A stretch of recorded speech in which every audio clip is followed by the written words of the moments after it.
Quiet down, please. Good morning and welcome to today's New York City Council hearing, executive budget hearing from the Committees on Finance, jointly with the Committees on Higher Education and the Committee on Education. At this point, I'd like to remind everyone to please silence their electronic devices, and at no point is anyone to approach the dais. Chairs, we're ready to begin. Okay. Good morning, everyone, and welcome to the 9th day of the FY27 Executive Budget Hearings. I'm Councilmember Linda Lee, and today's hearing will begin with City University of New York, followed by Department of Education. And I'm very pleased to be joined by my colleague and chair of the Committee on Higher Education, Councilmember Rita Joseph. And we have been joined by Council Members Wong, Lewis, Marano, and Marte. And welcome, Chancellor Felix Matos Rodriguez and your team. Thank you all for joining us today to answer our questions. On May 12th, 2026, the admin released the Executive Financial Plan for FY26 to 2030 with a proposed FY27 budget of $124.7 billion. The City University of New York's proposed FY27 budget of $1.57 billion represents 1.3% of the administration's proposed budget in the executive plan, and this is an increase of $21.1 million or 1.4% from the $1.55 billion originally budgeted in the FY27 preliminary plan. And this increase is mainly the result of $15 million in city funding for operating support that was restored and baselined starting in FY27. As of April 2026, CUNY's pedagogical headcount was the same as their fiscal 26 budgeted headcount, and their non-pedagogical headcount was 4 positions fewer than their FY26 budgeted headcount. In the Council's preliminary budget response, we called on the Mayor to add and baseline a total of $22.5 million to CUNY's budget to invest in essential programs that ensure student retention, such as CUNY ACE, CUNY ASAP, and CUNY Reconnect, that they remain in place. While we so often look at recruitment to CUNY colleges, programs that encourage people to return and to stay at a higher education, returning to stay in higher education must be fully funded and baselined. We were disappointed to see that these programs were not included in the plan. And while we are happy to see the administration baseline operating support for CUNY, we urge the administration to go further. CUNY is New York's gateway to affordable higher education, but this opportunity is only as strong as the supports that allow students to reach the finish line. The evidence-based programs at stake have demonstrated clear, measurable impact on retention and graduation rates, and students are counting on them. I look forward to hearing more from the Chancellor today about where that funding stands and what is needed to protect it. And at this time, I want to now turn it over to my co-chair for this hearing, Chair Councilmember Joseph, for her opening statement. Thank you, Chair Lee. Good morning, everyone. I'm Councilmember Rita Joseph, Chair of the Committee on Higher Education. Welcome to today's hearing on the city's fiscal 2027 executive budget for the City University of New York. CUNY fiscal 2027 executive budget totals $1.57 billion, including $1.12 billion in personal service to support 4,289 pedagogical positions and 1,735 non-pedagogical positions. The university's budget includes $455 million in other personnel service spending in this executive plan. One-time saving of $21.5 million was added in the fiscal 2027 from spending reductions on supplies and other materials at community colleges, of which CUNY is still determining exactly how to allocate these savings across community colleges. Although the executive plan also includes baseline funding $15 million to support academic advisement, mental health and wellness, career readiness, and workforce preparation program, it is disappointing that the plan did not restore any of the essential programs like CUNY Reconnect, ACE, and ASAP. There is no doubt that these programs have proven to be effective in bringing individuals back to pursue a degree, as well as providing financial and academic support to unlock higher education. It is unacceptable that we have to fight every year for the administration to restore funding for these programs. We are eager to hear why CUNY, Reconnect, ACE, and ASAP are not funded beyond fiscal 2026, and whether CUNY has included them in their fiscal 2027 budget priorities to OMB. As we're moving closer to adopting the fiscal 2027 budget, We must remember that many students continue to face barriers such as food and housing insecurities, childcare needs, and the cost of transportation. I said it at our preliminary budget hearing, and I will emphasize it again. We must invest in programs that clear pathways to increase graduation rates. We must also find disparities that exist in programs between campuses and work to address them. The Executive Capital Commitment Plan includes an additional $50 million in fiscal 2027 to help bring CUNY community colleges back in a state of good repair. We are interested to learn about the university's plan to address critical capital repairs at community colleges. It is well recorded that many CUNY buildings are in desperate need of maintenance and repair for leaking roofs, non-working elevators. It is my hope that CUNY prioritize capital projects to ensure equity, as there are so many needed repairs across the CUNY system. Lastly, it was brought to my attention that CUNY needs to improve its internal process to respond in a timely manner to the committee's budget-related follow-up questions. I should say that it is unacceptable that staff has to wait over 3 weeks to receive CUNY's answers on budget inquiries. Information is key in keeping this committee informed, and this timeline to respond to follow-up questions must improve, as we do want to remain good partners. Before I begin, I'd like to thank the finance staff, Ali Stouffer, Florentine Cabaret, and Caitlin O'Hagan for preparing this hearing, as well as committee staff Julia Goldsmith-Pinkham and Regina Paul for their support.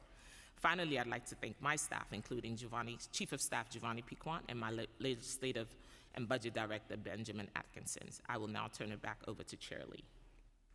Thank you, Chair Joseph. Just before we begin, another reminder, I've been saying this at all the hearings, that we are going to have all of our public testimonies on one day, June 10th, Wednesday, this coming Wednesday, starting at 9:30. So if you know folks that would like to testify for the public hearing portion, please make sure that they sign up, and we look forward to hearing from the public on their feedback. So again, June 10th, Wednesday, 9:30 a.m. And with that, I will turn it over to Brian Sarfo, our committee counsel, to swear in the witnesses. Good morning. Do you affirm to tell the truth, the whole truth, and nothing but the truth before this committee and to respond honestly to council member questions? Chancellor Matos Rodriguez, Vice Chancellor Alvaro, Vice Chancellor Batista, I do. and Vice Chancellor Gardner. I do. You may begin.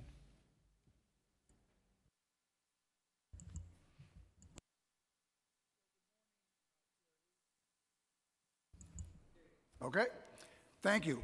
Good morning, Chair Lee and Chair Joseph and the members of the City Council Committees on Finance and Higher Education.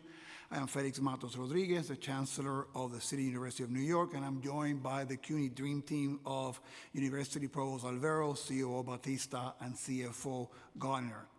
I want to thank the City Council for your steadfast commitment to CUNY. Your investment sustained what has long defined this university, brought access to affordable, high-quality education for one of the most diverse student bodies in the nation, and a pathway to social and economic mobility for generations of New Yorkers. Your support has been essential to delivering strong returns for the more than 400,000 degree-seeking and continuing education students we serve, allowing 72% of CUNY students to attend tuition-free and 77% to graduate without debt. I just want to give you a warning that I'm going to be reading a shorter version of the submitted testimony that you have a copy of, and I assume that you'll be happy about that. Our affordable tuition and diverse offerings and support systems have helped fuel enrollment gains. This fall, enrollment grew nearly 4% over last fall, the third consecutive year of growth. Since the fall of 2022, enrollment has jumped 9%, nearly 21,000 additional students. This increase is most evident in our community colleges. Enrollment at CUNY's 7 community colleges has rebounded from the pandemic, with an additional 9,500 students welcomed over the last 3 years, an 18% increase. Notably, during the same period, part-time enrollment surged 37% at our community colleges. This growth is driven by the expansion of the state's TAP and by the Reconnect initiative launched to bring adult learners back to college. Community colleges have also seen the highest retention rate increase, 7%, since we have began tracking this in 1990. This growth has also been fueled by our ongoing efforts to actively recruit the next generation of CUNY students from the New York City public schools. For the past 3 years, we have sent personalized letters to all graduating seniors, and more recently to their caregivers, offering admission and waiving application fees. Once students earn their degree, we are committed to making sure it opens doors to a career. Last fall, we launched CUNY Beyond, an ambitious plan that embeds career readiness into every aspect of the undergraduate experience and smooths the transition from classroom to the workplace. The program aims to triple the number of students in paid internships and increase employer recruitment by 20%, ultimately driving a projected $3.3 billion in future wage growth that translates into increased tax revenue and greater economic mobility. We started CUNY Beyond with 4 campuses. With $6.8 million in state support in next year's budget, we are expanding it to 5 more this summer. We are looking to the council for support for 2 more community colleges in the next phase. These efforts build on one of CUNY's redefining roles, serving as New York's primary talent engine for many of the essential sectors that keep the city running. We prepare more than 1/3 of all new New York City public school teachers each year, and more than 40% of the students of color in New York State. I am proud that city teachers from CUNY have a 17% higher 5-year retention rate than those from other institutions. This CUNY teacher pipeline is essential to addressing the statewide teacher shortage, and this year, for example, we tripled the number of CUNY students in the Teaching Fellows program.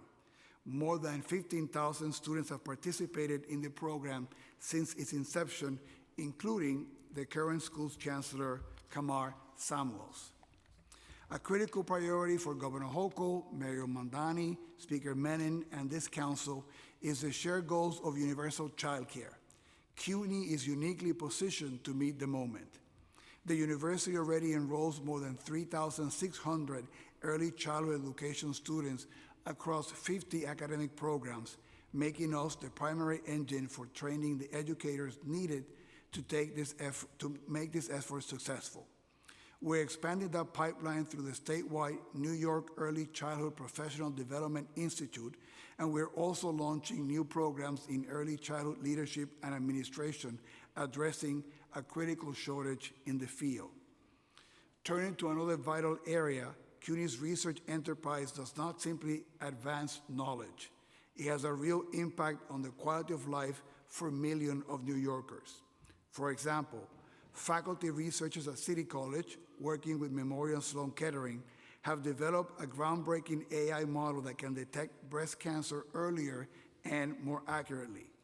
And projects like the New York City Urban Heat Portal at Hunter College and our partnership with the city and NYU on the FloodNet real-time flood monitoring program are helping address climate emergencies. At a time of increasing polarization and division, CUNY is helping members of our community develop the skills to engage across differences with empathy and respect. Through our trailblazing collaboration with the Constructive Dialogue Institute, largely funded by this city council, we are building a culture of constructive engagement.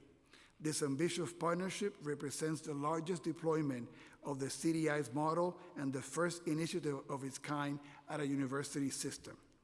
Complementing this work is our Center for Inclusivity and Equal Opportunity, which ensures that reports of discrimination and harassment are addressed promptly and fairly, and that all members of our community have access to the support that they need.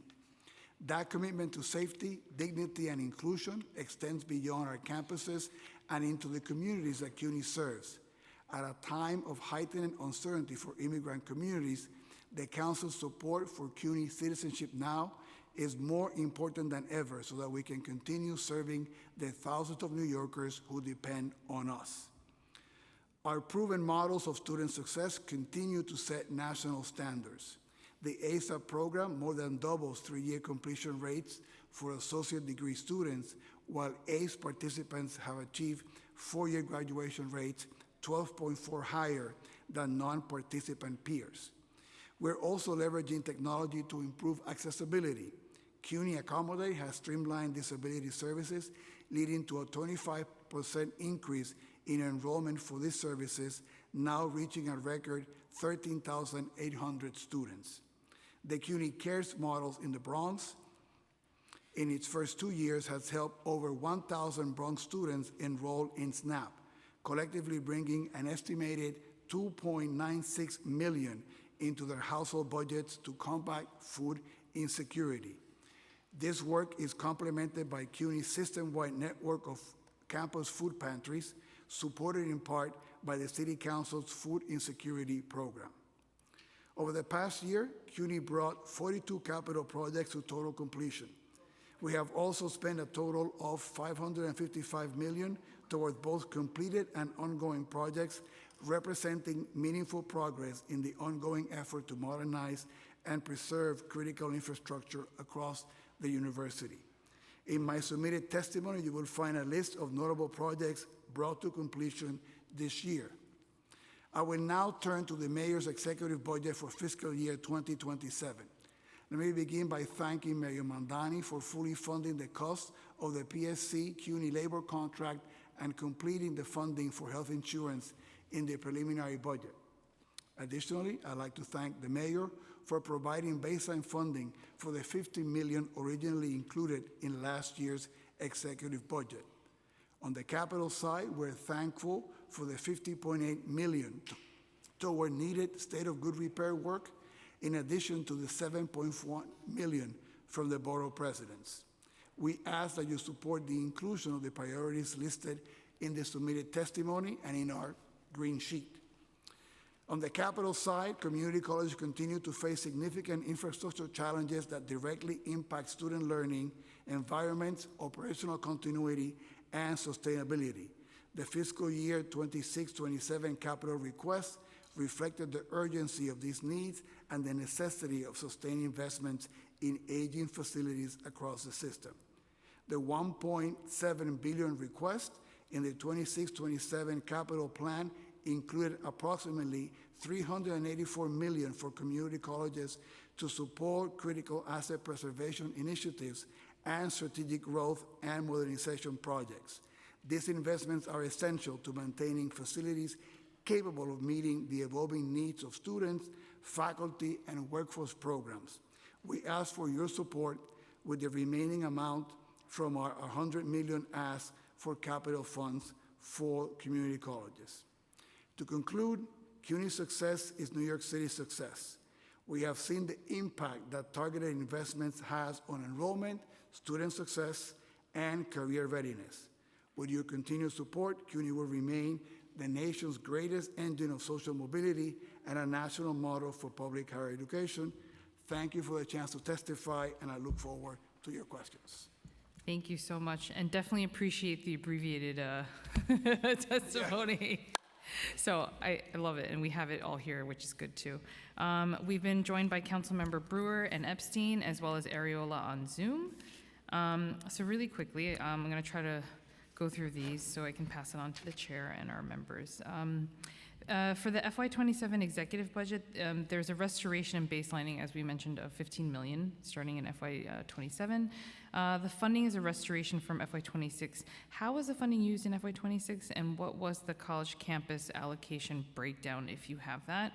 And will the funding be split between campuses in the same way for FY27? So let me defer to our CFO here for the answer. Sure. Thank you for that question. The money, the $15 million was spread out among the community colleges. You want me to read out the numbers to you?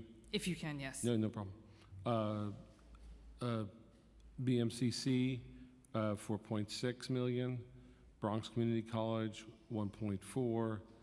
Gutman, about 270,000. Hostos, $1 million. Kingsborough, 2.5. LaGuardia, $3 million. and Queensborough, 2 million. Perfect, okay. I'm rounding those numbers. I'm sorry? I'm rounding those numbers. Oh, okay, got it. Perfect, thank you. And then, is this funding and the baseline, how will it allow you to actually expand maybe perhaps on other programs and free up that funding? Well, I mean, one of the main things is, and this is a recurring theme you'll hear from us throughout the hearing, baselining allows predictability and to make investments, particularly on the personnel side, that are not just 1 year off, right? Right, So planning. for many programs, and we'll be talking about this as you talked about Reconnect and ASAP and all those programs, our capacity to bring in individuals who are going to be able to be there for the long term allows us to plan better and to be more effective in the services. Also, if we need to procure contracts, you know, you can now do that just with money that's going to be there for 1 year. So they'd be extremely helpful to us as we move forward. Right, so more planning purposes, which hopefully will help you plan better, and then also figure out staffing, all Yep. of the other operational needs. Okay. FY27 executive budget also includes 3.4 million only in intra-city funding as a new need for the city governance program with the Campaign Finance Board. And the program will support fellows gaining work experience in civic engagement, which is great. How many fellows will be selected, and what will be the selection process for that? Who has the numbers for that? Ken or? So we need to get back to you on that. I mean, the great thing about that program too is that it's consistent with our approach to give students a lot more paid and earned opportunities, right? It's money in their pockets, and they're also advancing their education while serving the city, but we can get you the numbers. Okay, and for the host organizations, do you know approximately how many you're going to be partnering with, and if you're going to also anticipate extra funding in the out years for this program? Again, the more funding we have, the more students that we can include, and the more that we can partner with other groups. I can get you a list of the organizations, to be precise. Okay, and I don't know if you break it down this way, but if you could sort of give us an average of like how much the cost would be per student, because, you know, and let us know what your, I guess, how much you would want to expand it to, which would Okay. also include the budget. Okay, perfect. There's also a 25 million reduction in FY26 only for tuition adjustment related to student enrollment. What was CUNY's projected student enrollment versus the actual for FY25, which I know is going back a little bit, and FY26? Can you have those? And then also just whether you anticipate an increase or decrease in FY27. Ooh, So the 26 enrollment on FTE basis is at the senior colleges 128,000, at the junior colleges, at the community colleges, pardon me, 51,000 for a total of 179. That's about 4,000 in total above the 4,400 above the FY25 level. That's on the FTE basis. On Okay. on a total basis, those numbers are 26,164 at the senior colleges, 75 at the community colleges, for a total of 239, which is 1,700 higher than the enrollment in 25. okay, great. So the trends are increasing, which is good to The, see. the enrollment trend Yes. is ticking upward. Yes, that's good. Amen. Yeah. Are there any particular CUNY schools that are, how, in comparison, struggling more than others in terms of recruitment, enrollment?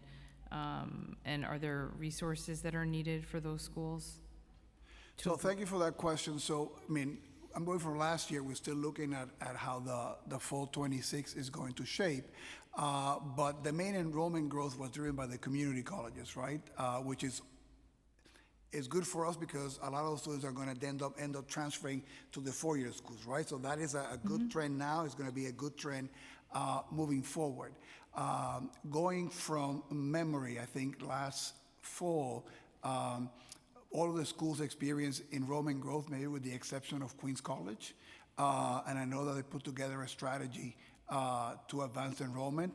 We've also, from the central office, have been working with some of the schools that have had enrollment challenges and tighter fiscal scenarios to support them with investment, because clearly enrollment is the main driver of fiscal health for all of the campuses, right? Okay, perfect. And FY27 executive budget includes a one-time reduction of 21.5 million for a revenue reestimate. Was this part of the exercise that you went through as part of the chief savings officer exercise? Was that? And how was the amount determined, if that was the case? For reduction questions, we go to Ken. Okay. I get all the good news. Sorry.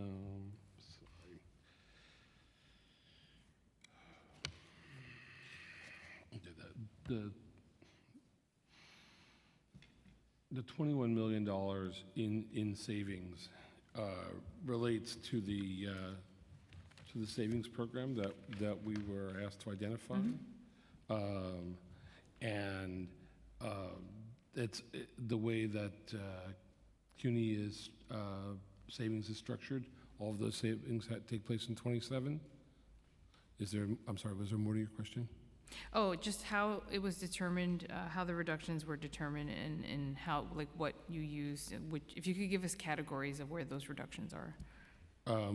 We are working through the details on how this will play out, but the additional state resources that we expect to receive, this reduction was very purposely designed so that we would not impact the campuses. Okay. I mean, yes, that is the main goal that we definitely wanted to push on the council side, was that no cuts or services, just to make sure. And I know some of them probably came from vacancies, but were there any proposals that you submitted to OMB for the savings plan that were rejected or not accepted? No. Okay. Okay, moving to ACE and ASAP. So CUNY, the ASAP's program and the ACE program is great, and I'm glad you included more details in the testimony. How many students are currently enrolled in CUNY ASAP and ACE, and what is the retention rate? I'm going to let our provost answer that. So the finalized numbers for academic year 24-25 were 39,299 students, and the one-year retention rate was 65.6%. 65.6%. Correct. Okay. And how does the retention rate differ for students not enrolled in CUNY ASAP or ACE? That's about twice as high compared to non-ASAP students. Oh, wow, okay. And graduation rate versus similar students not enrolled? The two-year graduation rate is 16.5%, and the three-year graduation rate, which is the main metric, is 34.6%. 34.6%, okay. And I know that this hasn't been baselined yet, which obviously, as we mentioned, impacts the ability to sort of plan and for a new cohort of students. And so when do you usually recruit for that program to enroll in terms of CUNY ACE? We are usually recruiting right at the very point of admission. Okay. So students apply in the fall and get decisions throughout the spring semester, and as they are receiving admissions letters, that's when the recruitment starts. Okay. And to your point, Chair, the recurrent funds is not just the obvious personnel. You're making a commitment to bring students in for 2-3 years, right? So we need to make sure that we have the funding to be able to support them at that point when they come in too. That's another reason why the baselining on this case and also on ACE is so important. Yeah, no, definitely, okay. Yes, planning purposes wise, for sure.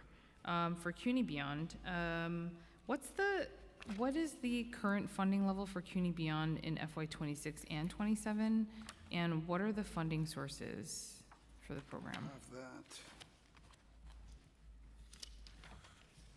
Let's see. I know I saw that. I can just jump in. The budget level Yep. for CUNY Beyond is about 2.2 in 26 and about 12.5 in 27. Okay, 12.5 in FY27. And that is just a combination, I mean, of state and city funding We also, similarly to the strategy that we have with ASAP, if you remember the history of ASAP, we use a lot of philanthropic dollars to establish the model, establish the success of the model, and then make the case to you and to the state that it was a worthy investment. So we're doing similarly, we're aggressively recruiting funds philanthropically to be able to support that work, particularly some of the work that we do at the central office, hoping that we can prove that this is the right thing to do for our students and then hopefully make that case. So we're sort of following a similar strategy of how ASAP was supported, structured, and validated. And how many, because I know that you said there was an extra 6.8 million in FY27 for CUNY Beyond, which would allow you to expand to 5 schools. So can you list which schools are included in CUNY Beyond? So the first 4 were Lehman, BMCC, Hunter, and LaGuardia. We are expanding to City College and I think Queensboro, Kingsboro, and York, and those other ones, and Baruch. Baruch. Yeah. And Sorry? Baruch, yeah. So the new ones are City, Baruch, York, QCC, and QCC.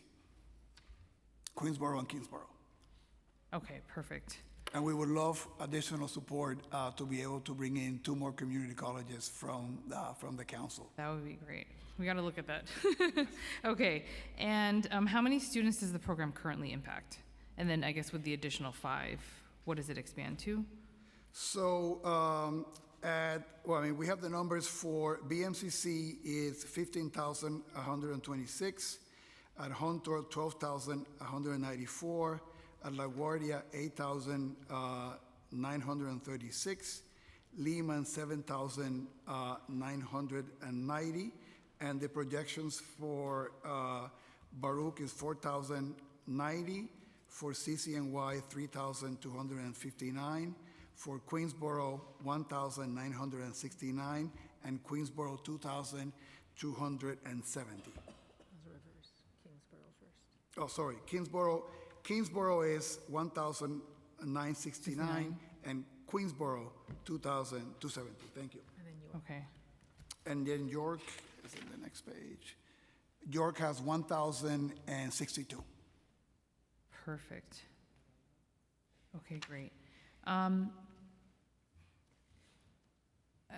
Okay, perfect. And then just lastly, headcount and vacancies. The vacancy rate as of April is 0.7% for pedagogical positions and 16.4% for non-pedagogical positions. Which colleges are facing the highest vacancy rates? Do that or, yeah. Give us a minute, we'll get it for you. Okay.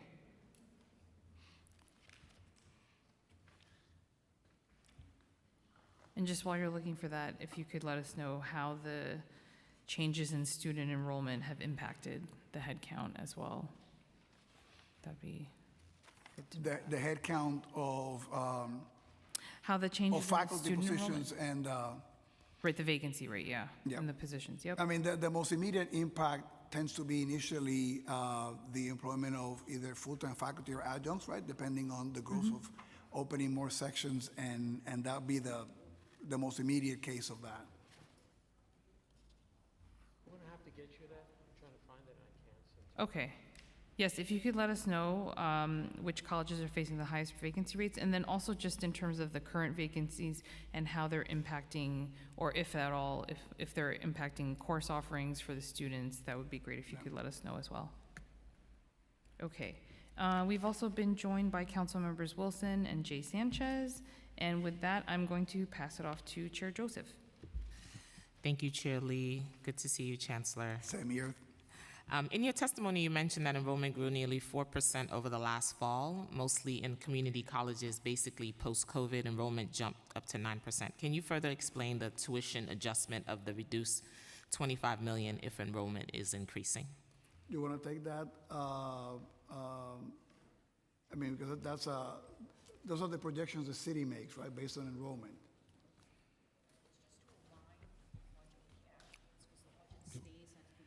Yeah. So, you want to go? No, it's fine, yeah. I mean, this is just to match the actuals to the budget levels, right? So we have to adjust the budget for the actual expenditure on that category. Okay. Thank you.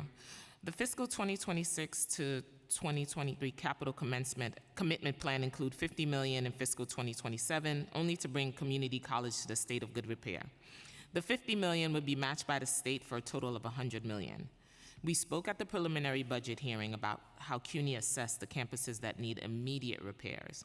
Now that the funding has been allocated, will you be performing any additional assessments? And what colleges will be allocated funding for repairs? In April, CUNY students and staff rallied for the needs for repairs, citing issues such as broken elevators, mold, flooding, among others. How will CUNY ensure these problems are addressed quickly? You want to take that, Hector? Yeah, sure. Thank you for the question. Let me first start out by saying, obviously, we're very happy with the $50 million. Matches to 100. As you recall, we asked for $100 million.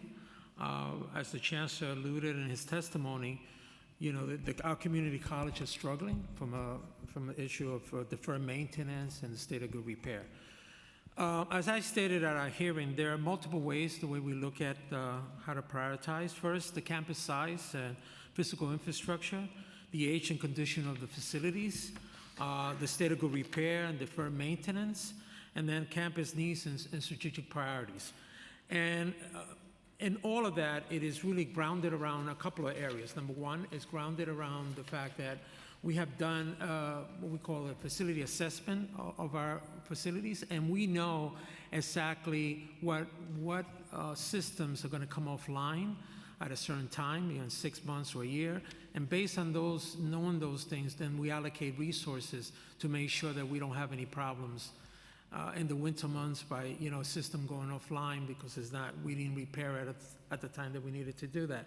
Furthermore, what we also try to do is really focus on tackling what we call bathrooms and a whole approach of just dealing with bathrooms and making sure that we have, or dealing with trying to package everything together so we could get the whole issue of economy of scale and trying to do a lot more with less. And then lastly, I think it's really focus on which are the vital systems that we know need our most immediate attention, and those are the ones that we prioritize. And then we try to distribute those funds across all the schools, so every school at least gets something, but some schools get more than others based on the age of their infrastructure. When you do that assessment, would you be able to share with the committee what that looks like and what's the timeline? I know that, for example, City Tech, their library ceiling fell. Is that one of your priorities? It was on the news. So when you do decide on and assess those needs and how you plan on addressing those issues, would you share with the committee what your timeline is and what schools did you prioritize and put first? Sure. I'm not sure what was on the news was actually what actually happened, but let's. Too bad I can't play the clip for you, but. Well, yeah, no, I understand that. But not everything we hear in the news is actually factual. But the fact is that we will definitely be able to provide you that information. So the news is lying on CUNY? Excuse me? Is the news lying on you? It hasn't been the first time. Oh. We've also heard that many students about the needs for elevator repairs at CUNY's campuses. Elevators are essential for accessibility. As it's updating the adaptive technology, how does CUNY ensure accessibility as campuses, especially in older buildings? If a building cannot made accessible due to historic landmark status, what steps do CUNY take to ensure students can require accessibility modification and, you know, take full advantage of coming to your university because of mobility issues? Well, first of all, we prioritize all that has to do with accessibility and compliance, right? It's one of the criteria that the CEO Batista mentioned in his comment. So that's one of the things that we prioritize in determining what critical maintenance might be required. And then the second part is then we work with the campuses, particularly in the ones that might be older, right, in which it might be unfeasible to do that, and then they work with the campuses to make sure that the classes that are taught for students that might require that might not need to be part of that building if you have staff that need those things. I mean, in our vision of the world, we'd love to have all the buildings to be fully accessible, but I think the campuses work very hard to make sure that if we do have some that are not, that clearly nobody's missing out because of that, and then the scheduling of classes and the scheduling of offices, you know, and I can tell you, having been president of 2 campuses, is one of the things that you figure out while you work on the things where you can actually change the conditions and build the ramps and do the changes that are needed. Thank you for that. How do CUNY leverage adaptive technology to ensure accessibility as well? Well, I'm going to turn it over to our provost. One of the big items that you'll see in our green sheet is additional support for all the work that we're doing with students with disabilities. So go to the heart of that question. But I'll let her talk about CUNY Accommodate and some of the things that we've been doing. Thank you for the question. We leverage and are exploring and are actually having quite a lot of fun with the adaptive technologies. The new technologies are pretty sophisticated now. We have each of the campuses, there are glasses that have an interpreter for those who are hard of hearing, and we're exploring virtual reality and VR headsets. But we constantly meet the needs of every single student through Accommodate. As we've mentioned before, we have been able to expedite from the moment of request to accommodation granted. Our goal was 2 weeks, and we met the goal and exceed that within 2 weeks. Because we have access to some adaptive technology, we are able to provide that for students, and if we don't, we immediately meet the needs and find resources that are available. So the wait is 2 weeks, and you can borrow among the university system across. Absolutely. In case you don't have it? Correct. Okay. New York City Public Schools develop a building accessibility rating system to determine how accessible a building is and where they could improve. Does CUNY have a similar model to determine accessibility needs? I don't think we do. You don't, So love to learn more. but you would eventually probably develop one? I mean, we'd love to look at the model of the DO if it makes sense for us. Yeah. Absolutely. It includes an assessment and how do you plan it. It's really good. Let's talk about our favorite topic, early childhood education. That's everybody's favorite topic. Yes. CUNY is requesting an additional $6 million to fund early childhood education program, including the apprenticeship program, the Child Development Associate, the CDA program, the CDA completion project, and B2 teacher certification support. CUNY is requesting $3 million over 3 years to expand the early childhood apprenticeships program to recruit 200 new professionals. What is the current budget of the program for fiscal 2026 and 2027? And how many apprentices do you have currently enrolled? Which program? The apprenticeship. The apprenticeship program for your CDA.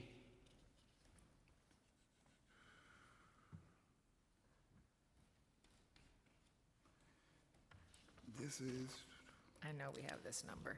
so the cost for year 1 is $1 million in what we have projected. So I assume that we're using that criteria to the numbers that we have now. And how many apprentices are currently enrolled in your program?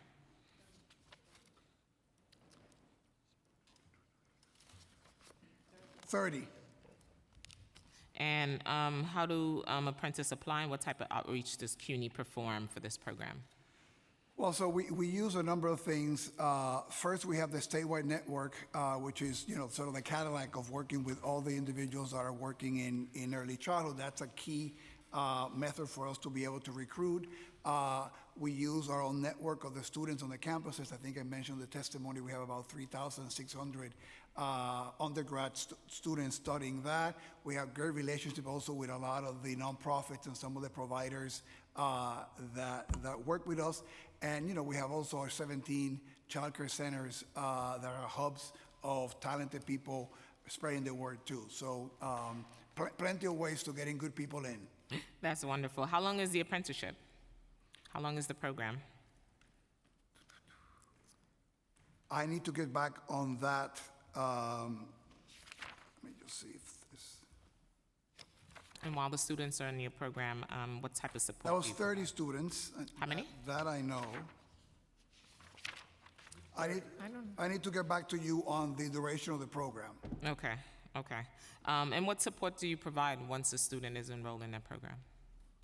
Well, one of the great things that the program gets to do is that they're immediately paired with a provider, right? So you're building up first networks for the students in terms of employability, getting a sense of what that experience in the workplace is, and then, you know, I think that we are becoming the go-to as all the scaling up happens for people to come seeking talent. So. and we provide specific pre-service job training, and we assist with job matches as well. The program was launched in 2025. How is CUNY assessing the success of the program, and can you share any preliminary outcomes? So I don't have an answer for that, and I think the best thing to know is that there is wide demand for the program, and that I'll get back to you. It's a one-year program, so I have to sort of find out more about the evaluation component of it. Absolutely, because that's how we're going to measure success, if we should expand, and how the investment is going to work. And the part of the program includes the Child Development Associate, the CDA certificate, and it's fully funded, and all of the apprentices enroll, and so we can get you the completion data as a metric, because all of them enroll in that credential, and all of the credits in the program articulate to associate's or bachelor's degrees if they then choose to go beyond for teaching. And do you provide placements for students who are in the program once they're done, or some of them are already working in centers? Some of them are already working, but we do job matches and job placements. Great, thank you. CUNY is also requesting $2 million over 2 years for the Child Development Associate Credit Bearing Program, which is a bilingual credit-bearing CDA program that provides 12 credits to participant. What is the cost for a student who enroll in this program? Would the funds also allow certification to be provided for free? The answer to the second part of that question is yes. Yes. That I know. That's the, And the that's first- the, and the part- that- and the that- fir- that and the is first part? That is the idea of the funding of the program, to be able to have them participate and get those credentials. It's run through the School of Professional Studies, and there's been, you know, wide demand for it. So it's $9,000 per student. That includes tuition fees, the credential exam fees as well, the career advisement, and that is, the cost is also dependent on the number of students that are enrolled. There were 105 students in fiscal year 26 in the program. And I do want to say that last year, 110 students graduated from the CDA certificate program, and of that, 19 were from the Spanish language CDA that we recently offered. And that cohort was just started in fall 25, and already 19 graduated in that program. Wonderful, thank you. The credit transfers to the 6 associate and the bachelor degree programs. What are the 6 programs? Sure. So we have 7 CUNY programs. Borough of Manhattan Community College, so BMCC, Hostos, Kingsborough, LaGuardia, Medgar, CUNY SPS, and Bronx Community College.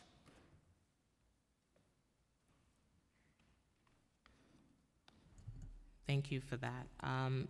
The fiscal 2027 executive budget did not include restoration of $10.1 million for CUNY Accelerated, Complete, and Engage, the ACE program.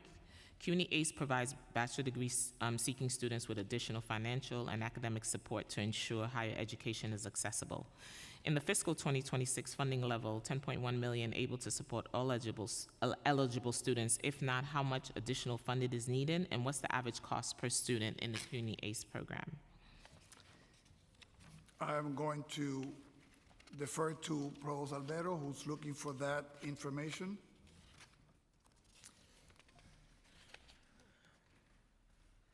Cost per student is the thing that I am trying to get for you.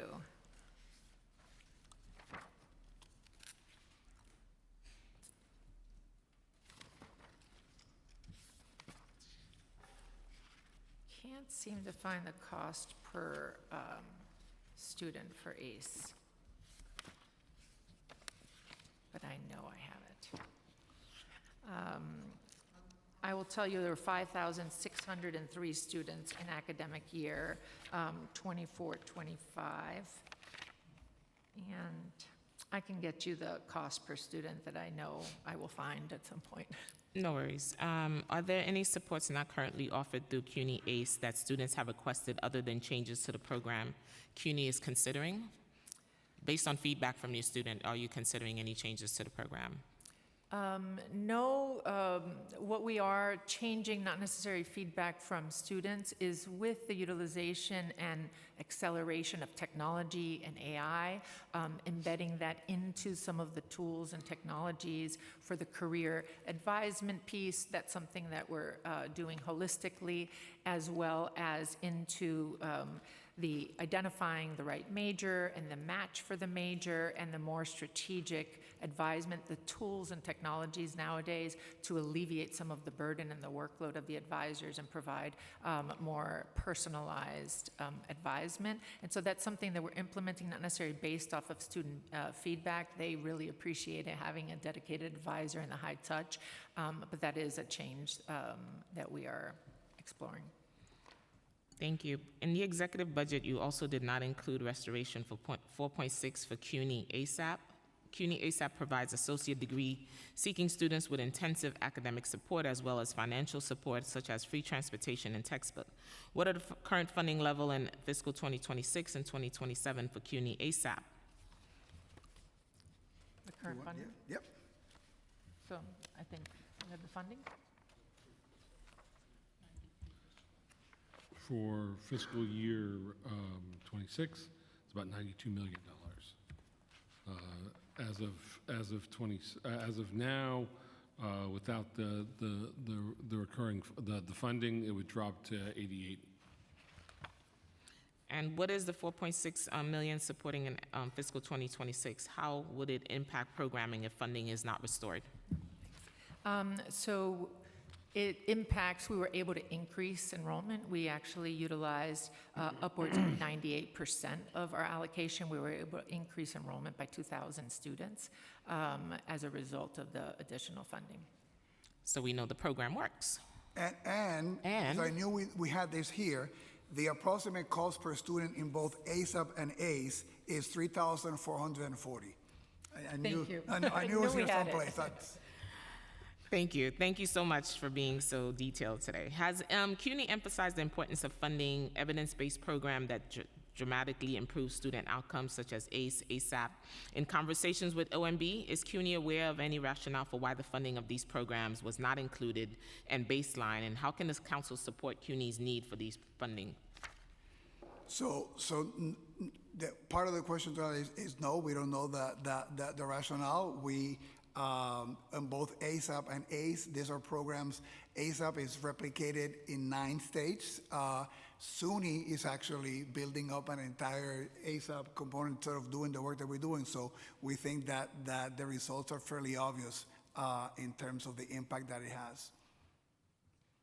So if they work, we must continue to fund them to bring Absolutely. people through the doors. So the fiscal 2027 executive budget also did not restore $7.8 million for CUNY Reconnect, which aims to bring working age adults with some college credit back to CUNY. How many students are currently enrolled in the CUNY Reconnect, and how many credits does the average student come back to CUNY with? So in 25-26, we had 25,342 students. We do not have the average number of credits that they've come back with, but we've asked for that analysis. I can add some additional details that $1.2 million was used for debt forgiveness for the students and to clear their balances. One of the things that I would love to highlight is that 14,597 students have graduated from the program since the program inception across associate, bachelor's, and master's degrees. So we know it works, so we have to make sure it's baselined in our budget. Discovery and Seek. CUNY's opportunity program include College Discovery and the Percy Ellis Sutton Search for Education Elevation Knowledge. These programs support students in their academic and professional goals by providing additional academic, financial, and advising support at the 2- and 4-year colleges. What are the budgets for FY26 and 27 for College Discovery and Seek, and how many students are currently enrolled in each of those programs? So the number of students enrolled in each program is 1,537 for the fall 2025 headcount for the College Discovery, 6,141 for the fall 2025 headcount for Seek. I know, and I'll defer to Ken, that there was an additional increment in the Seek budget, right, in the state budget. But that is the only additional support that we have received for either Seek or CD.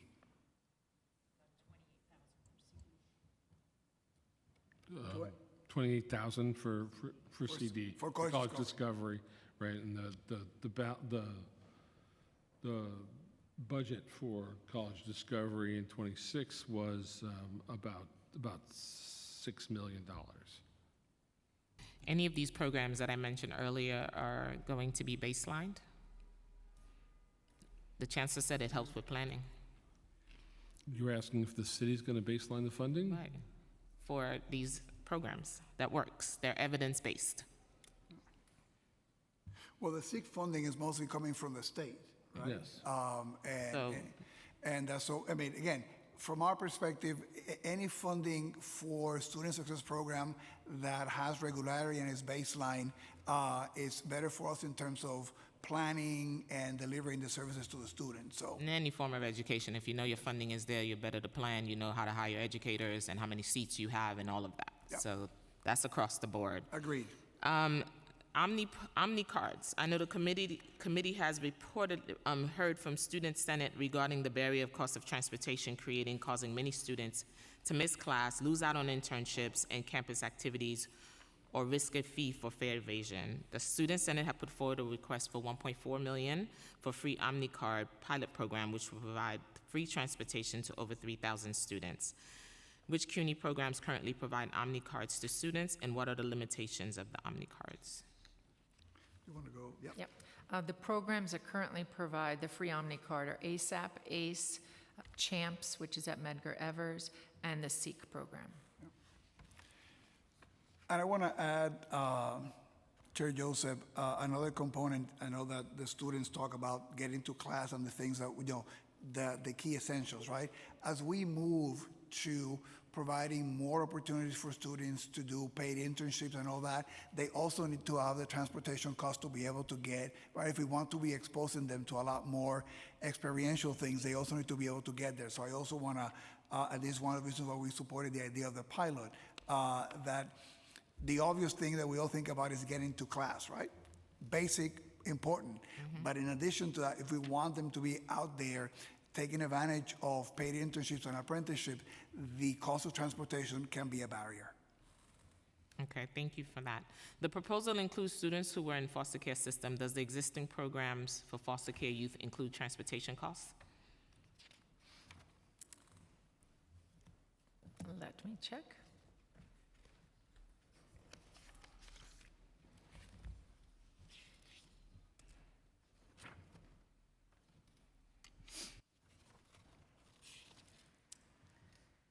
I can get a breakdown of the funding received. I know they receive a stipend, and I'm not sure if it's specifically allocated.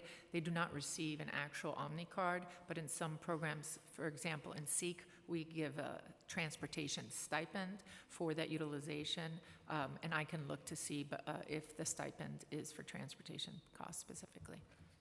Thank you. The state budget include $18.8 million for state's Reconnect program, which cover the cost of tuition, fees, and book for community college students aged 25 to 55 pursuing select associate degrees in high-demand occupations, including nursing pathways into teaching, technology, and engineering. The state budget include a new Reconnect for Foster Scholar programs as well.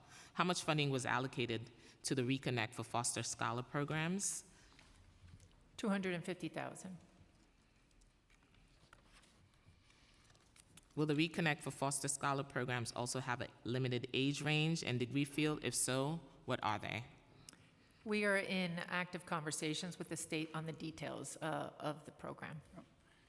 And this will be an incredible opportunity also, and I know you've been a big advocate about this in the future. So, I mean, it's an opportunity to create, something from you, so suggestions about what's the best way to use that funding will be welcome, those from I would love you to and do others. that. Thank you. Many people who have aged out of foster care are unaware of the options available to them. How will CUNY ensure that people are aware of this new program? Well, we work with a number of community groups that serve those students and getting the word out. And again, welcome any suggestions on what other strategies we might be able to pursue. I would love that. Thank you very much. I'm going to pass it back to Chair Lee. Okay, great. We've also been joined by council members Aviles and Dinowitz, and we're going to start with Councilmember Wong, followed by Lewis.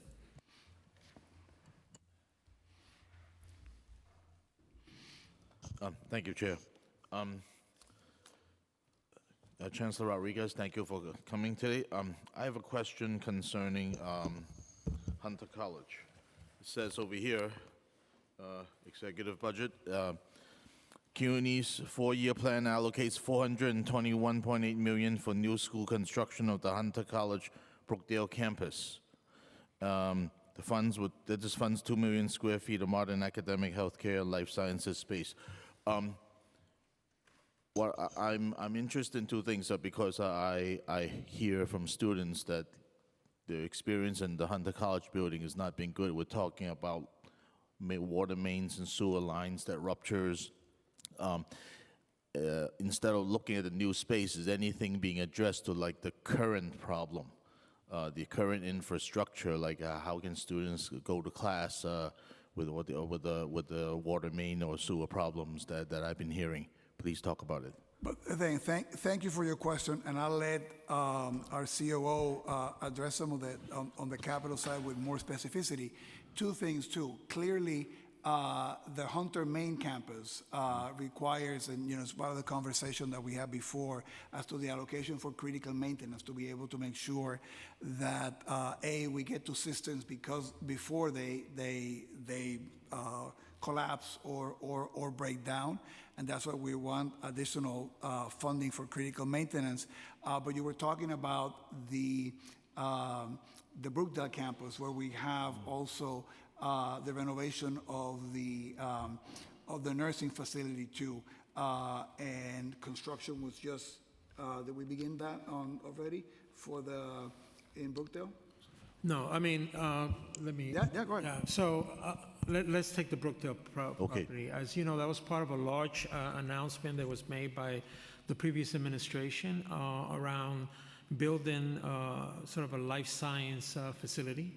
CUNY was going to have its own sort of building that would have the nursing school, as the chancellor alluded to, the School of Public Health, and some additional labs. That project right now, as I understand it, is going to, they're going through the demolition phase of it. They're getting so they could begin the demolition phase of it. We have now moved out of that facility, and the nursing school is in a really, really wonderful facility at 40 Rector Street, where we have was a previous school, and I think one of the previous colleges was in there, and we retrofitted that facility to accommodate our nursing school. So our nursing school. So our nursing school is fine. As part of the, as I stated earlier, as part of the deferred maintenance and state of good repair, we allocate to colleges various funding. We focus in on those vital systems that could come offline for a particular college at a time. The last time you raised the concern of and that was a pipe that was frozen, and it was fixed immediately after that, so the information was, it had been taken care of a while ago. Like, as you probably know and have heard, our infrastructure is an aging infrastructure.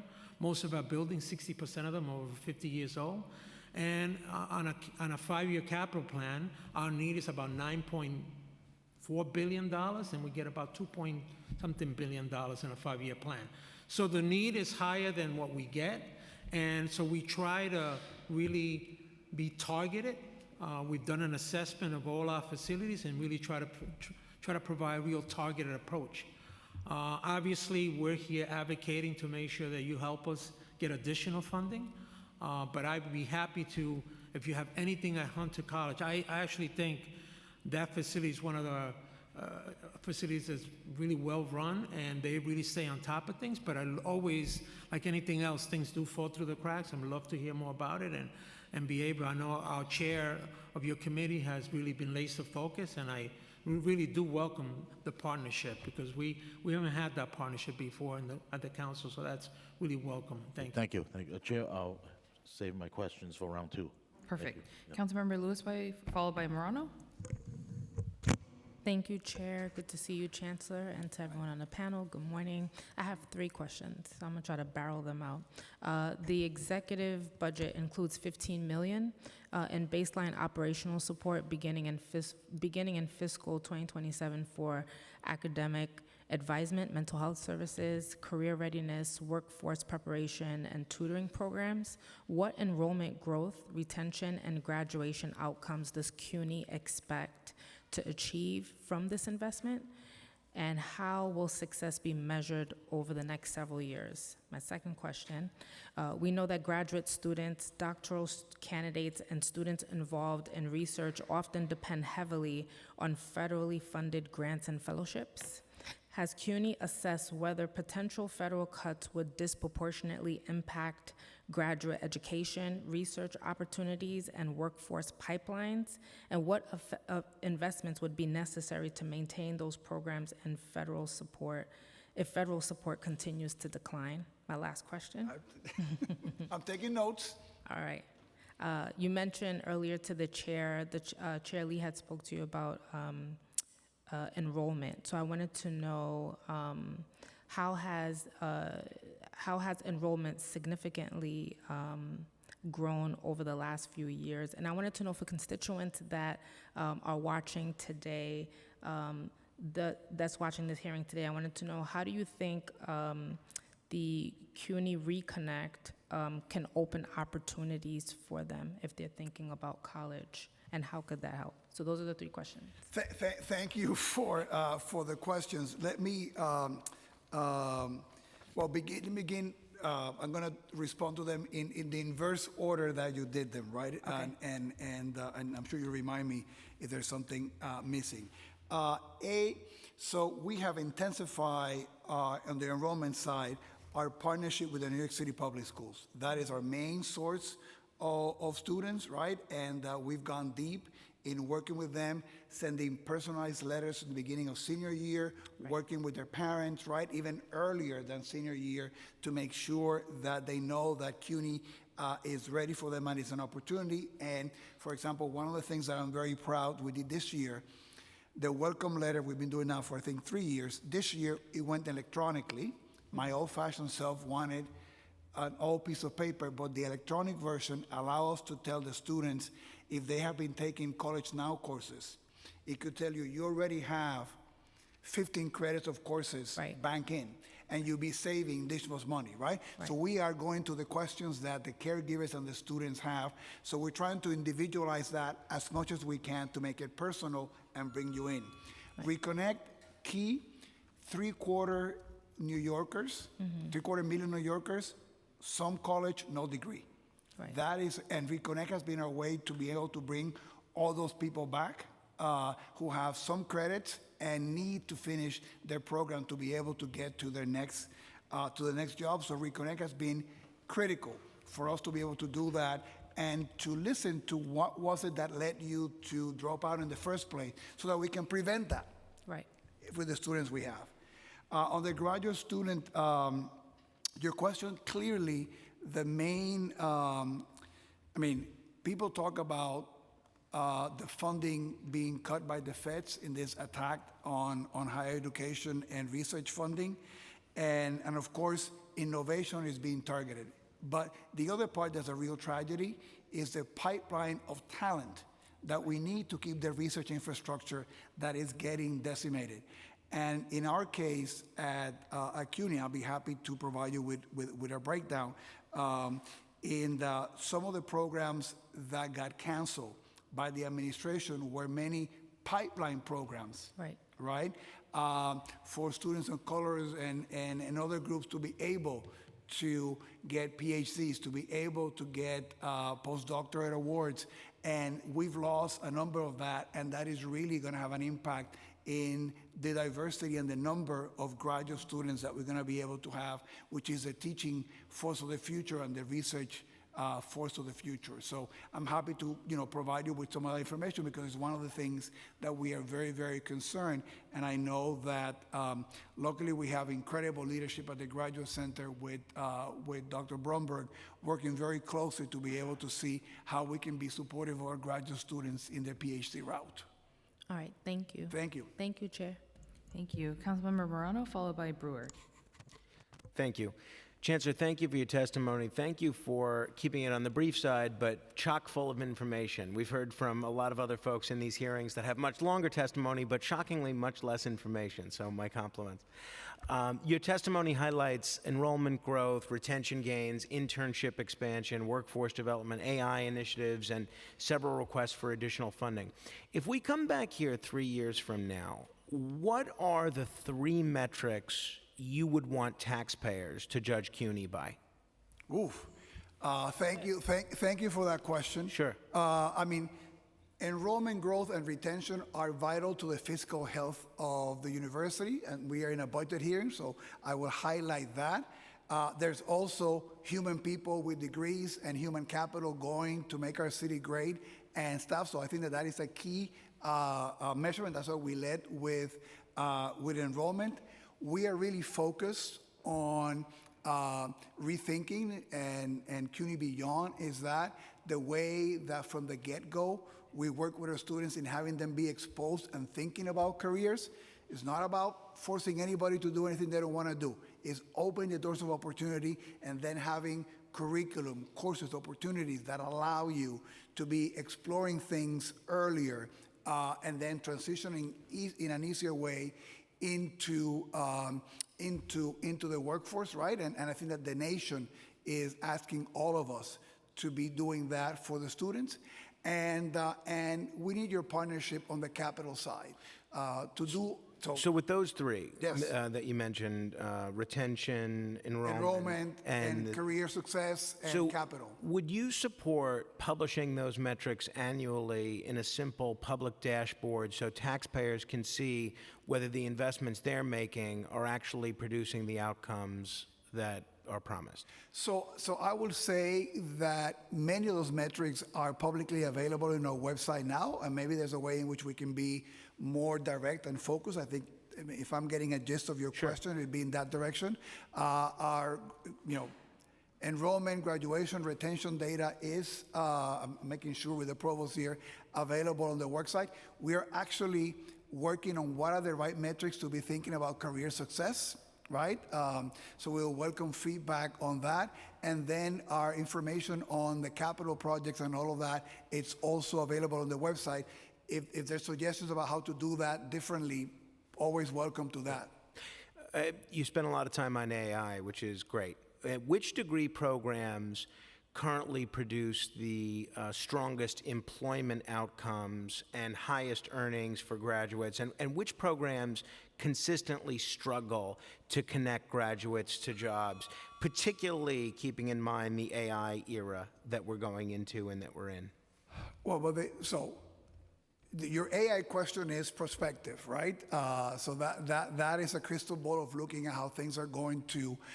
We do have data on some of the metrics that you mentioned in your question. Be happy to engage with the committee on those and provide them. And they're becoming also part of some of the things that we're getting asked for in the state and the federal government. So happy to provide that to you. Thanks very much. Thank you. Great. Councilmember Brewer, followed by Epstein. Thank you. So I always get asked about the North Building. I want it to be affordable housing. John Jay, what's going on with the North Building? I'll let, And you always give me the same answer, which I don't like. Go ahead. Answer already, Council. No, go ahead. Same old stupid answer. Go ahead. Sure. Thank you for your question. We are, obviously still analyzing, as you know, there's an active litigation, and based on the active litigation that's going on with the government foundation, we are, can't really talk about sort of what the plan is for the future at the school, but our goal is to continue to assess what the need of that school is and to make sure that that need is being met.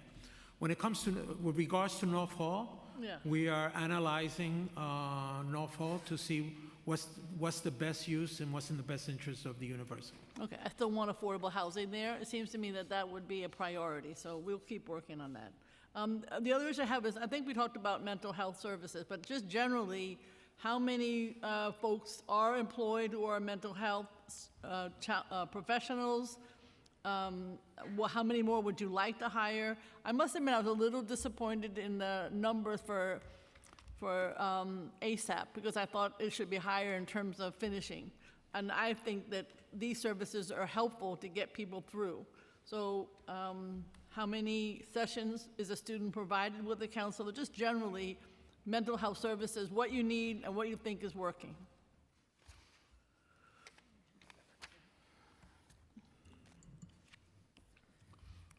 So the number of mental health counselors that could be hired with requested $2.8 million. We currently employ 120 FTEs. We would like to have 2 more per community college for a total of 14 additional mental health clinicians. Okay, and if those have to be left campus because they're not able to be dealt with locally, do they have insurance? Is that an issue that you have to address, or is it not an issue? So if you have to go outside of the campus for help, do you know if there's always ability to get insurance, or is that an issue? Well, I can say that we provide some free services. We have partnerships with other entities and organizations, a hotline that's available 24/7, chats that are available. So we make as many services, free services available to our students, should insurance be an issue if they were recommended out. Okay. Do you know, in terms of the new excellent program with public schools, do you know how many more students came in with that program that I think you initiated with SUNY a few years ago? Do you have some sense of the numbers of people who came in because of less waiver fees, all the ways in which you're trying to get more public school students to go to CUNY? Well, I mean, I think that one metric is not all, right? The 3 and 4% increase that we receive in enrollment, the bulk of our enrollment comes from the New York City Public Schools, right? Right. So that is a rough estimation of that investment. All right, so there's no new number. It wasn't an increase. I thought there would be a large increase as you did the letters and you made extra effort. I can get you the exact figures for that. Okay, I'd love second round if possible. Thank you. Great. Okay. Councilmember Epstein, followed by Wilson. Hi, you doing, Chancellor? This is new. Thank you. I'm used to seeing you in Albany. I know. It's good seeing you here as well. Same, yes. Hey, can we just check in about the Omni cards for students? What the $700,000 will get you? How many additional students you'll give cards to for that additional funding? Do what? It's in the. You mean with the pilot that we recommended? Yeah, you were asking for another $700,000.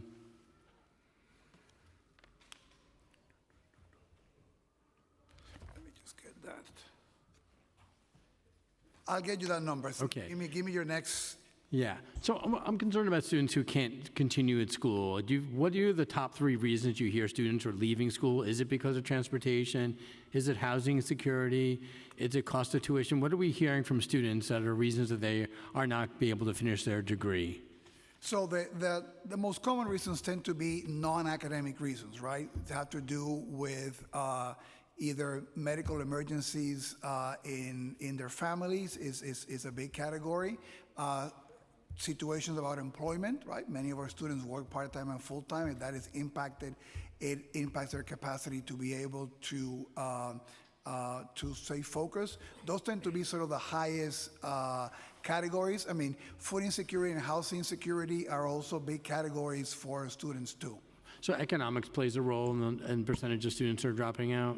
Absolutely. Yeah, and so just on that, the economic side, so OmniCard's one. I know you're doing well with getting food pantries on campuses.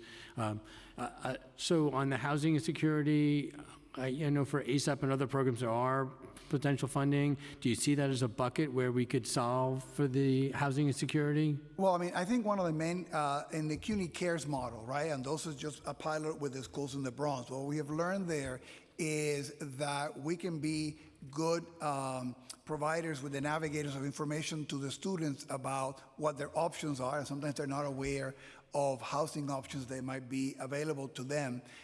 So that would be a model for us, since we don't have really a housing stock, right? Huge number of dorms.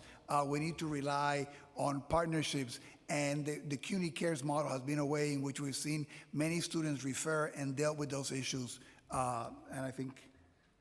I know 2 years ago we talked about tracking students who had dropped out of CUNY and come back in, and that you were following up with them to try to get them back in the program. How successful has that been in the last 2 years? Well, so we can get you some numbers on that from the Reconnect. I don't have those with those, but those has been a key. And for us also, not only is the joy of having them back and now seeing them being on track to succeed, is learning about what led you to leave, so that we prevent it in the future. Yeah, I mean, we've talked a lot about the specialty students. Obviously, this is, you've said it from the beginning, that CUNY is a pathway out of poverty for many New Yorkers, as this is a pathway to get people to have successful education. And if we can really target our energy at people who wanted to get into a CUNY, but had to drop out, figure out what those economics are, we can really kind of protect them and support them in that process. And I think that's what we're trying to get to here. And the baselining of Reconnect will be indispensable to get that done, and the demand is clearly there. Yeah, and the data, like, I'd love to be able to share that data so we can look at it. Okay. Thank you, chairs. Thank you. Okay, we've also been joined by Councilmember Maloney, as well as Mealy, who I saw. There she is. And next we have Councilmember Wilson, followed by Aviles. Thank you, Chair. Hi there, Chancellor. How are you? A couple questions. So the first one is regarding, so next year the New York City Public Schools will be, to graduate, will be evaluated under a new framework, the Portrait of a Graduate framework. So, which is great to show that there's other ways to get a diploma other than Regents testing, but the standards are a little vague at the moment. So I'm curious what resources are being applied to ensure New York City Public School graduates who enter CUNY, which is a huge number, that they're going to be fully prepared to meet the demands and reap the rewards of a CUNY education. Well, thank you for that question. First, we have a number of members of our faculty, of our administrative team, who are part of the conversations in that redesign, along with our friends in the New York City Public Schools, right? So we're really part of the conversation to be as ready as possible. So whenever that is finalized, right, we can then be ready to adapt and face those things. The other great component that we have is we have such a deep investment in College Now and early college, right? So we are providing those courses and doing those things along with the New York City Public Schools. So we're getting all that feedback early to be able to be in the best position to be ready for whatever that new portrait that would have probably more options and more flexibility, right? I think to your point, for us to be able to be ready for them. Great, so you've been a collaborative partner in building the process. That's great. So we know that the Trump administration has made really devastating and arbitrary cuts to humanities and sciences and medicine. How does this budget reflect steps you're taking to ensure that you're taking a step to save research that's being cut? Well, thank you for that question, and have to commend the provost here. When we faced some of the first lines of cuts on some of the federal grants, right? And later, we found ways to fight some of those and get some of that money back, right? And I can give you the breakdown of what we lost. But the provost initiated a funding program to be able to support some of the researchers, right? I mean, we couldn't make the entire amount of the grant, but enough to sort of keep some of the key projects going and moving forward. And, you know, as I mentioned in answering the question from Councilwoman Lewis, I'm also very worried about, and those we couldn't restore, the pipeline programs that many of our schools had, the Graduate Center, some of the other campus, to bring the next generation of scholars with, you know, that were decimated, and that's going to affect our human capital in terms of teachers and researchers. Thank you for the question. I have one more. Yeah, it's gonna be quick. So just about capital needs. So we talk a lot about that across the university system, but at the same time, in my district, the Hunter College owns a vacant building at 450 West 41st Street in Hell's Kitchen that's been unused for a decade. It's a huge source of strain in the community. So how are you evaluate underutilized properties when determining your capital strategy? Specifically, how do you balance the generating revenue from assets that could have public benefit, like affordable housing, community facility, or future educational uses? So you have beautifully addressed our dilemma in terms of that, but I'll let our COO answer that question. So you're talking about the MFA building? Oh, yes. Yeah. So as you know, we have been in conversations with the community board, with your predecessor, now the senator, around what are the possibilities with that site. We have always been open to having partnerships and thoughts around that site. The one thing that I really have been focused on, as you know, we had a situation where we had squatters in there. Had to go in and really remove those squatters and try to seal up the space. We try to do things to address some of the concerns the communities have raised. I'm always open to hearing what your concerns are, so we could be together address them. But you know, it's a property that we're analyzing to determine what's the best use.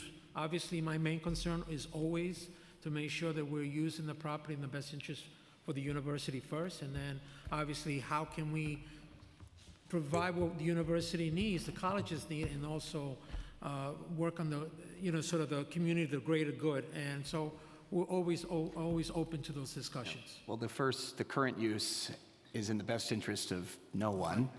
And I would really value us sit down to talk about the future, because it's been a real problem for a long time. Happy to have that conversation. Thank you. Great, thank you.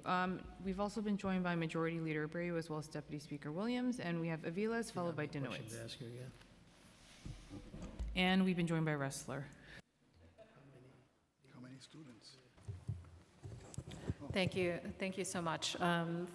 First and foremost, I just want to thank the whole CUNY team for being here, for the work that you do, shepherding New York City's prized institutions. We deeply appreciate it.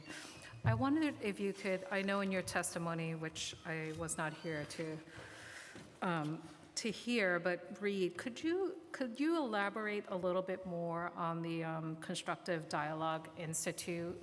Can you tell us a little bit about how long this initiative has been in play, how much the funding of the program currently supports, and what would be the funding need in order to appropriately expand it throughout the campuses?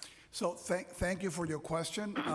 The funding for the CDI, which began about a year and a half ago, depends on funding from the City Council. We're asking for additional funding for that. I think we're asking for $750,000 for the year, and it's indispensable to continue the work that we've been doing.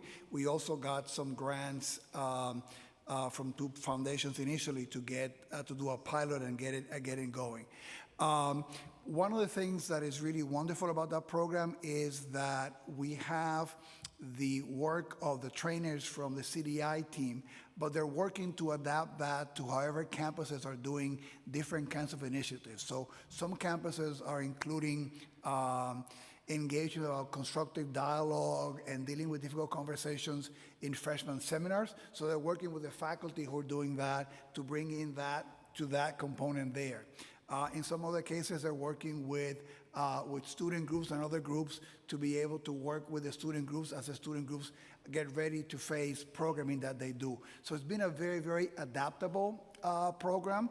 And again, I am really proud that we're the only institution in the country that's doing this system-wide, right? So it's not just a campus, and the funding from the city council on this will be crucial to keep it going. Does the current level cover the entire system? So we did that with some of the combining the past funding from the council with some philanthropic funding that we received. You know, the funders like to give you money for a couple of years and they say somebody else should pick it up, right? So we're hoping that in that case, it's the council that does that. So we will need that to continue to be system-wide. Right, definitely is something within our interest. Thank you for the question, yes. To baseline as an important program.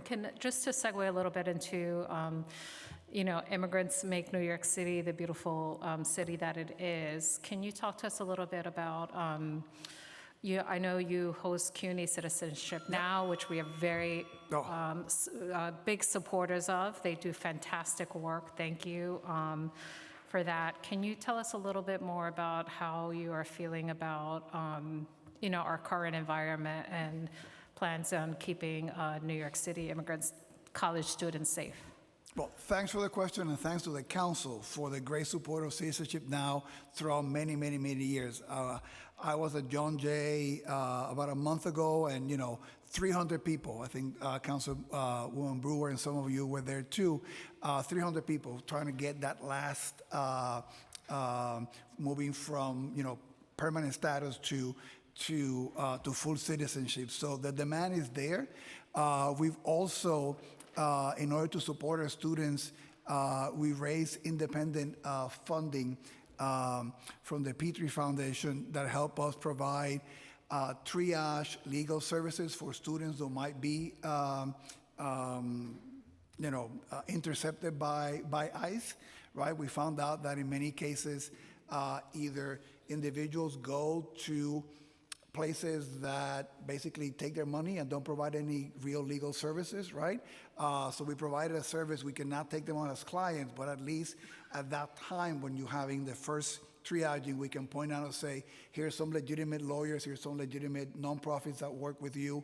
We can stabilize, and that's been, I think, very well received by the community. We have an office at the central office dealing with how we can support our students, and campus do that in different ways. But it's very, very much top of our mind, and thank you to the council for the support of Citizenship Now. Thank you. Just to make a last comment, Chair. New York City public school educators and parents have asked the public school system to provide revised protocol around how to keep their students safe, their staff safe, because the protocol within the building is one thing, but right outside the building is a whole other thing. I would also like to posit that challenge to CUNY around how it makes sure that everyone from the security guard to the groundskeeper to all the staff are very clear about their obligations under New York City Sanctuary City policy, and also their moral obligations to keep each other safe during such a dark time. So thank you. Would love to talk to you more Thank about you for that. that suggestion. Thank you. Thank you. Councilmember Maloney, followed by Majority Leader Abreu. Thank you so much. I wanted to ask more about CUNY Beyond. You mentioned that you're asking for $2.7 million for that program with a plan to expand to 19 undergraduate campuses by 2030. And I want to hear more about how investments in CUNY Beyond, in particular the AI Innovation Fund, are meeting the city's workforce needs, and how you evaluate where you should be investing more with matching with employers. Well, thank you for the question. So, CUNY Beyond is really going, when you take CUNY, 77%, graduate debt-free, almost equal number don't pay any tuition, incredibly affordable, great asset in our faculty, and right. So what we want is to build more on the human capital of our students as they think about careers. So Beyond is about making sure that our students are thinking and being exposed to careers from day one when they get into a campus, right? And they can then contribute more. We think that differentiator, when we get to do that well, is going to be a driver of enrollment, right? Parents and students are asking for places that are giving them better chances to connect with careers at the end of graduation. So we really see it as what we owe to our students and a great tool to beef up enrollment and to be responsive to the community of employers out there. If we have, as the 5 pillars of CUNY Beyond have, more career-oriented curriculum, the AI component will be part of that, right? Because we'll be looking at all the different majors and careers and how AI is figuring that out in the marketplace is going to be coming to us in terms of upgraded curriculum, more individuals from industry coming to teach as adjuncts for our students, and our students being also more active in paid internships and apprenticeships, right? So all that should create students that are ready to meet the moment, and that's why we are very bullish on CUNY Beyond as a key strategy for us moving forward. And what are some of the metrics that you can share on job placement, earning potential by different segments like teachers, healthcare workers, technology professionals for CUNY Beyond program and the benefits that come from it? So I'll be happy to provide you with details on what we have. The other component is that we're trying to figure out what are the right metrics in terms of return of investment. Right, in terms of a student comes to CUNY, they participate in this process, right? How do you really measure that element of success? If you look at what most schools use now, it's very rudimentary data, right? It's surveys going out to students, and we want to be a lot more scientific to be able to come back and really measure ourselves to make sure that we're delivering for the students. But I can give you what we have now, which is mostly based on information that comes from the New York State Department of Labor, is what we use, and we'll be happy to provide that to you in any way that you are interested in. Could I ask one follow-up?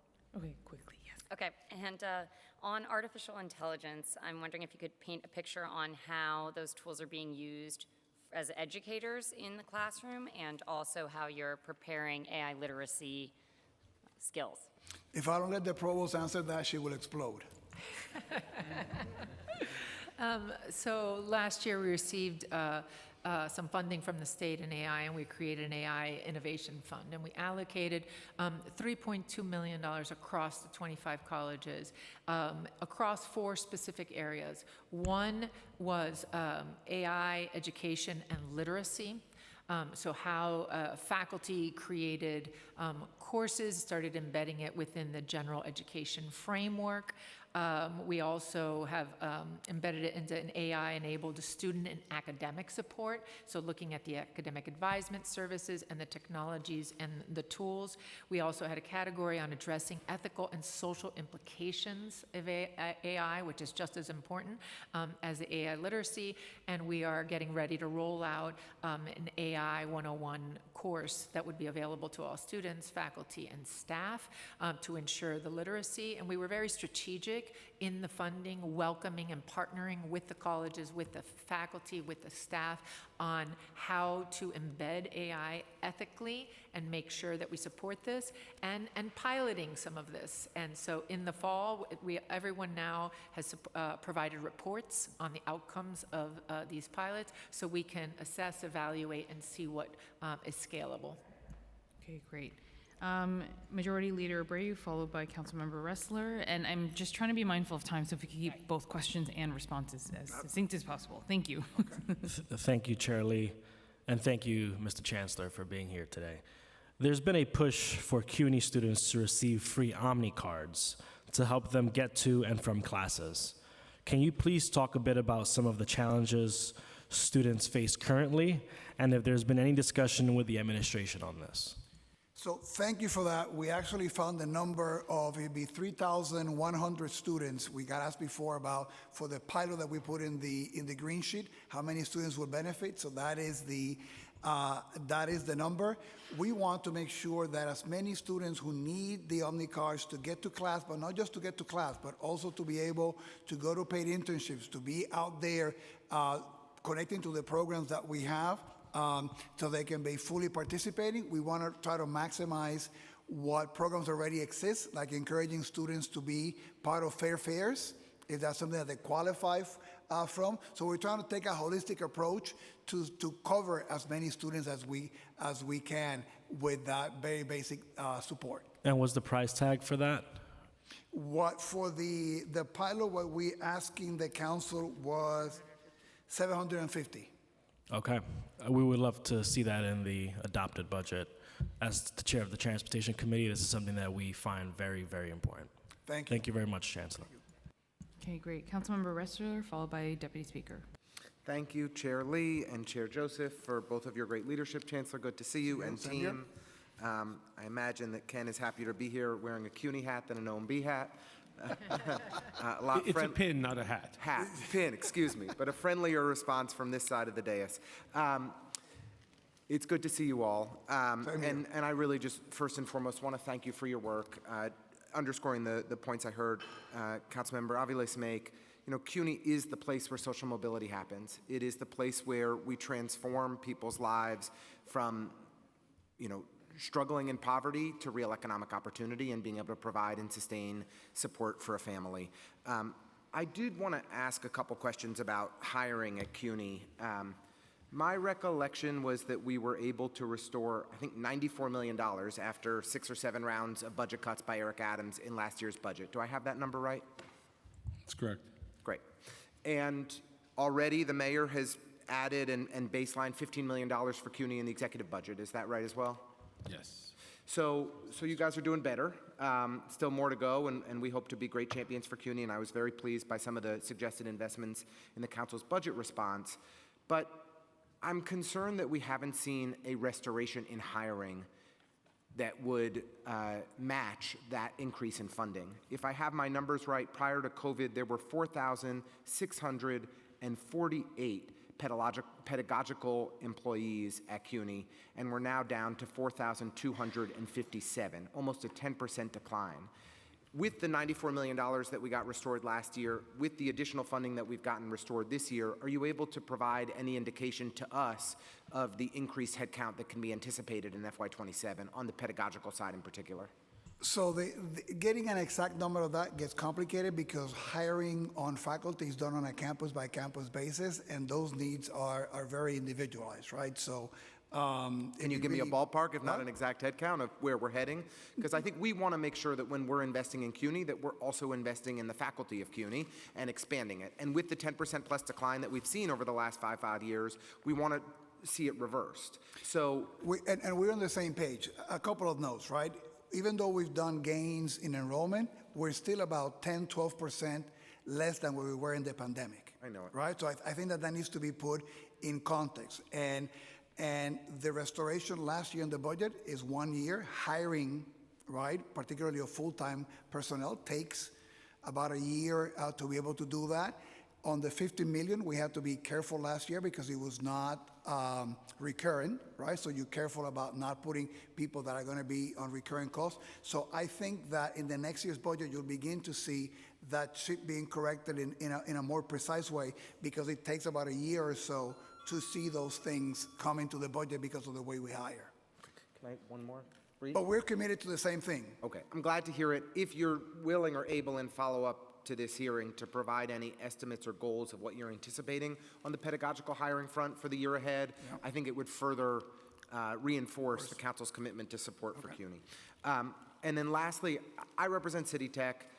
We regularly get incoming from the faculty at City Tech about the conditions that staff and students are working in. And I recognize that we have significant outstanding capital needs across the CUNY campuses, and we need to do a whole lot more to invest in that capital infrastructure. But at City Tech, we get reports of mold in classrooms, leaks, and more. And I understand CUNY's current goal is to bring about 55% of vital building systems into a state of good repair by 2030. Gosh, I wish we could get that to 100%, but I recognize that it's a lot of resources and work that's needed just to get to over half of our building systems in a state of good repair. What do you think the timeline is to get to 100%? Do we even have that kind of big picture goal of by 2040, we're going to get 100% of our vital building systems in a state of good repair? Is there a capital need? Do you have a kind of complete physical needs assessment for the CUNY portfolio of what we would need to come up with to be able to get there? Well, that is our request in the total capital plan, right, which is 9.7 billion, right? So that would be the answer to that. To get to 100, you have to go through 32, 35, 50. So we're trying to move as quickly as we can, and depending on the level of resources that we receive from the state and the city. Another thing that we've been working very hard is to do better at being quicker, at being able to use the funds that we're given, right? Which is another component of this. We've been also making sure that our partner in that entity, which is DASNY, is also, also very responsive. So the more funding that we receive, and particularly for the community college where you have to do the match with the state, we'll get to be able to have a lot less of those concerns that you identify, which we take very seriously, and we appreciate you bringing them to our attention. Okay, I appreciate the answer, and I think we all want to do more together to improve the conditions on our CUNY campuses, and I think being even more ambitious in our capital plan is necessary. So thank you for the extra time, chairs, and thank you, Chancellor, as always, for your tremendous leadership. Great. We've been joined by Councilmember Hudson, and now we have Deputy Speaker, followed by Hudson.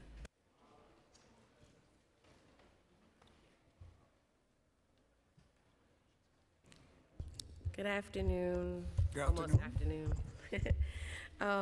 York College is an important institution in Southeast Queens. Are there any planned investments, program expansions, or workforce development initiatives specifically impacting York students and the surrounding community?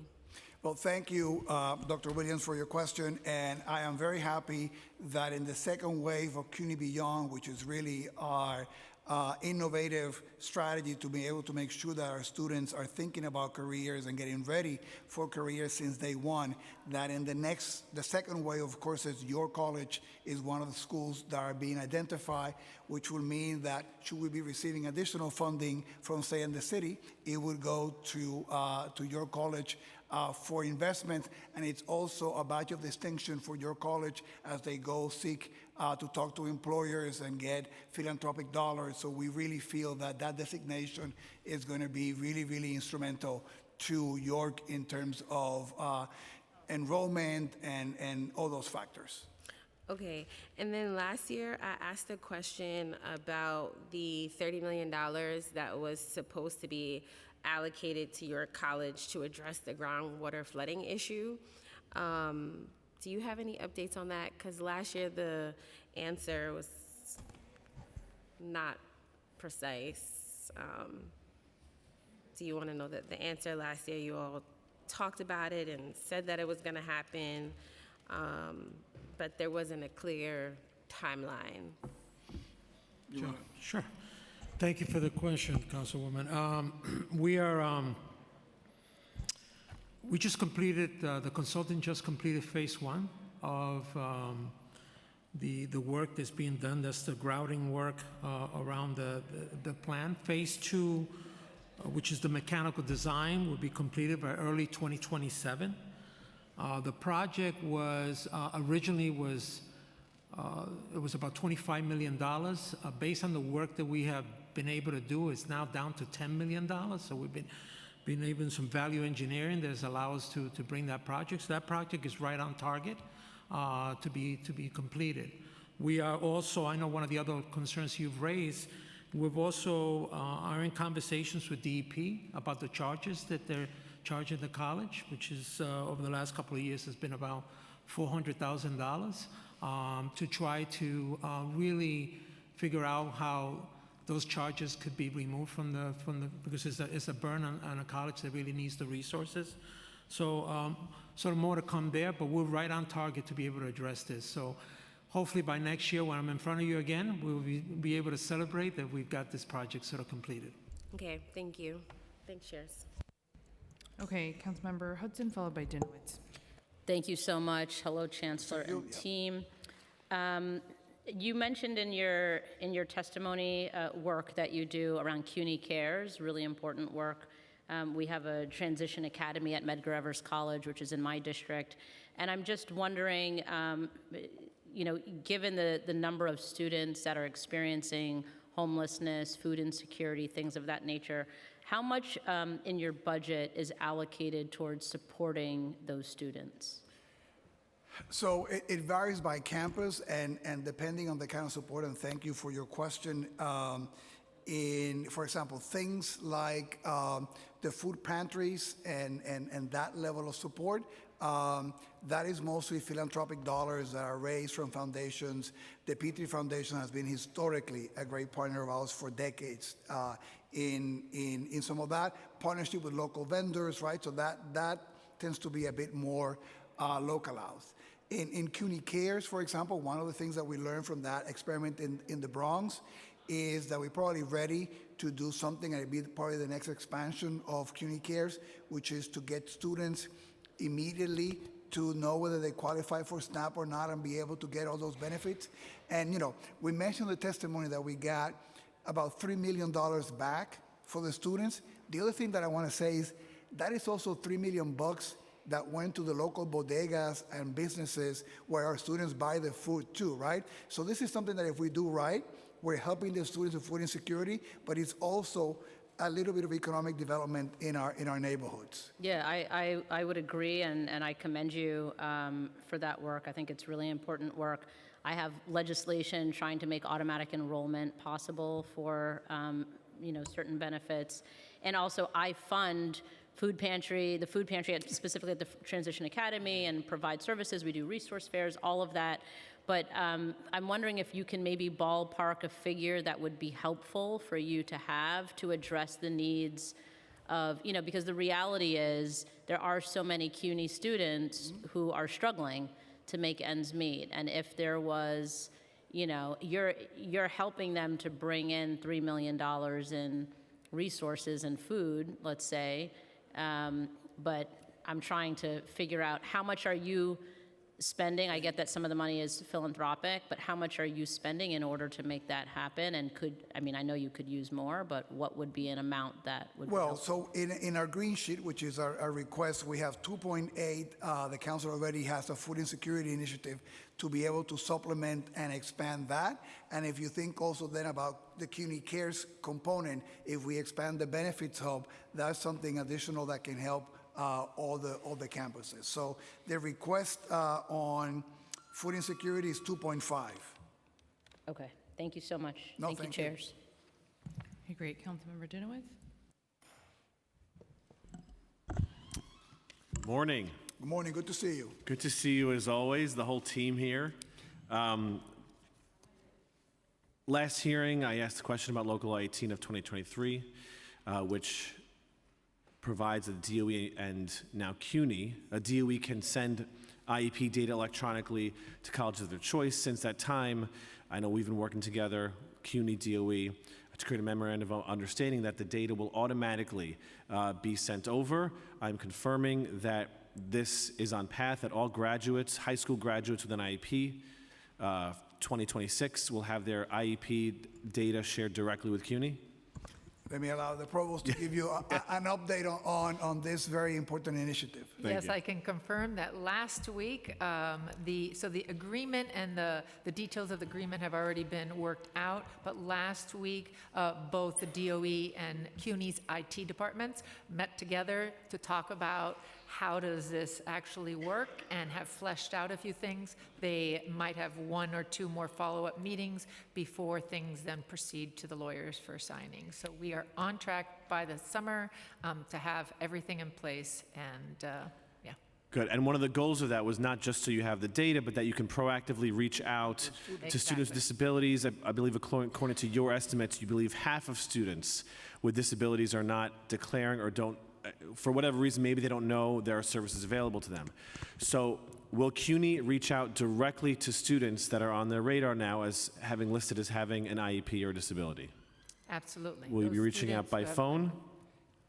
So By email, by mail, what does the outreach look like? Well, the students indicate and provide contact information, so it may be email, may be phone, but traditionally students prefer email, but we will try any means that the student have given us permission to do so. Good. Just confirming that CUNY will be reaching out.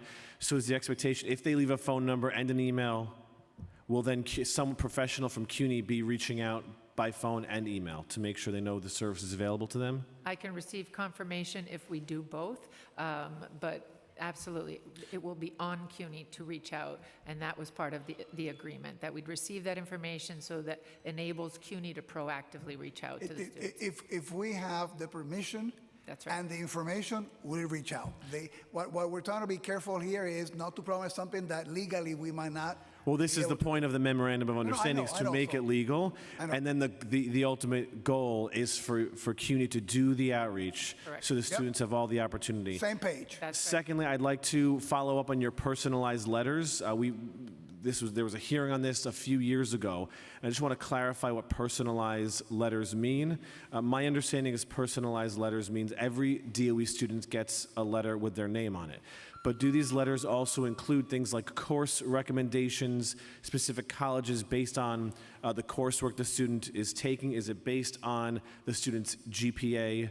Is there any targeted letter other than the individual student's name? So don't minimize what it took to get an individualized letter the first time that didn't have some of those things, right?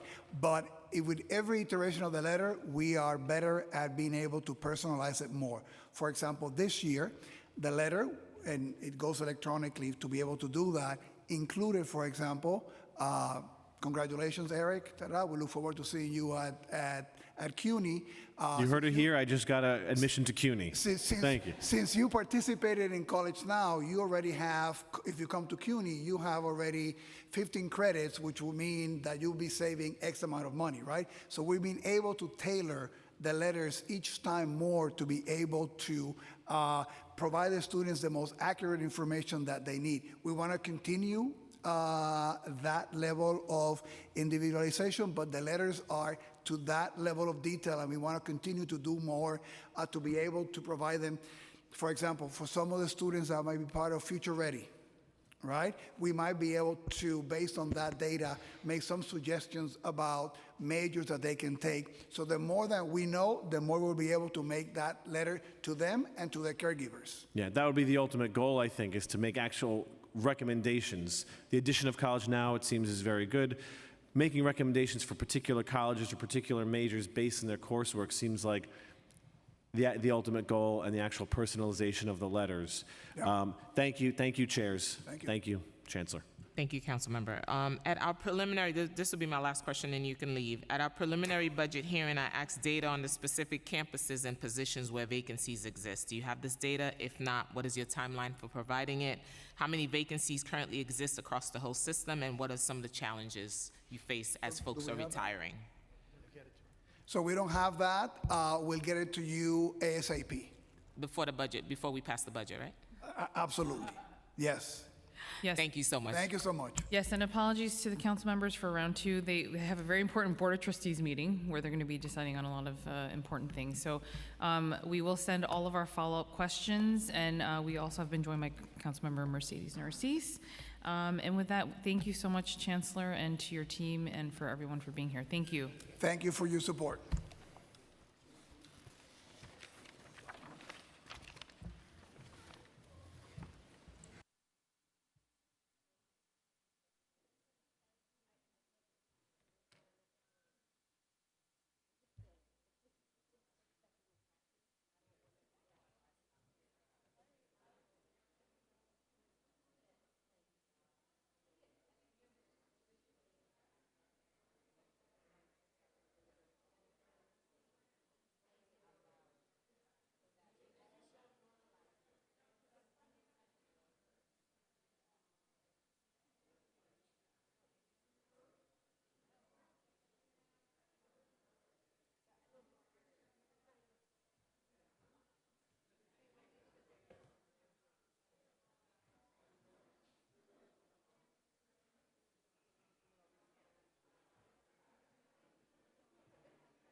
Good afternoon. We should be moving to education shortly. As you walk in, please find your seat. Quietly, please find your seat. Just a reminder, no food or beverages are allowed in the chambers, and no one may approach the dais. Thank you.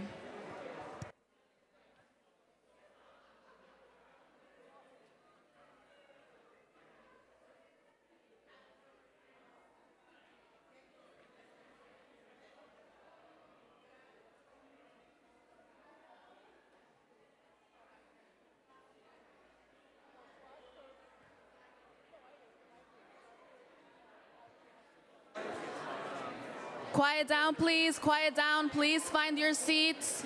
Please find your seats.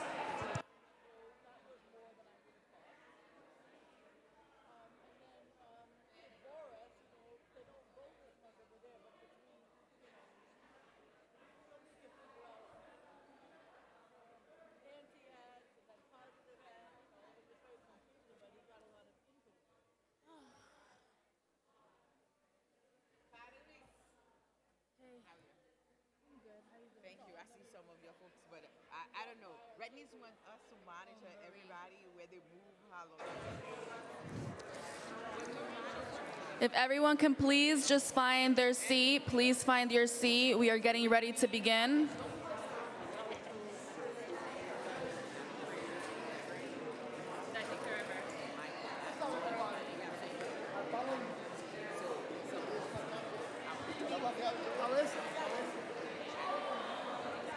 Yeah, but Marie knows what she's doing. She met with us yesterday.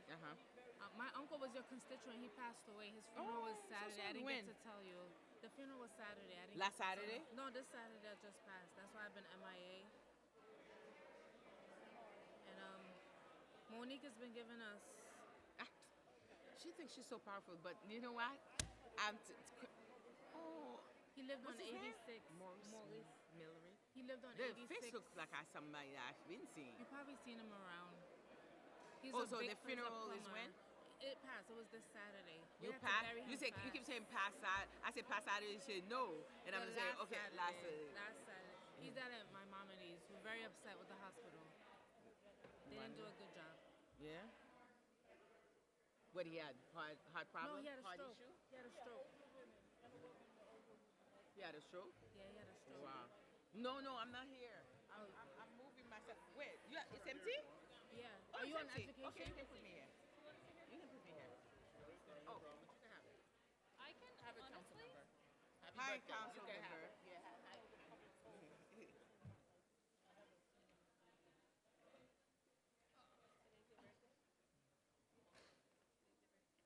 Today's my birthday? You want to give me a gift? That's the only reason. No, it's not my birthday. But I was sitting here first. I was standing there and I'm about to sit. And then he said, but your name was not here. So how I took your seat? How do I take a seat? Okay. Listen, Kingsborough's in your district? Hmm? Kingsborough's in your No. district? She apologized. Oh, it's no problem.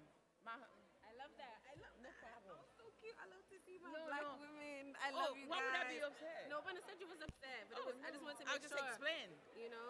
I said, let Okay. me explain. I know, and because she you was- and then she apologized. Yeah. That was so sweet. I love that. My staffer reached out to your team. I do love it. I do. My staffer reached out to your team to meet up. Okay, Farrah, because you be trying to play last me. time it was supposed to be me, you, and Althea. Me and Althea ended up meeting up. So we I know. reached I out. did hear about that meetup. I was like, oh, Farrah met with you. You know, I get jealous. You just for what? Yeah, when y'all be Because you're meeting not up and Haitian? shit. Oh no, because I love Haitians. I don't have to be jealous about that because you guys love me, so I'm never jealous about that. Oh, okay. But no, when y'all meet up without me. Oh. But they reached out to see if we could all coordinate the time together. Oh, okay. You know what? There's a meeting The that we're Haitians having. be mad at the Haitians in my area, so they love me. I know they love you. They don't have no problem with you. I know. Yeah. I just stay out You of have to drama represent 'cause y'all got everything. a lot of stuff. Okay? How do you say, like, lots of drama in Ampil, Creole? ampil. Ampil Ampil, bagay. and I want to stay away. Who? How do I say Creole? I want to stay away from the drama. We just What need help drama? for Me, I Pastor don't know David. drama. I want to stay away from the Me drama. too. Do How like do I me. say it? Just Say it I want to do like Mercedes. I want appeal Just say problem. ampil problem. They- wait, Ampil they- problem. Ampil problem. Bad problem. Yes, I know. Don't make that drama. situation is messy. It's not only Haitian that's messy. I don't know. That's not my problem. I'm not in the state, and I'm not. It's not only Haitian that messy, by the way. Did Celine tell you what he said? What the What Clyde said? No. Oh, that they need capacity training? No, and he was like, "Oh, the Haitian community keeps asking me for stuff." I was. He belittles them. I said no comment. I'm not belittles Haitian, okay? them, So I love that. I'd be like, I don't know. No, They what you have- say? they No have a- problem. I'd be like, I don't. Whatever. That's not me. Their project is a great project. It is cool. And they already have It's cool. I told them I would like show some, but they didn't ask me for it. They didn't ask me for capital this year. They came and spoke to me. Oh, the mic? Oh. Told them not to ask you. So like next year I would.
All right.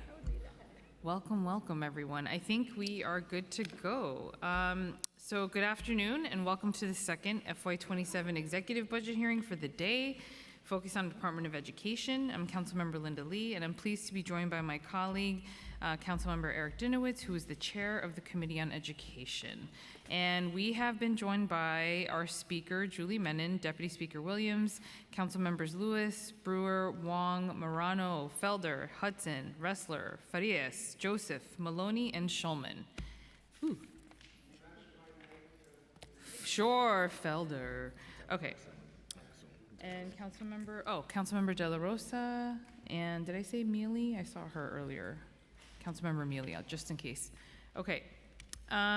So welcome, Chancellor Kamar Samuels, and thank you all for joining us today to answer our questions. Special shout out to Daniel Junta, sorry, and Deputy Chancellor Foti. Sorry, all of you guys. Okay, I'll stop. Okay, now I'm going to get myself in trouble. On May 12, 2026, the administration released the Executive Financial Plan for FY 26 to 30, with approved FY 27 budget of $124.7 billion. DOE's proposed fiscal 2027 budget of $37.9 billion represents 30.5% of the administration's proposed FY27 budget in the executive plan. This is a decrease of $105.8 million, or 0.3%, from the $37.6 billion originally budgeted in the FY27 preliminary plan. This decrease results from several actions, mostly a $922.2 million savings plan, which is offset by increased funding to restore learning to work and early childhood and education outreach, as well as expansions of Every Child and Family is Known, special education pre-K, and teacher recruitment efforts. As of April 2026, DOE's pedagogical headcount was 2,936 less than their fiscal 26 budgeted headcount, while their non-pedagogical headcount was 890 more than budgeted. In the Council's preliminary budget response, we called on the Mayor to add $64.6 million to DOE to invest in one-time funded educational programs such as Learning to Work, the Mental Health Continuum, please, I'm making a plug for that, and Immigrant Family Engagement and Outreach. We were pleased to see that 2 programs, Learning to Work and Early Childhood Education Outreach, were included in the plan, and we are hoping that the majority of the one-time funded programs will be included in the future before we adopt. During my time as chair of the Committee on Mental Health, I consistently fought for a mental health continuum to be added and baseline, and this plan does not include the $5 million for this crucial program that brings together the DOE, H&H, and DOHMH to support students with significant mental health needs at 50 high-need schools. The funding has continually been added for 1 year only, which creates instability, as we know, and uncertainty when it comes to planning around the program's future, despite its positive impact on students. So today we urge the administration to invest in this program to support the mental health needs of students at high-need schools. And now I will turn it over to our speaker for her opening statement. Thank you so much, Chair Lee. Good morning, Chancellor. Good morning, First Deputy Chancellor and your entire team. Today, we will, of course, as the Chair said, be discussing the Department of Education's executive budget for fiscal 2027. The executive plan includes significant investments in our education system. As a shared priority between the Council and the Mayor, we are happy to see investments in early childhood education, programming for students with disabilities, and learning to work, among many other crucial services included in the most recent plan. The executive plan includes an additional $81.5 million in fiscal 2027 for early childhood education, on top of the hundreds of millions of dollars included in the preliminary plan. These investments are critical as we work towards a universal child care system. We are also pleased to see funding to increase contract rates for ECE providers who have not seen an increase since 2022, despite rising operating costs. Notably, these rate increases do not provide pay parity for the ECE workforce, whose wages vary greatly across sites, experience, and union affiliation. For a strong ECE system, we need a strong workforce behind it. The Council is ready to work with the DOE to improve recruitment and retention of ECE educators, including increased wages for workers. While the executive plan includes new investments in the education system, it also includes a savings plan of $922.2 million in fiscal 2027. This savings plan heavily relies on cost containment strategies for class size and due process cases. The plan recognizes a savings of $149 million for due process cases, coupled with investments in pre-K special education, as well as services for students in non-public schools. The Council appreciates the due process briefing that you provided last week, and we just want to say that this is in stark contrast to what we feel is a lack of transparency on DOE contracting, which is something we're going to focus on. We look forward to discussing the savings plan with the DOE and better understanding how the DOE will realize these savings next school year. Additionally, the savings plan includes multiple savings and contract spending most notably $30.3 million for procurement reform as called for in the Council's fiscal 2027 preliminary budget response. While the Council is pleased to see an effort from the DOE to reform the DOE's $12.8 billion contract budget, there is a concerning lack of transparency in this spending. The Council has continually called on the DOE to provide more details on their contract budget, especially the procurement method. However, these calls have largely remained unanswered. DOE's initial response to the Council's preliminary budget follow-up on DOE contracts was, quote, "This is being reviewed and we will get back to the Council," end quote, a response that was provided weeks after our request. OMB's response similarly avoided answering the Council's questions about DOE contracts, suggesting that DOE would separately follow up with specific information. While the DOE did share some information on DOE contracts with the Council just late last week, the lack of transparency on DOE contract spending, a significant portion of not only DOE's budget, but the whole citywide budget, is very concerning. The Council continues to seek additional information to fully evaluate the procurement method, scope, purpose, and cost of DOE contracts. So we very much look forward to a robust discussion today on DOE's contracts and savings plan. I will now pass it back to Chair Lee. Great, and I will pass it to Chair Dinowitz for his opening. Thank you, Speaker. Thank you, Chair Lee. Good afternoon, and welcome to the fiscal 2027 executive budget hearing for the Committee on Education, joint with the Committee on Finance. My name is Eric Dinowitz. I'm the chair of the Committee on Education. I'm honored to be here as a proud DOE public school alum and a forever educator. Today, we'll be discussing the Department of Education's $37.92 billion fiscal 2027 budget as presented in the Executive Financial Plan. Thank you to Chancellor Samuels and your team for joining us today. The DOE has the largest budget among all city agencies, around 1/3 of the city's overall fiscal 2027 budget. It also has the largest headcount among city agencies, with 141,414 budgeted positions, 46% of the entire city's budgeted headcount. As chair of this committee, I will continue to push for accountability and efficiency and transparency. The budget for the largest school system in the country should reflect the needs and interests of its students, its educators, its faculty, and its families. The executive plan includes major investments in programming for students with disabilities and District 79 students, as well as the expansion of New York City Reads and Solves, which provides standardized curriculum. I'm particularly happy to see the inclusion of Learning to Work and early childhood education outreach funding, both of which were called for in the Council's fiscal 2027 preliminary budget response. However, there are multiple Council priorities that were not funded in the executive plan. Restorative justice is funded at only half of its current budget in fiscal 2027. Many mental health clinics are in jeopardy of closing because of the gap in mental health continuum funding. Student success centers face an uncertain future. Funding for immigrant family engagement is missing from this plan, despite being critically important given the current climate for immigrant communities. All these services and programs are facing funding cliffs because they were not funded in the executive plan, and both I and the Council will continue to push for these programs. Between prelim and exec, the plan also includes two major programs for students with disabilities through an additional $137.5 million for pre-K special education and $86 million for IESP support for students with disabilities in non-public schools. However, beyond a small expansion of District 75 classes in the prelim plan, this budget does not include any additional special education support for grades K through 12.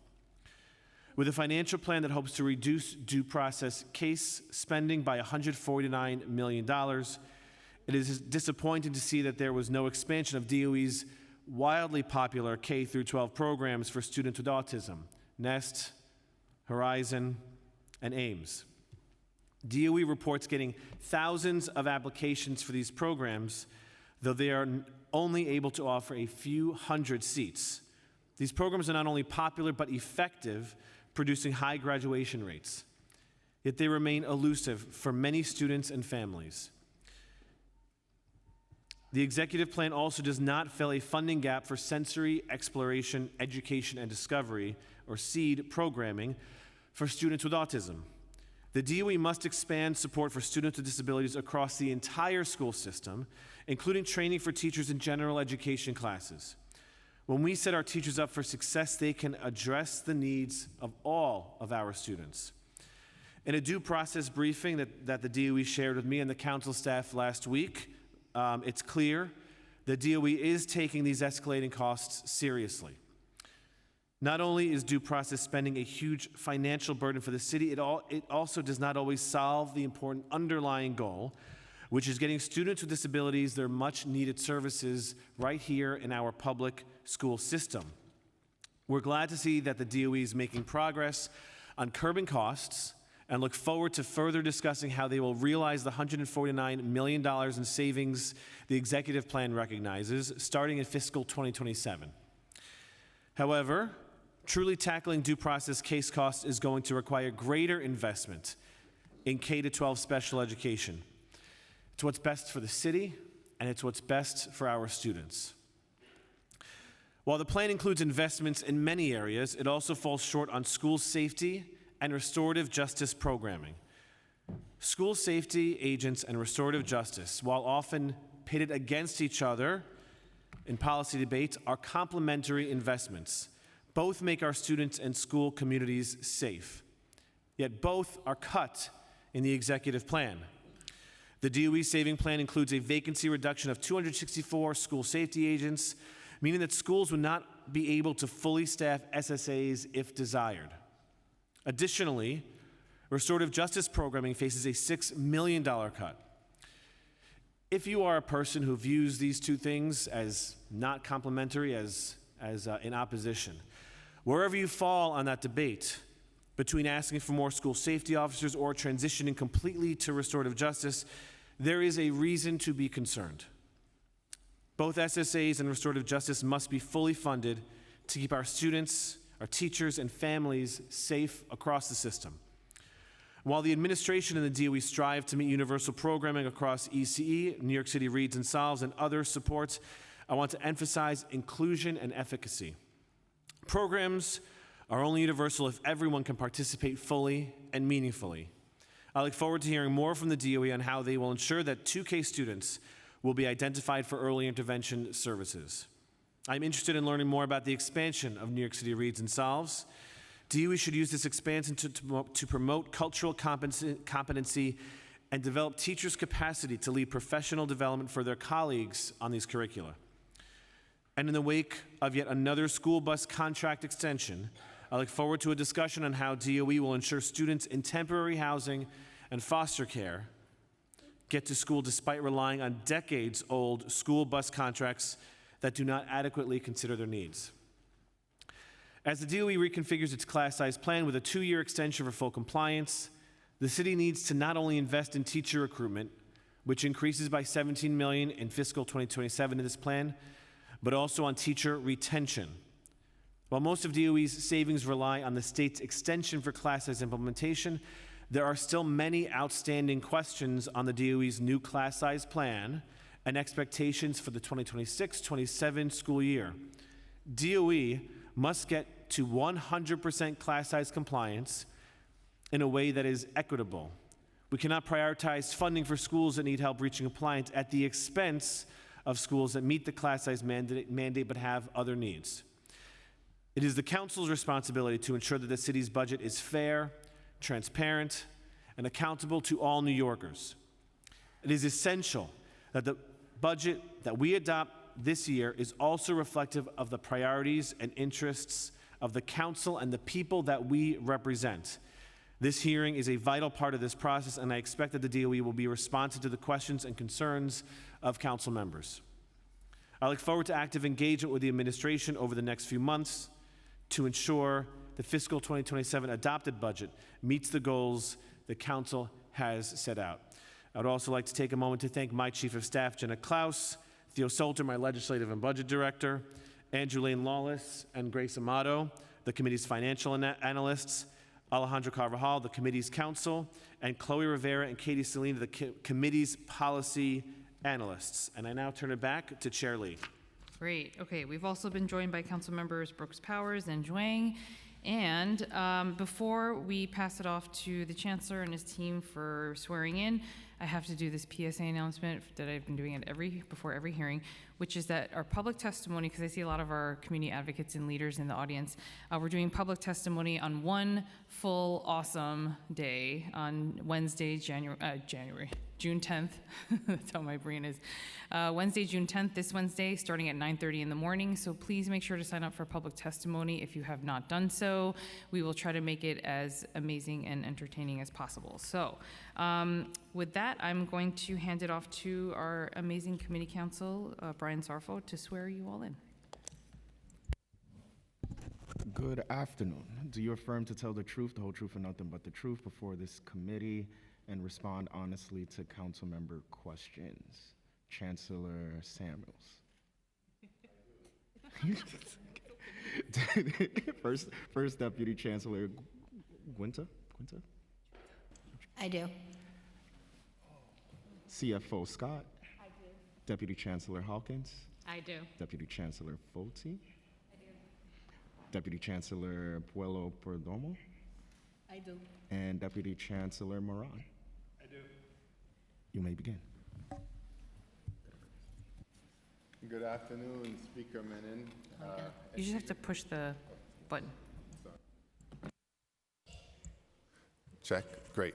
Good afternoon, Speaker Menon, Education Chair Dinowitz, Finance Chair Lee, Early Childhood Chair Gutierrez, the Committee on Education and Finance, and the Subcommittee on Early Childhood Education. Thank you for inviting me to testify on the fiscal year 2027 executive budget. I am New York City Public Schools Chancellor Kamari Samuels, and I am joined by my First Deputy Chancellor Daniel Ginta, Chief Financial Officer Sarita Scott, and other members of my senior leadership team. The Mayor's FY 2027 executive budget for NYC Public Schools, which totals $44.9 billion, will both sustain critical programming and enable us to enact a new vision for our schools. One shaped directly by our communities and aligned to the administration's plan for a vibrant, equitable, and affordable New York City.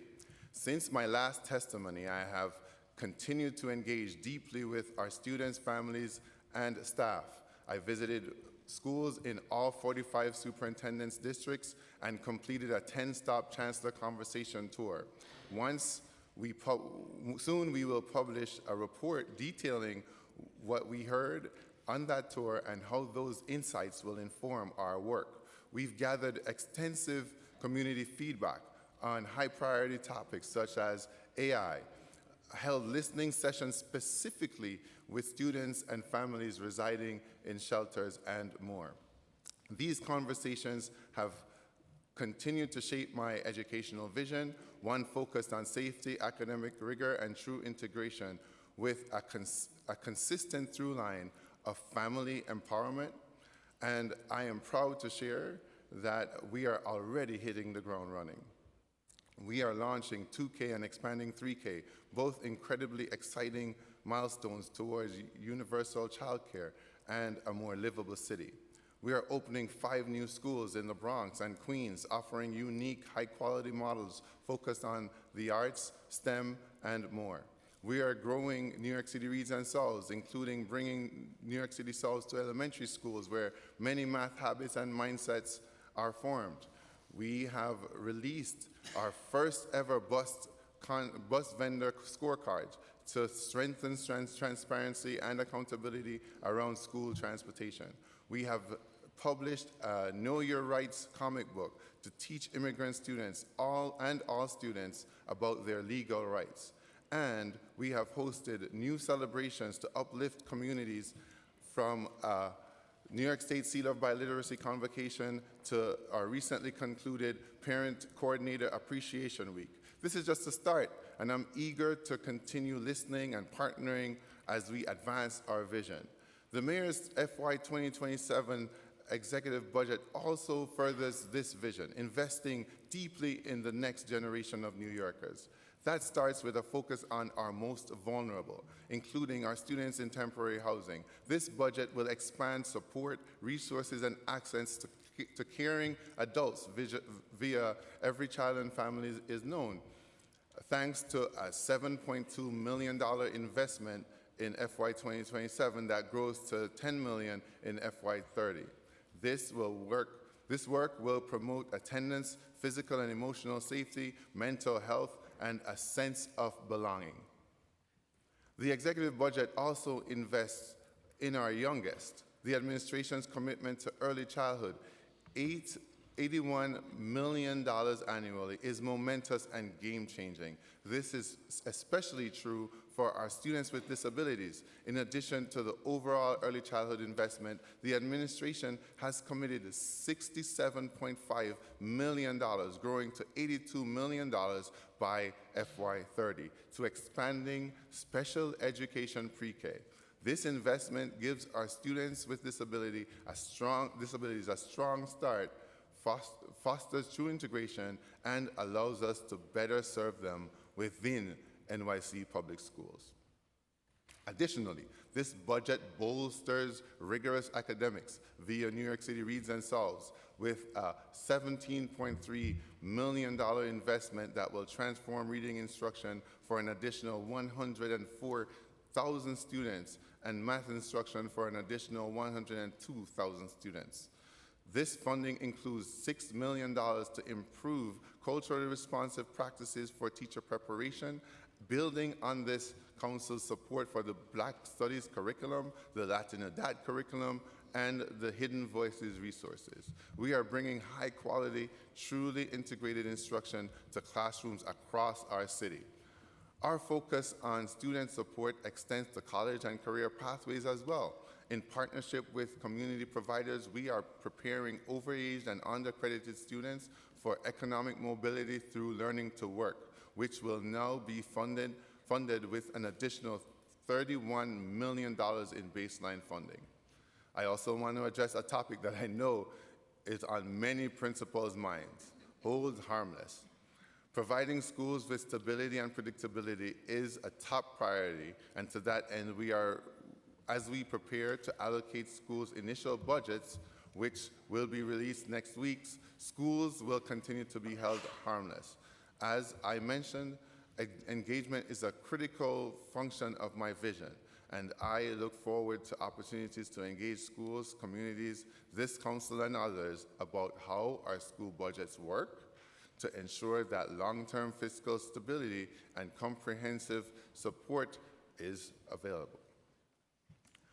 And finally, this budget also reinforces the essential operations that undergird our programmatic priorities and keep our 1,600 schools open, safe, and running smoothly, with over $390 million in baseline funding towards IT, school cleaning, leases, utilities, and facility maintenance. While we are extremely grateful for these tremendous investments, I am proud to say that this budget does not only invest, it also saves. In line with the Mayor's Executive Order 12, the FY27 executive budget advances a comprehensive savings strategy that streamlines work efforts, strengthens fiscal discipline, and better aligns resources with students' needs, together generating significant savings of nearly $1 billion in FY27. Today, I'd also like to speak to budgetary and legislative decisions from the state that impact NYCPS on foundation aid. We deeply appreciate the increase in L weights and new weight for students in temporary housing and foster care. We will continue to advocate and partner with the state for further changes to the formula, including a regional cost index increase and an increased weight for students with disabilities. On class size, the extension of the implementation timeline will allow us to execute our capital and hiring strategies sustainably and with fidelity. building on the progress we've made since my last testimony. Specifically, we've worked shoulder to shoulder with SCA to create a multi-year plan for all schools with class size related space needs. This work, which strategically blends capital and non-capital strategies, will be detailed in the class size reduction plan, which will be released next week. Additionally, we are continuing to bolster staff to meet the mandate. This includes allocating funding to hire more teachers and investing nearly $17 million in FY 2027 for teacher recruitment, enabling us to expand programs like New York City Teaching Fellows, the same pathway I took to become an educator. I also want to thank the Senate for the state for its extension of mayoral control, an essential ingredient for equitable transformative leadership of our schools. But let me be clear, the other critical component is family partnership. The mayor's executive budget reflects that, with $3.2 million allocated to FY 2027 towards family empowerment initiatives.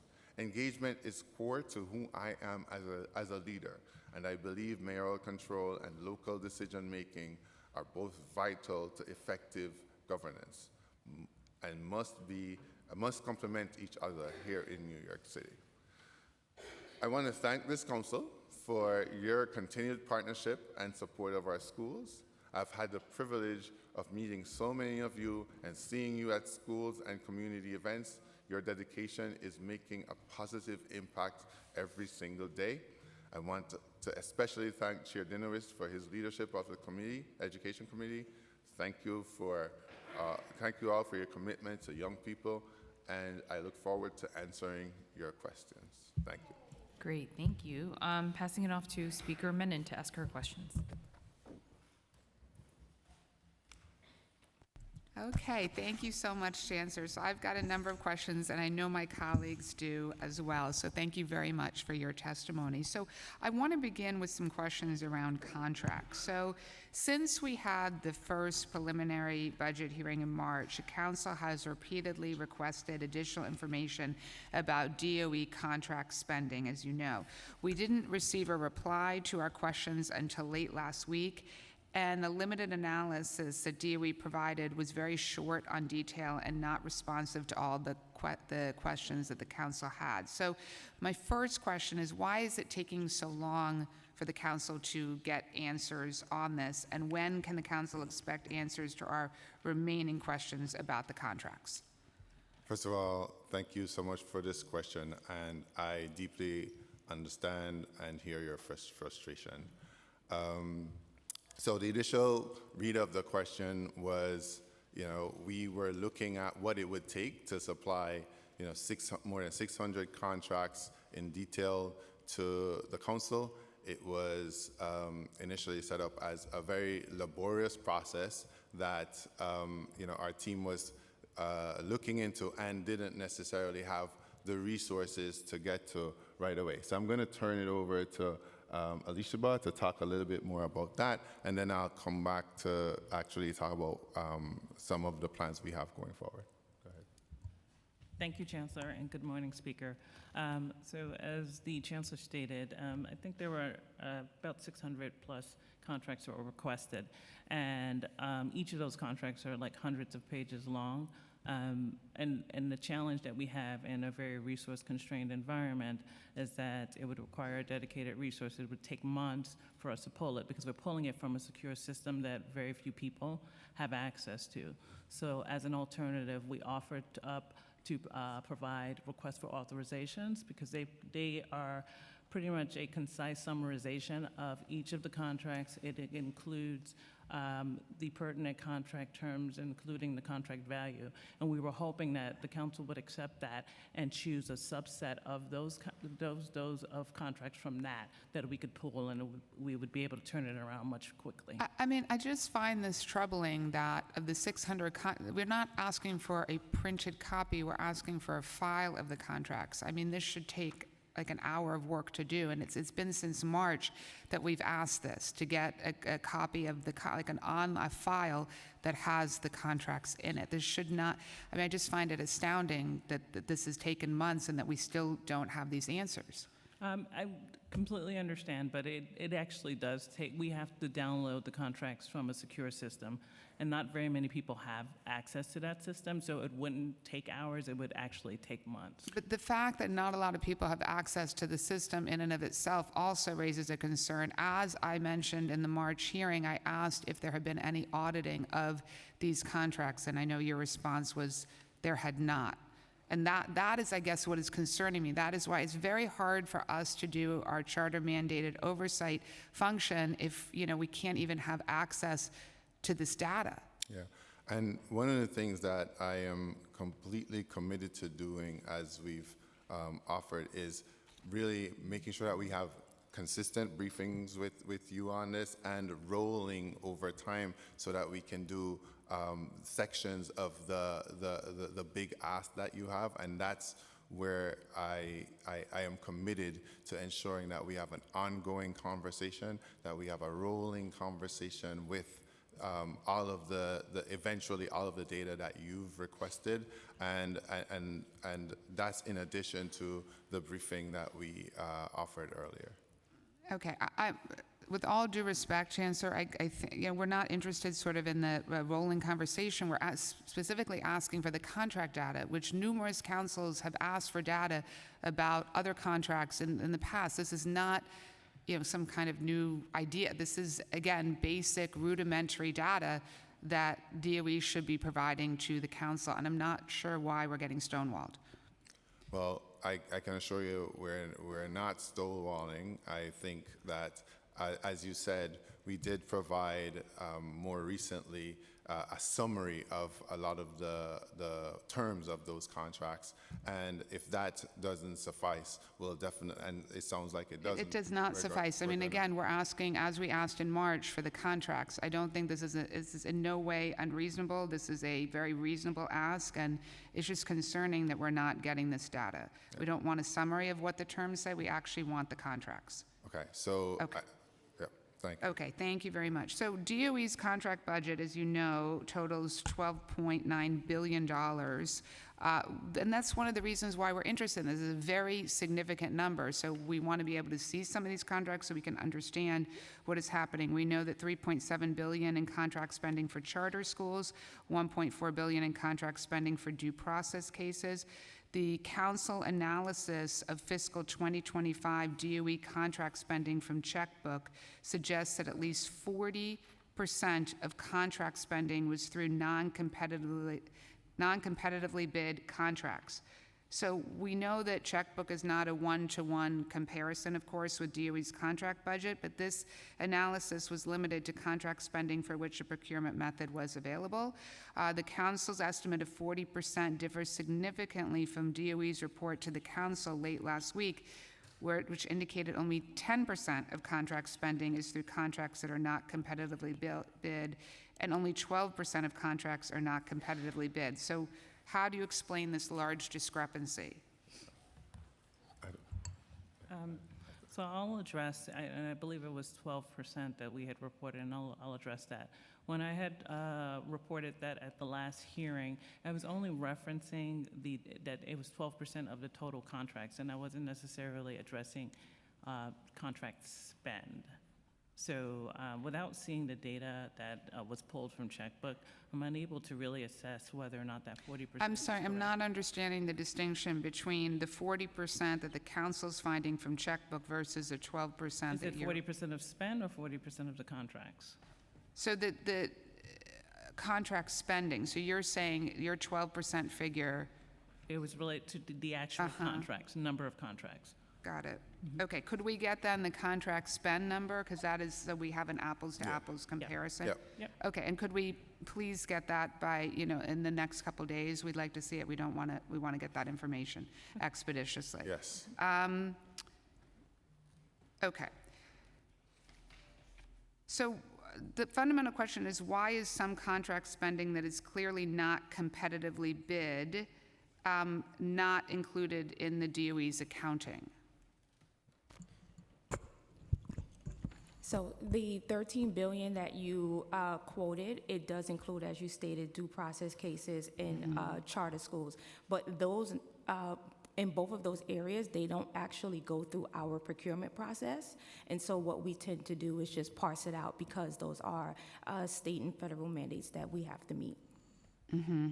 Okay, the council's analysis of checkbook data found that in fiscal 2025, another 21% of contract spending came from contracts that were renewed, again, considering only contracts for which there was data on the procurement method. Does DOE track the portion of renewal contract spending that is competitively bid? Sorry, can you repeat that question? Does DOE track the portion of renewal contract spending that is competitively bid? I don't necessarily know that I report out on it, but we do keep track of it, yes. Okay. Can you also then provide to the committee this data? So you want spend on contract renewals? Yes, and extensions? exactly. Okay. Exactly. I want to move on to New Vision's portal contract. The saving plan includes a reduction of $8.9 million in fiscal 2027 and the out years for contract reduction. We have heard that this cut is targeting the New Vision's data portal. Former Chancellor Ross Porter wrote an impassioned op-ed that I assume you probably saw about the value of the New Vision's data portal in schools, which integrates data across agencies in support of student planning, program management, and analytics. The council would obviously be extremely disappointed if this contract was cut next year. Can you confirm if this savings is cutting the contract for the New Vision's portal? Yeah, so I can confirm that that was the recommendation on behalf of the cost savings team. And I will say that we have since had significant conversations across agencies and as well as with New Visions to really think about opportunities for moving forward in a way that would be sustainable, that is not necessarily that would be advantageous for, first of all, to us, because despite the fact that it's used across agency, all of the cost sits with DOE, and so we want to have a conversation with the vendor as well as with our agency partners about how to move forward, and we're involved in those discussions, and we're hopeful that we can get to something that doesn't involve the disruption of the service. So so then can the council know that it's no, it will not be cut, or?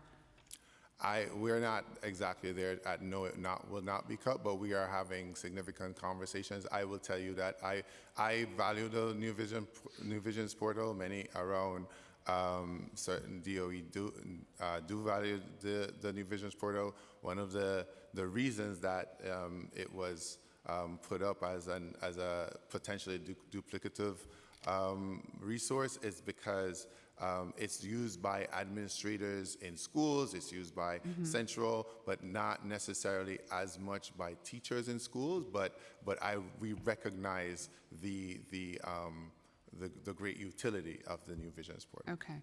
Moving to pay parity for early childhood education workers, what is the average salary and working hours for the ECE workforce by setting, including contracted home-based providers, contracted CBO providers, and NYCPS-run programs? Yeah.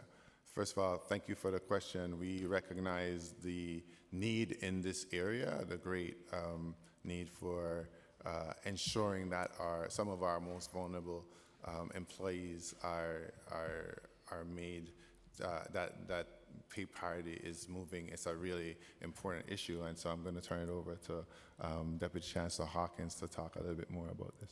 Thank you, Chancellor. Thank you, Speaker.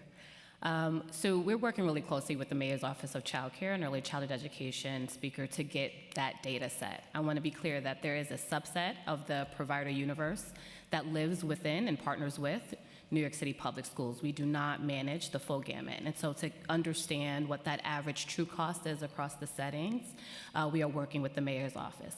What we can say, it does vary, to your point, right? And so we have a subset of a provider base that are contracted in center-based programs. Those that are unionized with DC 37, they have one rate. Those that are non-union have a different rate. And then our colleagues in New York City Public Schools working in district schools have a separate rate of pay, which is dictated by the UFT collective bargaining agreement. The hours vary across these settings, so I can't give you the average, but we are going to work to provide more centralized data at some point. I want to also reinforce that we are in full support of compensation parity, going beyond that of pay, but understanding that some of our provider partners don't even have, select insurances to support their fringe rate. And so we are in active discussions with the mayor's office.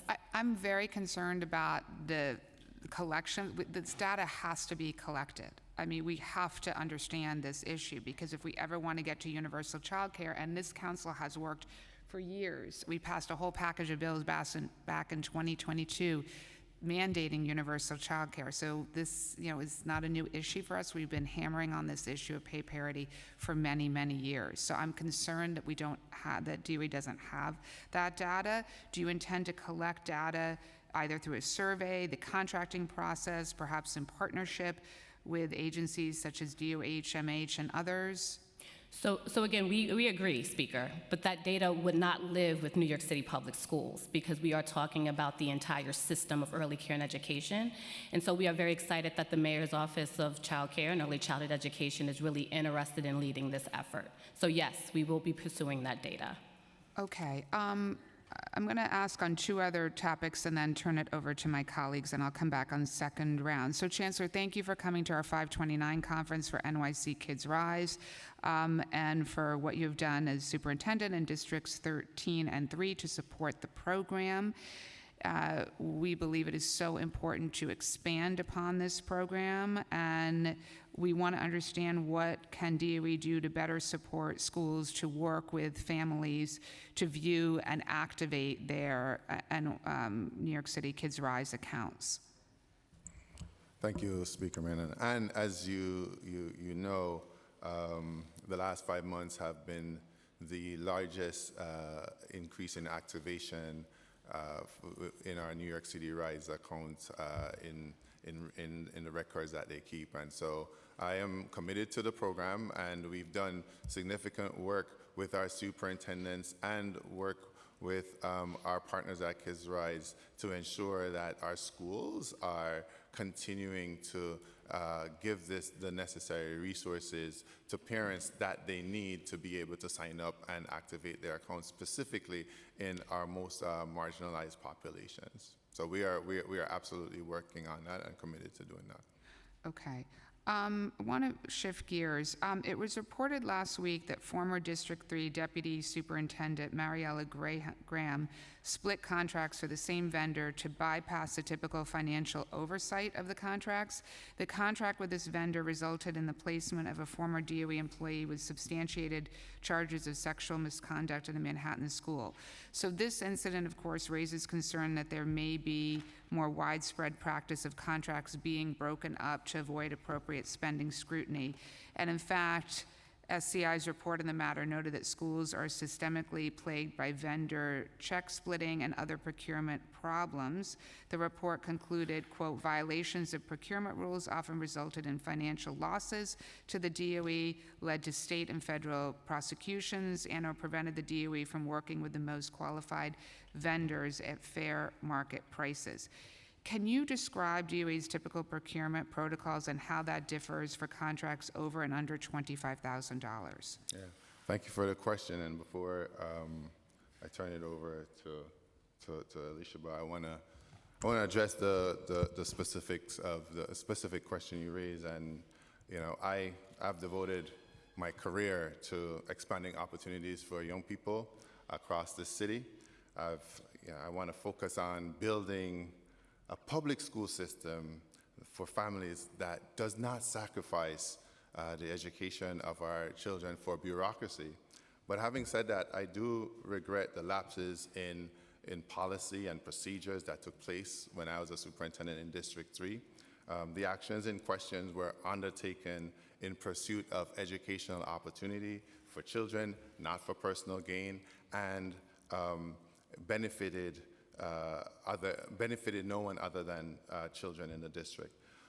While our current system in NYC public schools tries to strike a balance between, system-wide purchasing and ensuring that schools and districts have a level of autonomy to get to day-to-day transactions as well as their vision, we have a critical need to strengthen and improve purchasing practices across our system. And as a chancellor,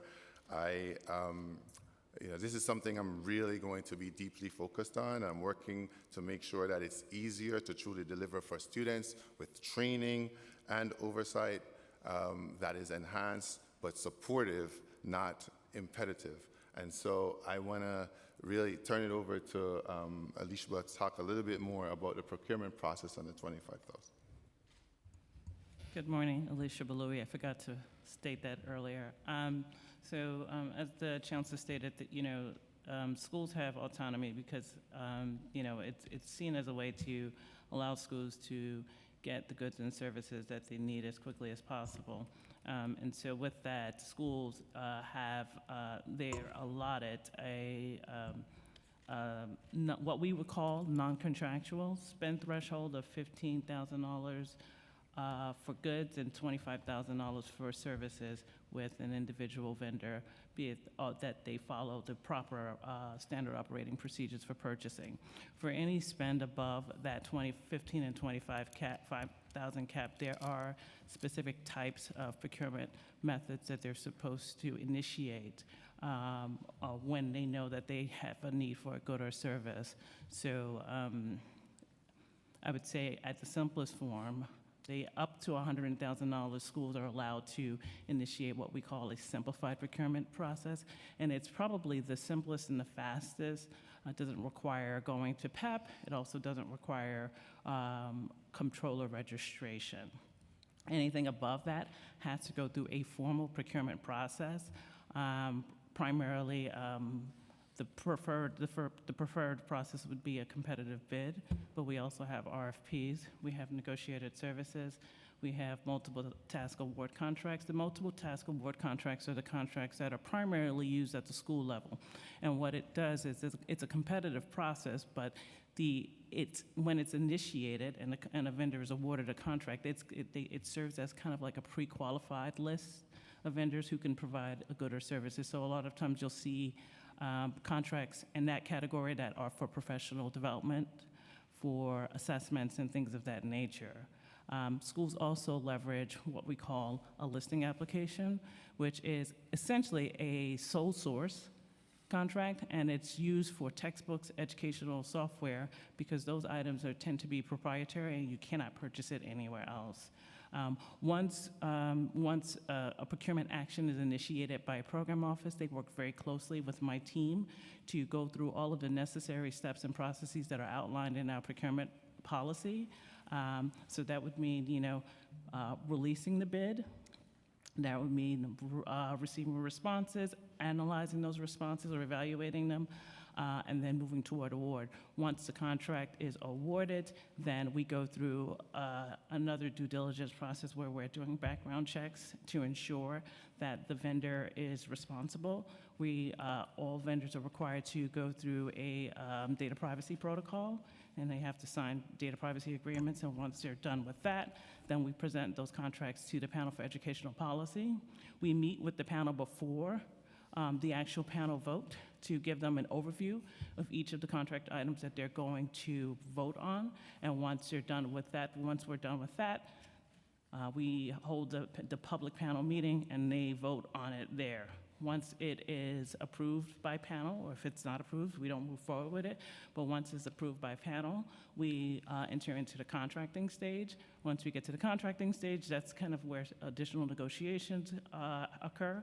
And once we finalize that, then it gets submitted to the comptroller for registration. Okay. But that's just Cliff Notes. That's a very Cliff Notes version of it. Sure. A couple questions on that. You mentioned textbooks as an example. Why would and you mentioned that they're proprietary. Why would textbooks be a proprietary So, That seems kind of commonplace. Why would they be proprietary?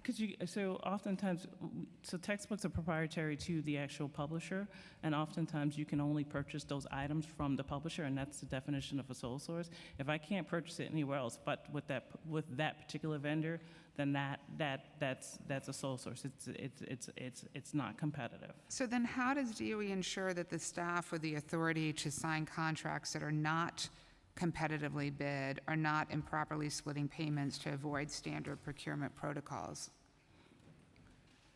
Repeat the question again, I'm sorry. So it goes into the questions that I was formerly asking the chancellor, which is how does DOE ensure that the staff with the authority to sign the contracts that aren't competitively bid aren't improperly splitting the payments to avoid the standard procurement process? Okay. So I think you're referencing the non-procurement violations. Right. So we provide training to staff who have the authority to initiate procurement actions.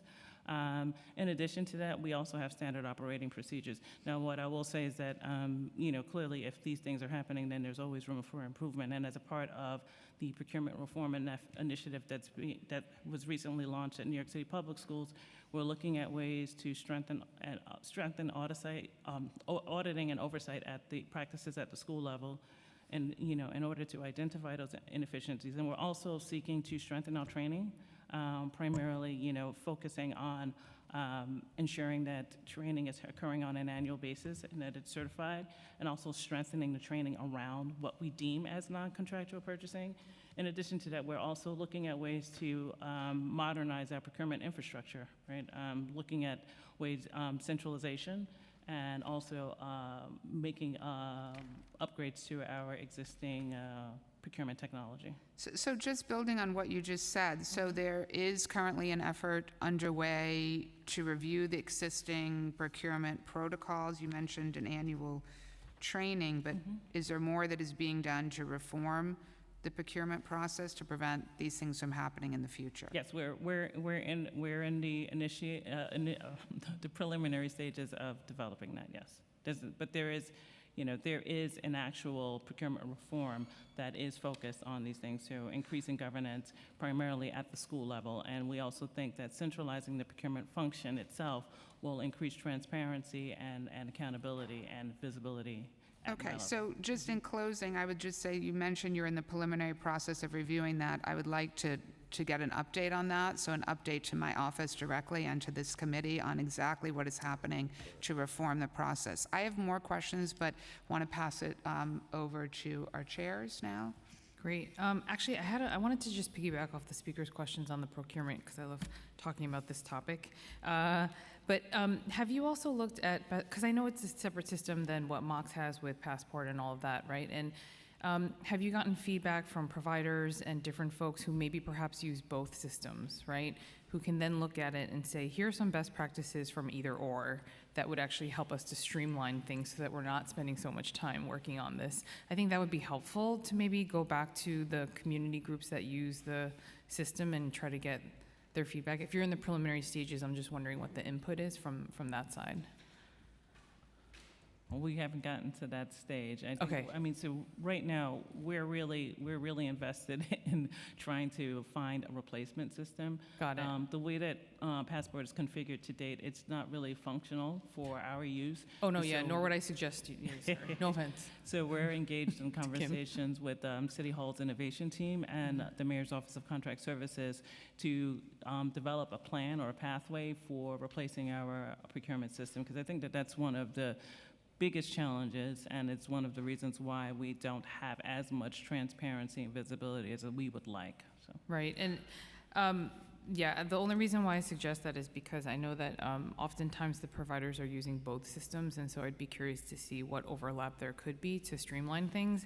And then also on that note, because I think you had mentioned, if I heard you correctly, that at some point in terms of the RFP process, the PEP needs to vote for it. But before it gets to that point where they have to vote on it, I'm assuming, and correct me if I'm wrong, that they've already gotten a download and have been prepped beforehand of the different groups that are part of, so in other words, they're part of the process so that it's not a surprise, right? Correct. So Okay. we do hold briefings at least 1 week prior to the actual panel session, and the actual agenda is posted publicly 10 days before the actual meeting.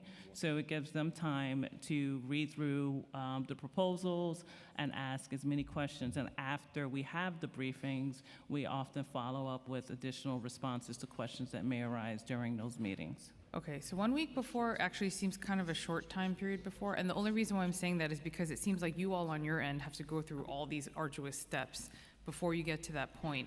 And so I'm just wondering if there could be that input beforehand, because then the last thing is like, you have to go through this entire thing, and then what if they don't like the final bidders or whoever? I completely understand what you're saying, but it takes about a year for us to even get to the point where we can present it to panel.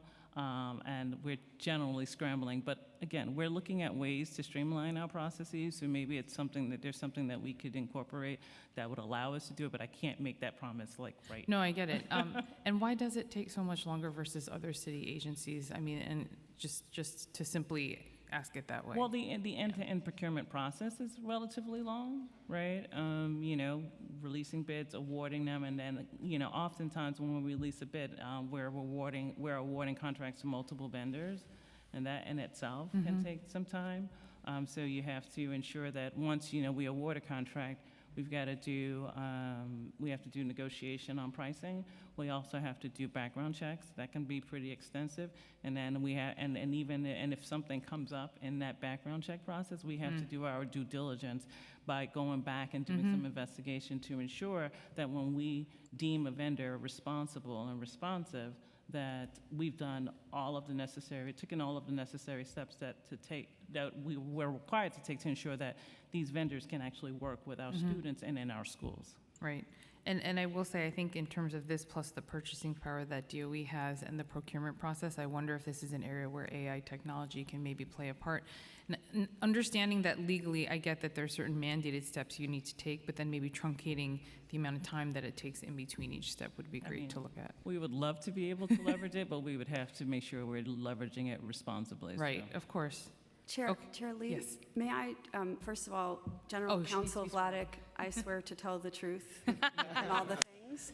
And I just thank you for letting me add to this, because my office has actually, for a variety of reasons, been pretty deeply engaged in our procurement processes and school and district level purchasing over the last few years. We've actually been doing kind of a health assessment, so to speak, to see how strong and robust our practices are in terms of protecting against fraud. But not only for that purpose, also for the purposes that you're identifying, which is to help communities understand better how our procurement process works, to level the playing field for vendors so that we're expanding opportunities for businesses around the city and organizations around the city to work with us, to make sure that bad actor vendors who we may be able to identify but wouldn't necessarily be visible to a school are identified, referred where appropriate. And so all of the things that you and the speaker are pointing to are elements of this like very complex and vibrant ecosystem. And I think I have a certain amount of pride in the core soundness of the apparatus, given the size and scale of what we're doing. It is so complex. But at the same time, just to echo the Chancellor's point about trying to find that balance between efficiencies, oversight, central visibility, consistency across the system versus schools and districts knowing their individualized needs better than anyone else, that is a balancing that requires constant adjustment. And so all of the reforms and oversight that you and the speaker and Alicia have referred to are all part of that. Great, thank you. And also, sorry, we've been joined by Councilmember Epstein, who I forgot to mention you earlier, sorry about that, as well as Councilmember Gutierrez and Marte. So I'm just gonna quickly shift to mental health, both on the continuum as well as the school-based mental health clinics. So what are your thoughts on the importance of extending funding for the mental health continuum, and what would happen if the $5 million funding is not restored? Which I know we talk about this every year, but I love this program, and I know you guys do too. So wanted to know if you could speak to that. Well, the idea of mental health and what our young people need on that continuum is really critical and something that, as I've become chancellor, it's even more profound as I see firsthand how our young people oftentimes are struggling. And so we are deeply committed to it. We have resources that we've dedicated to mental health within our system, and I want to turn it over to Deputy Chancellor Perdermo to talk a little bit more about this. Good afternoon, Chair Lee and members of the councils who are here today. So we, yes, agree and value City Council commitments and partners to this work. I want to emphasize again that this specific program is a shared support. So it's a combination of resources that go into Health and Hospital, the Department of Health, and New York City Public Schools, and only a smaller percentage of the funding come to New York City Public School because the clinical services are actually residing within Health and Hospitals. So we believe we value the partnership. We understand that our young people are navigating challenges, and making sure that they get the help that they need quickly is critical. And for those 50 schools that have benefited from this program, not only have we been able to onboard 16 Article 31 clinics, in addition to the other clinics that reside in New York City Public Schools, servicing over 400 schools in total. And then actually that's a perfect segue to the school-based mental health clinic question I had, which is, you said 400 schools was for the continuum? For the overall. For the continue, we support 50 schools. 50, right. Primarily in the South Bronx, Brownsville, and those 50 schools are supported in two ways for clinical support. They're supported by the 5 expansion of clinicians in some of the hospitals, which are Lincoln Hospital, Morrisania, Kings County, Woodhull, and East New York. So the students who didn't get access to the clinical support there, we then embedded 16 schools, mental health clinics into right? the schools. That's separate and apart from the other plethora of clinics that already exist within the school system. Awesome. And then for the school-based mental health clinics, how many students have been served so far in FY26? In terms of the continue, if that's what you're speaking to, the mental health overall clinics are under my colleague here, but the continuum itself, we have a total of 2,330 clinical services that have been provided this year, and that includes a range. Perfect. And then for the school-based mental health clinics, how many have been provided? I don't know. We can look into that, Okay. how that's tracked. What I can say is that out of the 250 clinics that we have in the DOE, they service approximately 400 schools and around 180,000 students. That's in addition to our social worker and our school counselors that are also part of our ecosystem of mental health and wellness support, because I do want to echo that those services are there in a tier. Not every student will necessarily need a clinical intervention, but when needed, we have, I think, a very robust footprint, and we need to continue to do more so that our parents know all of the supports that exist within the system, and children are getting those direct services from our schools. Great. And then which services, because I know at least for the school-based mental health clinics, they're mostly Medicaid reimbursement. And so what are the services that are not covered by that program? That are not covered under the Medicaid funding. What are the clinical services that are not covered under the Medicaid funding? Sorry, let me re-ask. So the school-based mental health clinic services are excluded, and how many, excluded from the Medicaid reimbursement, but that's with the Article 31s, right? Correct. Okay, so the Article 31s get the reimbursement, and what's the gap, if any, for services in the school-based mental health clinics that maybe are not covered by the reimbursement?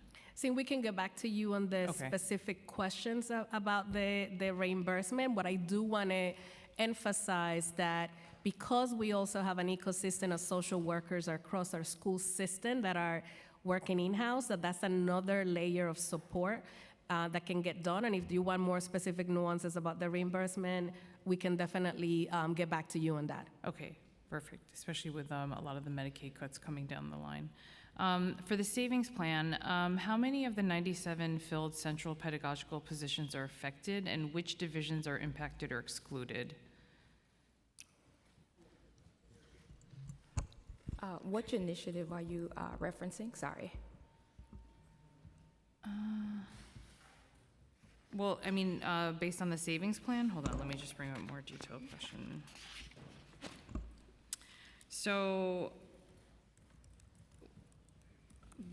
hold on, let me just read this whole, Which one are you looking at? This one? yeah, The vacancies, vacancy reductions? of vacancy Within reductions, that is okay. this one. School support. So, actually, let me just go through this. The executive plan includes 922.2 million, correct me if I'm wrong, savings plan in FY '27, which grows in the out years. And the majority of the savings plan relies on cost containment and class size due process cases. So the remainder of savings are focused on contract reform, OTPS spending reduction, and other spending efficiencies. So out of this large savings plan, which items were identified by the Chief Savings Officer, and were any of these savings identified by OMB? How did DOE and OMB work together on the savings plan? Right, so all savings proposals were submitted by New York City Public Schools in collaboration with City Hall and OMB. Okay, and they were all accepted by OMB? Yes. Okay. Well, the ones that obviously made it into the executive budget. And there's a $2 million savings for a reduction in central headcount, which would move some pedagogical positions out of central administration positions into unfilled school-based positions. So according to DOE data, there are currently, this is what I meant, sorry. So according to DOE data, there are currently 97 filled pedagogical positions in central across multiple divisions. So how many of these positions is DOE planning to move and eliminate? Yes, thank you for the question. You know, that's one of our values, is to make sure that we're really supporting schools in with our human resources, and that's getting closer and ensuring that teachers and all of the pedagogues that we have are getting closer and closer to schools. And so I think, Michael, you might need to be sworn in, but I'm going to turn it over to Michael Cheatham to talk about this some more. Good morning, Michael Cheatham, Swear to Tell the Truth. Thank you. But yes, on the reduction, you're talking about the reduction of central staff, or are you talking about the access? Just want to clarify, because there's multiple. Yeah, so according to the DOE data, there's currently 97 filled pedagogical positions in central across multiple divisions. So how many of these positions is DOE planning to move and eliminate? Well, there's various titles, so we're going to just work with our program offices to achieve the savings, the target. So you're saying 97 pedagogical positions? Yeah, currently 97 filled pedagogical positions in central across multiple divisions. So, that's data that I'm not familiar with on that part. Okay, so which divisions potentially could see a reduction in pedagogical headcount? Well, this is going to be, we're going to work with the divisions across all teams to make sure that they identify. It's going to cross various titles. Vacancies that haven't been filled for some time are going to be the first ones that we prioritize. Okay, so that hasn't been finalized yet. The central budgets, we're working with our teams to when we roll it out for next fiscal year. Okay. And I know that it is often helpful to have the pedagogical staff in DOE Central, which is something you guys were talking about, I think, at the CEC meeting last time in our district, when crafting the programming for specific student populations. So how will DOE ensure that the savings plan will not negatively impact that work?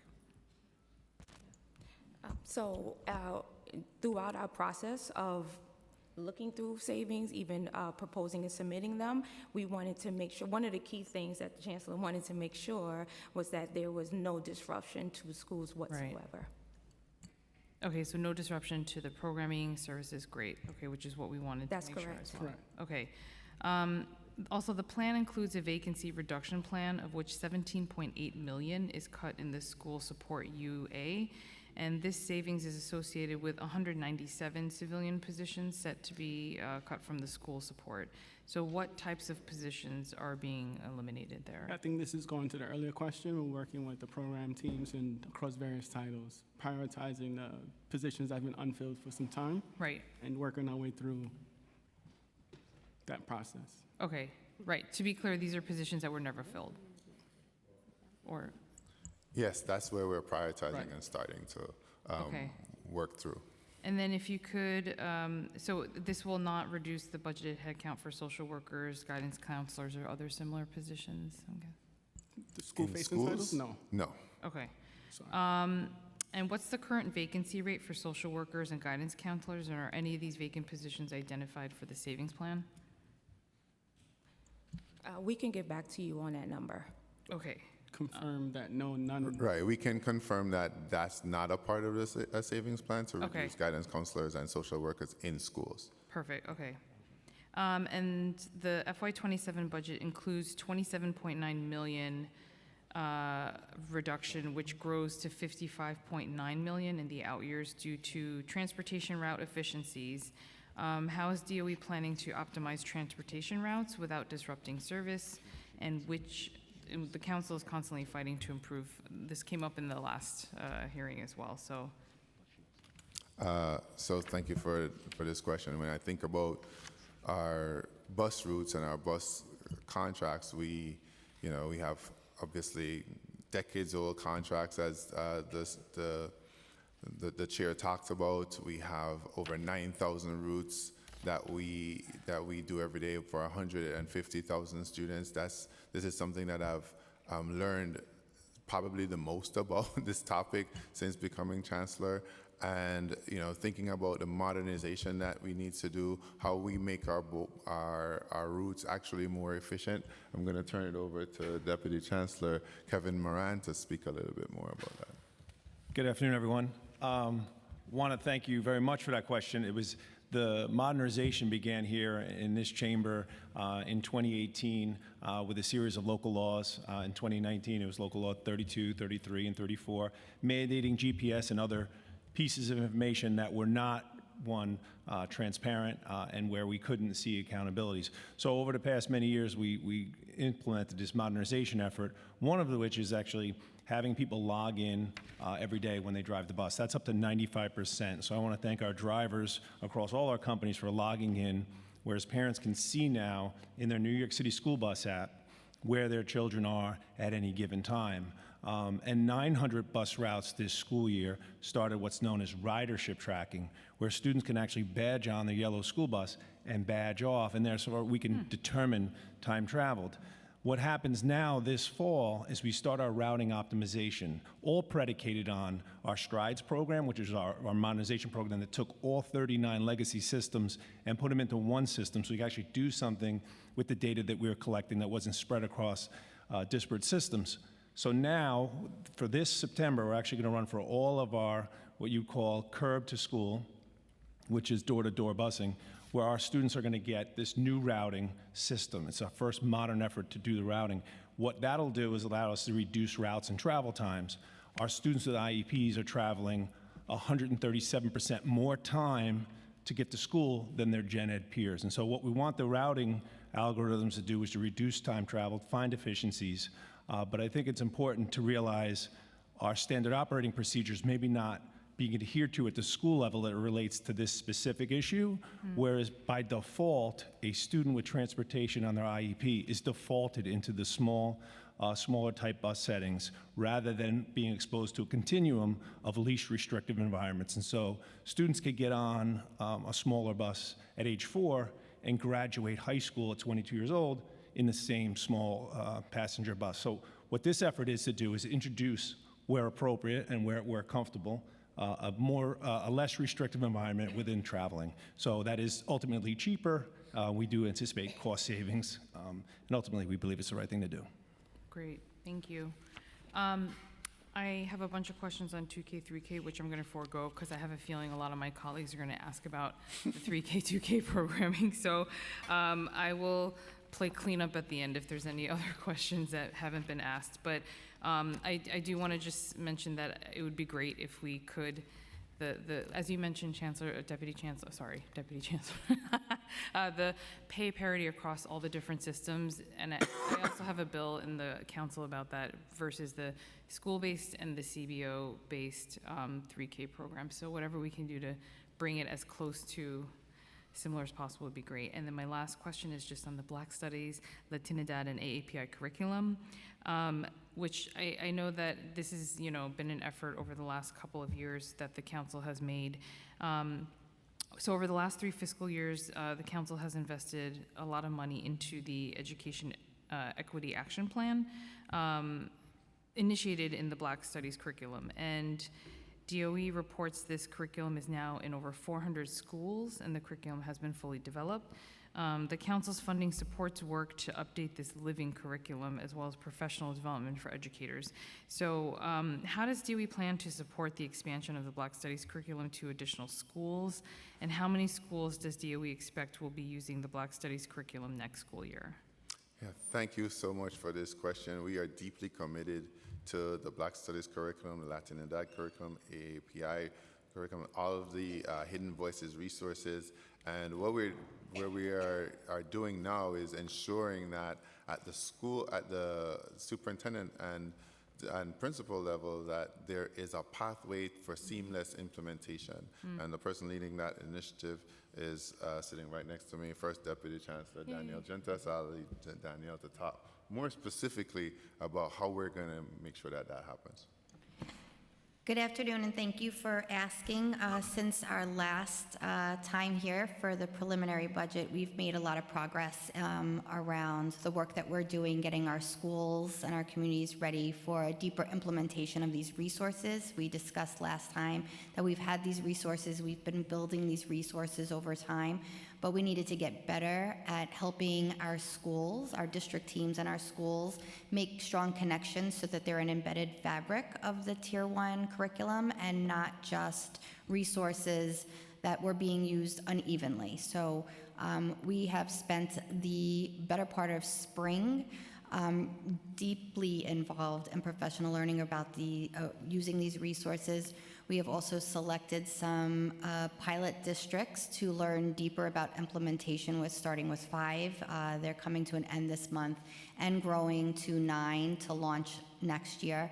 One of the things that we've done that's really exciting, and this is a more like hot off the press kind of example, is how we can use these resources against the district's chosen Tier 1 curriculum. So an example that came out of the work of the social studies team and the literacy teams at Central with the district teams and hitting our schools is, for example,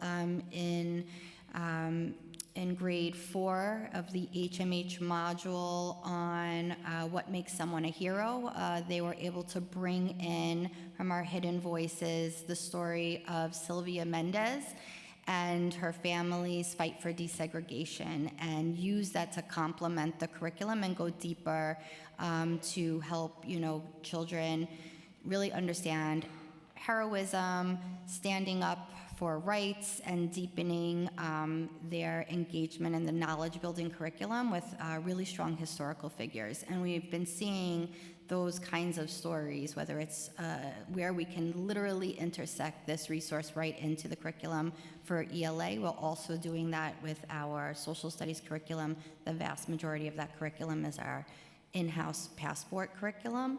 And so we've also, as part of some of the outgrowth of when Chancellor Samuels came in and the transition of the cabinet, really did survey and talk with our superintendents about the depth with which they were using these resources to help sort of drive these next steps that we are already seeing some outcomes from. Yeah, and just to add, this idea of how do you integrate New York City Reads with the culturally responsive work that we're doing. As a part of our implementation process for New York City Reads, we do have implementation checklists that our superintendents use, and we're infusing now the Black Studies curriculum, the Latinidad curriculum when it comes and hidden voices in that implementation checklist so that superintendents have an option to be able to see what's happening in their schools and report on that. Okay, that's actually good to know because I know part of the challenge is that it's opt-in. And so the question is, how do we get as many principals to offer this curriculum to the students as possible? So that's good to hear. And just in terms of whether or not, in terms of how much money would be needed to expand the program, and how can the Latinidad and AAPI studies learn lessons in terms of how to get a lot of the schools to offer this programming? Yeah, I think, well, in terms of the funding that would be needed, we can get back to you on that. But the idea of how do you integrate and create an interdisciplinary approach to learning experiences for young people, and how do we put the wind beneath the wings around that happening? I think that's a systemic responsibility for us, working with our superintendents, working with our principals to create those experiences for young people. And I think there is a desire and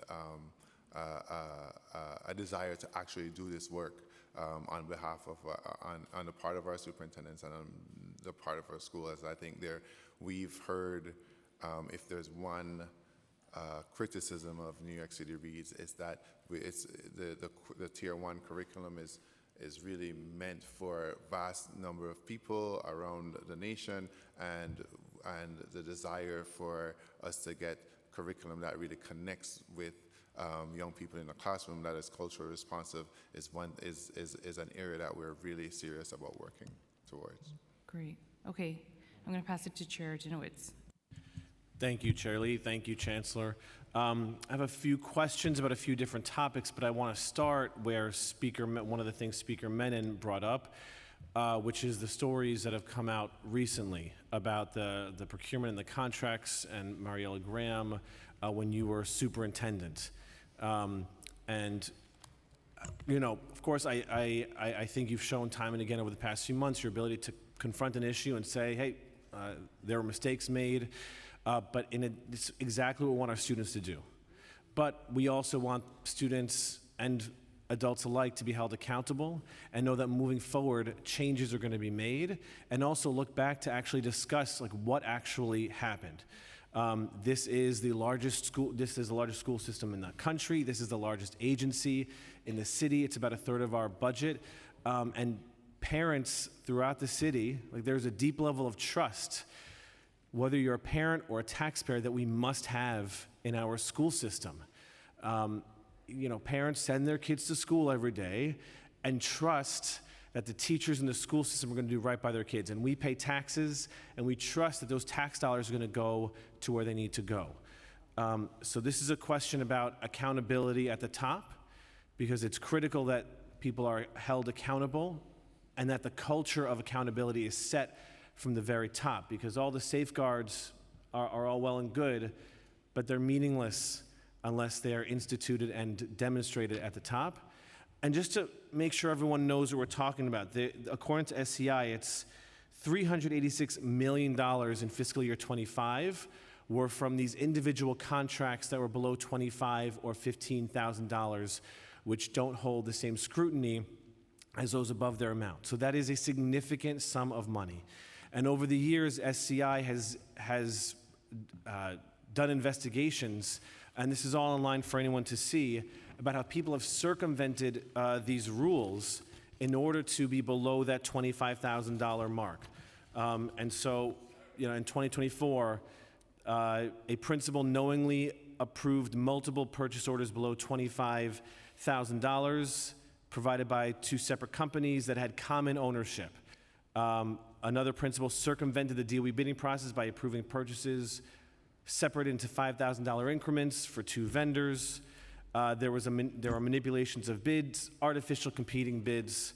Another principal circumvented DOE procurement policy, and then of course, in the case of Mariella Graham, we all saw the articles.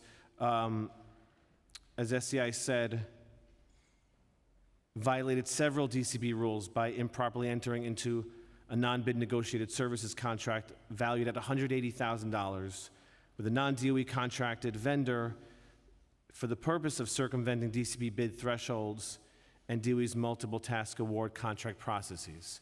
So there's a lot of layers of this, but if you could tell the committee and the public what your role was during that time. So, look, I regret the lapses in policy and procedure that took place while I was the superintendent, and the actions in question were all meant to, in the pursuit of educational opportunity.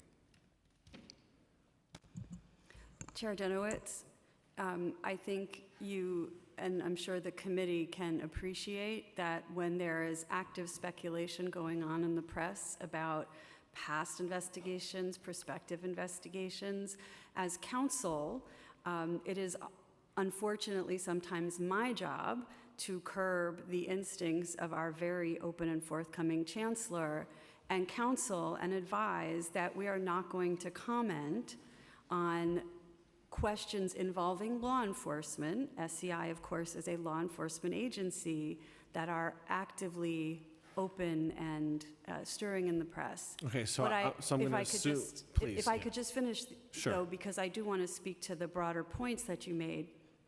Again, I think some of the answer to your question is embedded in the question itself. When SCI talks about $386 million in non-contracted spending, that is across 1,600 schools. And however many, 35 district offices and all of the staff and superintendents. And so it's critically important that we identify when someone has engaged in criminal activity or misconduct. We work closely with law enforcement, as I mentioned earlier, when those things happen. But it's just unfortunately the case that there are bad actors out in the world who see our budget and see an opportunity.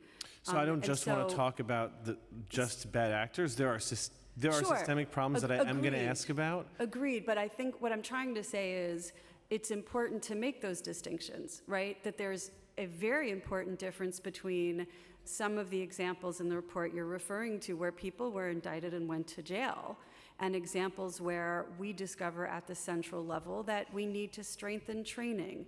We need to recalibrate how much of discretion or decision-making about spending happens at the school or the district level as opposed to at central. Thank you. Thank you for that. I want to talk about accountability. It sounds like this may currently still be under investigation, so I won't ask about that. But I will ask about the decision. I'm interested to know about the decision to keep Mariella Graham on and to promote her.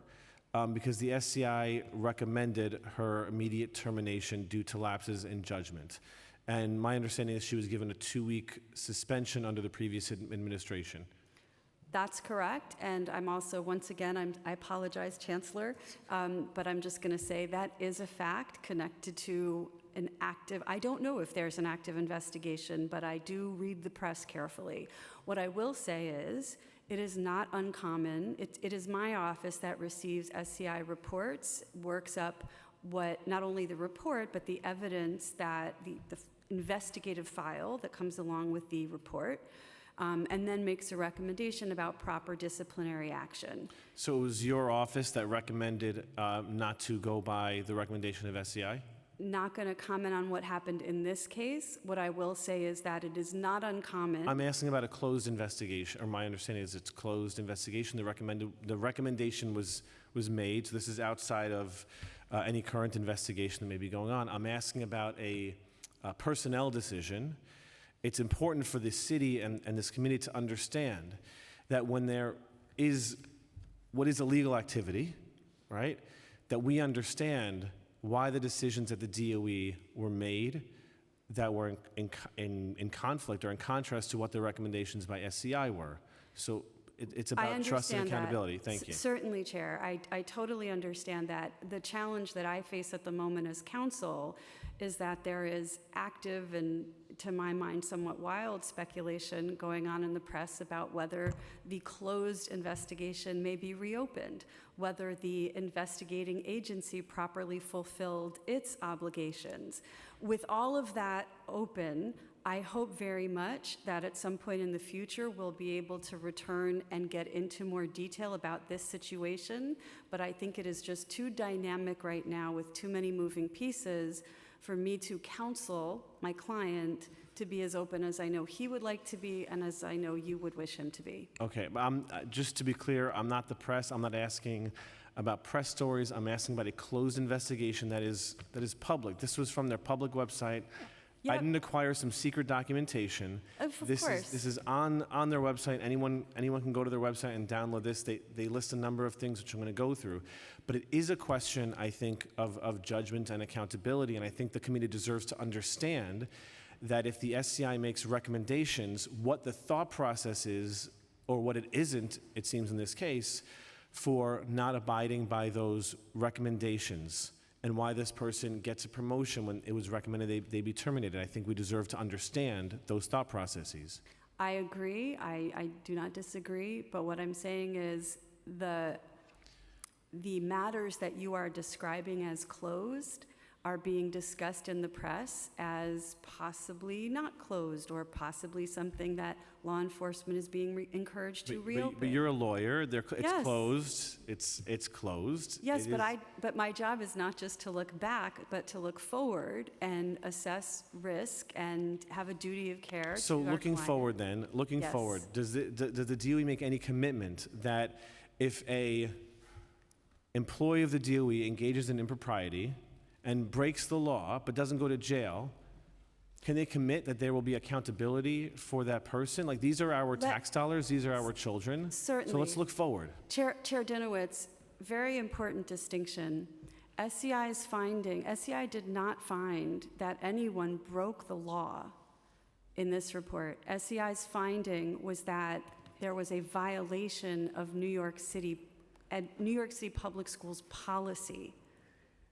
That is not, breaking the law suggests illegal activity that could be criminally chargeable. That is not anywhere in or near this report. Thank you for the clarification. So in the case that someone violates policy, which resulted in an adult being in a classroom with children that shouldn't have been there, that this adult presented serious lapses in judgment, SCI did recommend termination. Looking forward, how seriously does the DOE take the recommendations of SCI, or are they just recommendations that DOE will not abide by? We always take SCI's recommendations seriously. We also have an obligation to have fidelity to the idiosyncrasies of any given case. And so while I can't sit here and discuss the evidence that we reviewed that was developed by SCI in support of their report, I can tell you that my team and I personally signed off on the disciplinary decision that was made in this case. And that was you signed off, and that was your recommendation as well, or you just approved it legally? I'm not gonna discuss internal deliberations. I'm willing to share the outcome, and that's what it was. Okay. I will say it's a very lawyer answer, and I understand, but it's very disappointing. And I don't want to belabor this one employee, but this is indicative of problems that do exist. I believe they're more systemic than any SCI investigation will let on, because any teacher, any professional who works in a school understands a lot of the nonsense that they've seen some principals spend money on. And I've been sent on professional developments where thousands of dollars were spent under that $25,000 cap, which deserved a lot more scrutiny than would ever be done under the $25,000 cap. Given that I understand you don't take SCI's recommendation for individual employees, they did make recommendations for improving the systems. And that is not under litigation right now, that's not under investigation. So I'd like to talk about each of those. You mentioned training. Enhanced training. Now, currently, that training is not required by principals. Is the DOE's policy is the DOE going to make that training required for principals who deal with millions of dollars in their budgets? Chair, this is of course something we have to discuss with our union partners, but in my lawyerly view, we should, and I hope we'll be able to negotiate to that outcome. Is that the view of the chancellor as well? Yes. That they should? Okay. SEI recommended increased oversight of non-contracted vendors. In what ways has DOE implemented or are attempting to implement this recommendation? Thank you for that. So those recommendations also implied that we would need an influx of resources that we don't necessarily have at the moment. And this is why at the top of the discussion when we were talking about procurement reform, one of the ways that we think we could address that is by centralizing the procurement function, because with having I'm sorry, just to clarify, centralizing procurement for those sub $25,000? Correct. Okay. Because we'll have more, that would make me accountable as the chief procurement officer. Well, maybe not, given some of these answers, I don't know. Well, to some extent, right? I mean, because then, if and I think you notice, when you decentralize things, that, it creates, all of these pockets of vulnerabilities, I think that would probably be the best term. It creates vulnerabilities, right, because you just don't have oversight. And so I think centralizing the procurement function itself will solve for that to some extent. Now, not saying it's going to solve for it all, right, because, like I said, we're 1,600 schools. But it creates, it'll allow us to standardize processes, internal processes.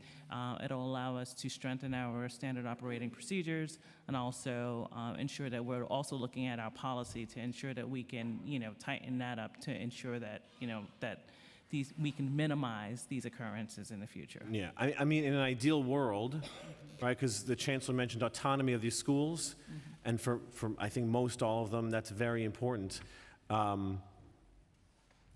In an ideal world, you'd want to raise that $25,000. Dr.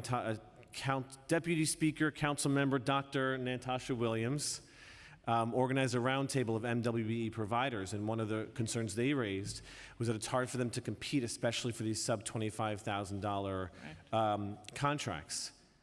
And my response to them is what I'll share on the record now, which is I think it would be great if your companies would more easily do business with DOE. However, we do have this systemic problem of these under $25,000 contracts, which has not to date been, I think, truly addressed.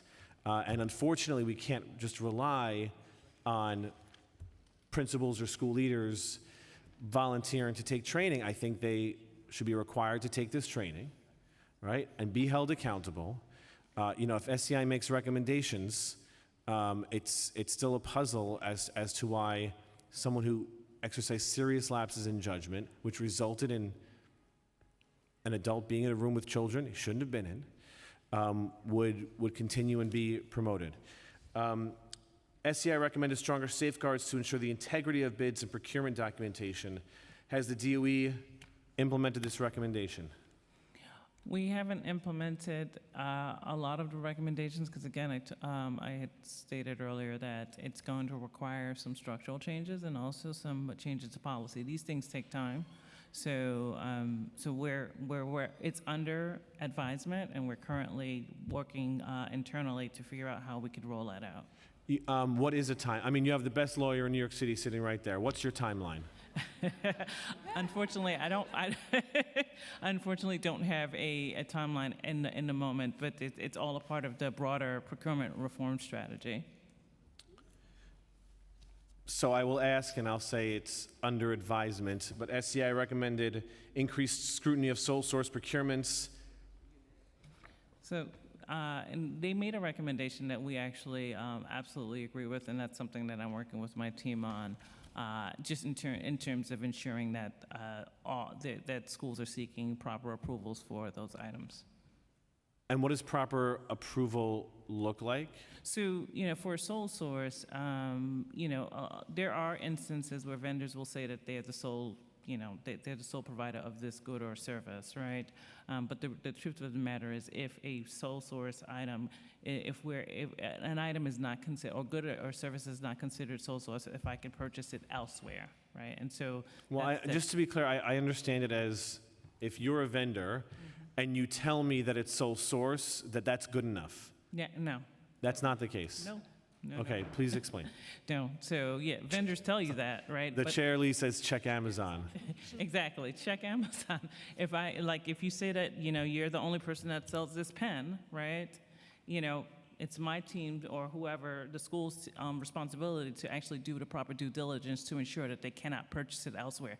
Because if you can purchase it elsewhere, then you can bid it out competitively, right? Because the goal is to ensure that you're getting the best pricing, right, for this pencil.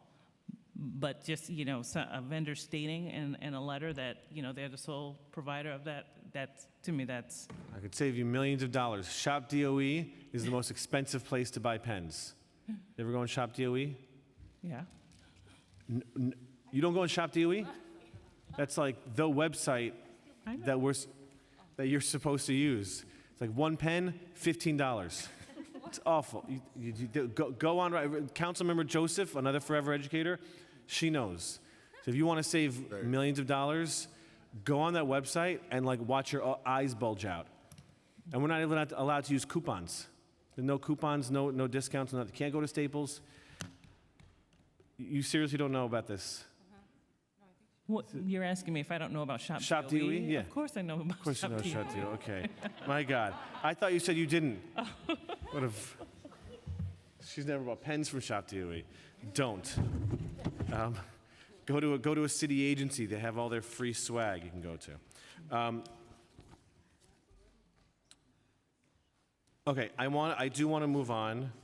This is certainly an issue that is of great importance and great concern that we will continue with. As time goes on, I hope all the legal issues are worked out so that information can be shared publicly, but also getting a timeline on what those changes are. $300 million is no small chunk of change, and if there are ways to improve upon that, and also ideally, and someday in the future, allow for more of our NWBEs to have access to our schools, that would be the ideal scenario. I want to ask about restorative justice. This is a program that you talk to any educator, any principal, they love it, it works, our students love it, it works, it's important. It's important for their social, emotional health and their academics. It provides alternative responses to conflicts at schools, including interventions when harm has happened, as well as practices that help to prevent harm and conflict by building a sense of belonging, safety, and social responsibility in the school community. And again, this is something I implemented in my classrooms. I not only saw greater community in my classroom, but my test scores went up, engagement in the classroom went up. The fiscal 2027 budget includes a cut of $6 million for restorative justice, and I want to say that again, a cut of $6 million for a program that worked and one that I believe the mayor believes in and actually campaigned on.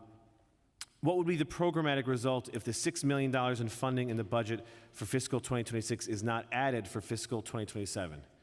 Yeah, thank you for your question. I also believe deeply in restorative practices, and I believe that in order to do it well, there has to be significant capacity building, which we've been working on over the last number of years within schools. So there's significant capacity to do this work, and I want to turn it over to Chief Mark Rampersad to talk a little bit more about that. Were you sworn in? I swear to tell the truth. Do you affirm to tell the truth?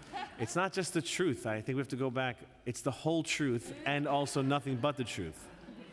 Nobody else did that, but I'll swear to tell the whole truth and nothing but the truth. So thank you for the question, and I appreciate the sentiments of a school teacher, an educator, to talk about the importance of restorative. And what you shared is exactly what would be missing if we're not able to continue to restore those funds. One of the things about the whole notion of restorative is the work that goes into it is to really build muscle so that the work can continue, right? So we don't need to continue to bring in vendors to provide services when we have strengthened all of our adults to continue to apply those services. You talked. So are you, I just want to be clear on what you're saying. Are you saying a $6 million cut will not result in any service reductions, that we already have the professionals there to do the work and we're good? That's not what I said. Okay. I swear to tell the truth. Yeah, that's the whole truth. Not yours, mine. Good. Right? Okay.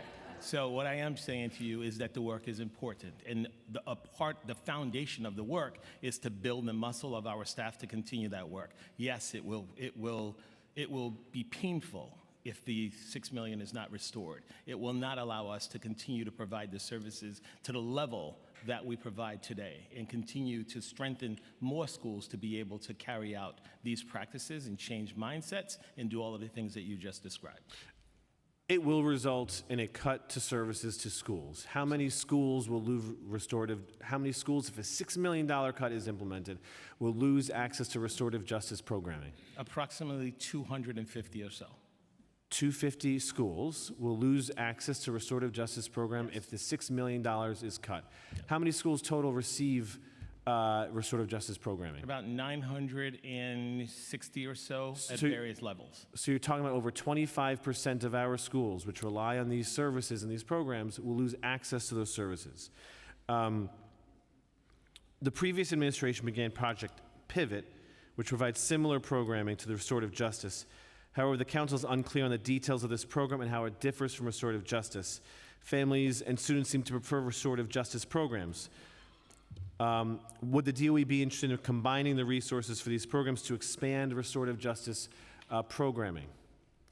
So let me be clear, right? So the programs provide two different services, right? The restorative is a mindset shift, right? The Project Pivot is bringing in vendors to support schools in the areas where they're struggling.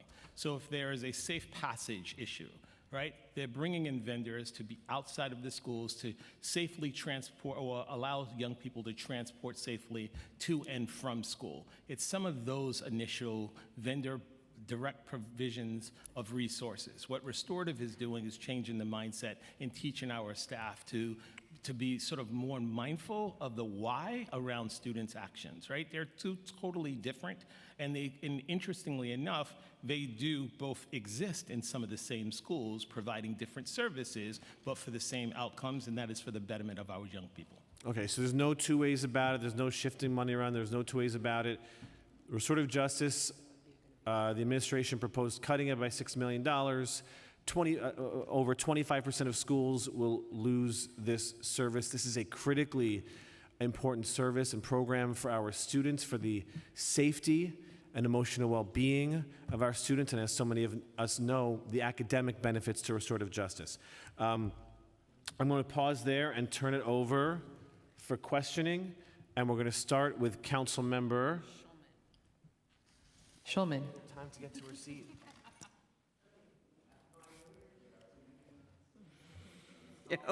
Councilmember Schulman. Thank you very much, Chair. Thank you. Thank you, Chancellor. It's very good to see you, and thank you for all the things you've done in my district and come out and all of that. So I have two things. One is I wanted to do a quick follow-up on the New Visions tool from the speaker. So the New Visions tool has a lot of support from principals, particularly in my district. Many claim it's been instrumental in monitoring and improving student performance, graduation rates, and attendance. So at a time when NV is working across agencies to support every child and family is known, I just want you to keep that in mind. While the Division of Instructional and Informational Technology hasn't really shown a record of success yet building tools in schools. So absolutely. For the record. Thank you. Okay, one. The other question, which is sort of simple but not simple, what percentage of schools do not have air conditioning in communal spaces such as gymnasiums, auditoriums, and cafeterias? Are schools expected to secure reservoir funding for AC in these spaces if they do not have it? And how is DOE working to ensure equitable access to air conditioning system-wide? Every year, and particularly this year, I'm getting calls about this. In addition to which, you saw that we've had a number of 90-degree days even before we got to, it's only the second week in June. So, and it's supposed to, with climate change, it's going to get warmer and everything else. So please. Yes. totally, if you've ever had to sit in a graduation in a school in Yes. an auditorium, and we're up on graduation season. And so we've been really working, and yes, a lot of our schools have used ResOA to fund these air conditions in these common areas. So I just want to turn it over to Kevin Moran to talk more about our plans there. Yes, great seeing you, and thanks for the question. Certainly, as it relates to air conditioning, we benefit greatly from the AC for All initiative that covers all of our classrooms and all of our instructional spaces. We've taken the heat law and put it on our Info Hub for All principals, and I want to thank all our principals and administrators that do this work on a daily basis to make sure students are not in spaces that exceed 88 degrees. It's 82 degrees, you need to take action according to state law, ed law, and 88, you need to not use that space.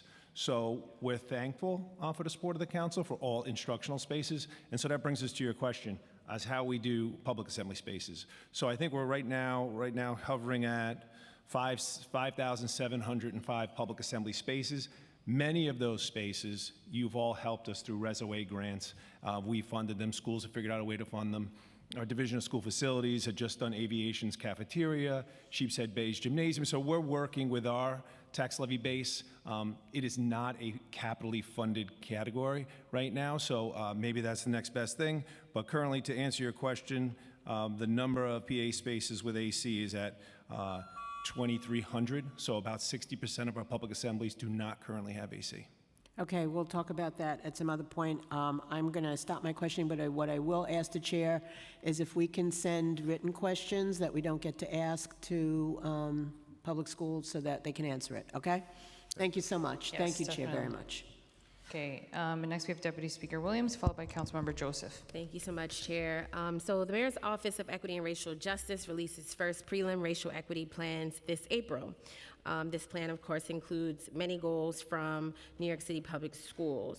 Can you speak to what you submitted, and if any of these goals have any fiscal implications for this year's budget? Thank you so much for this question. As you know, thank you so much, Dr. Williams. As you know, we are truly committed to equity and racial, certainly school integration. And I'm going to turn it over to Karina Pollen to talk a little bit more about this, but make sure you swear in. Good afternoon, everybody. I swear to tell the whole truth, and nothing but the truth. So help me God. I think she's putting you out of a job. So. Nobody could. So as it relates to what is in the plan, I'll give you a quick overview on some of the priorities that we've established in the plan, beginning with early childhood, leading the equity initiatives impacting early childhood programs and services. Pathways is a huge priority, leading equity-focused career, college and workforce readiness initiatives with the vision of inclusive access. Make sure I'm reading it. Yep. Inclusive access, leading inclusive and accessibility-focused racial equity programs, including supports for students with disabilities and multi-generational learners. For minority and women-owned businesses, leads supplier diversity and contracting and procurement related to equity commitments. And with the First Deputy Chancellor's Office leading instructional equity initiatives, including New York City Reads and New York City Solves. In addition to that, working with the different departments within the school system to ensure a strong implementation, tracking, and accountability around that work. Yeah, and are any of these goals, do they have any fiscal implications? So are there any budgetary items that are attached to you all achieving those goals? As it relates to the funding, most of this is designed around, these are not standalone initiatives, and so what we're doing is leveraging the existing dollars, but making sure that we're prioritizing across existing budgets and operational decisions. We're embedding racial equity into how we allocate resources, set our priorities, and also make policy and programmatic decisions across the system. And so in a system that is diverse as we are in New York City Public Schools, I think this racial equity plan reinforces this work, and by prioritizing but making sure that every decision that's made and every implementation and accountability is tied to this work. Yes, and we've been asking all the agencies very similar questions, and I feel like there's a trend of many of the agencies saying that they are going to like reappropriate or look at your existing budget, which is great. And I know that some of these programs may be duplicative based off of what you recently submitted, but I do hope in like future fiscal years where there may be budgetary implications to actually do the work, that you don't just use existing money, but there be dedicated funding streams to support many of the goals within your agency. So just a question about equity in school budgets. Fair student funding, created and implemented in 2007 to the 2008 school year, is the main funding source for traditional city public schools. This formula adjusts school budgets based on a school student population and student needs. This formula is meant to promote equity in school budgets as schools are funded based on need. Has there been any recent analysis of the SFF formula and its ability to promote equity? And what are some of the limitations of this funding model?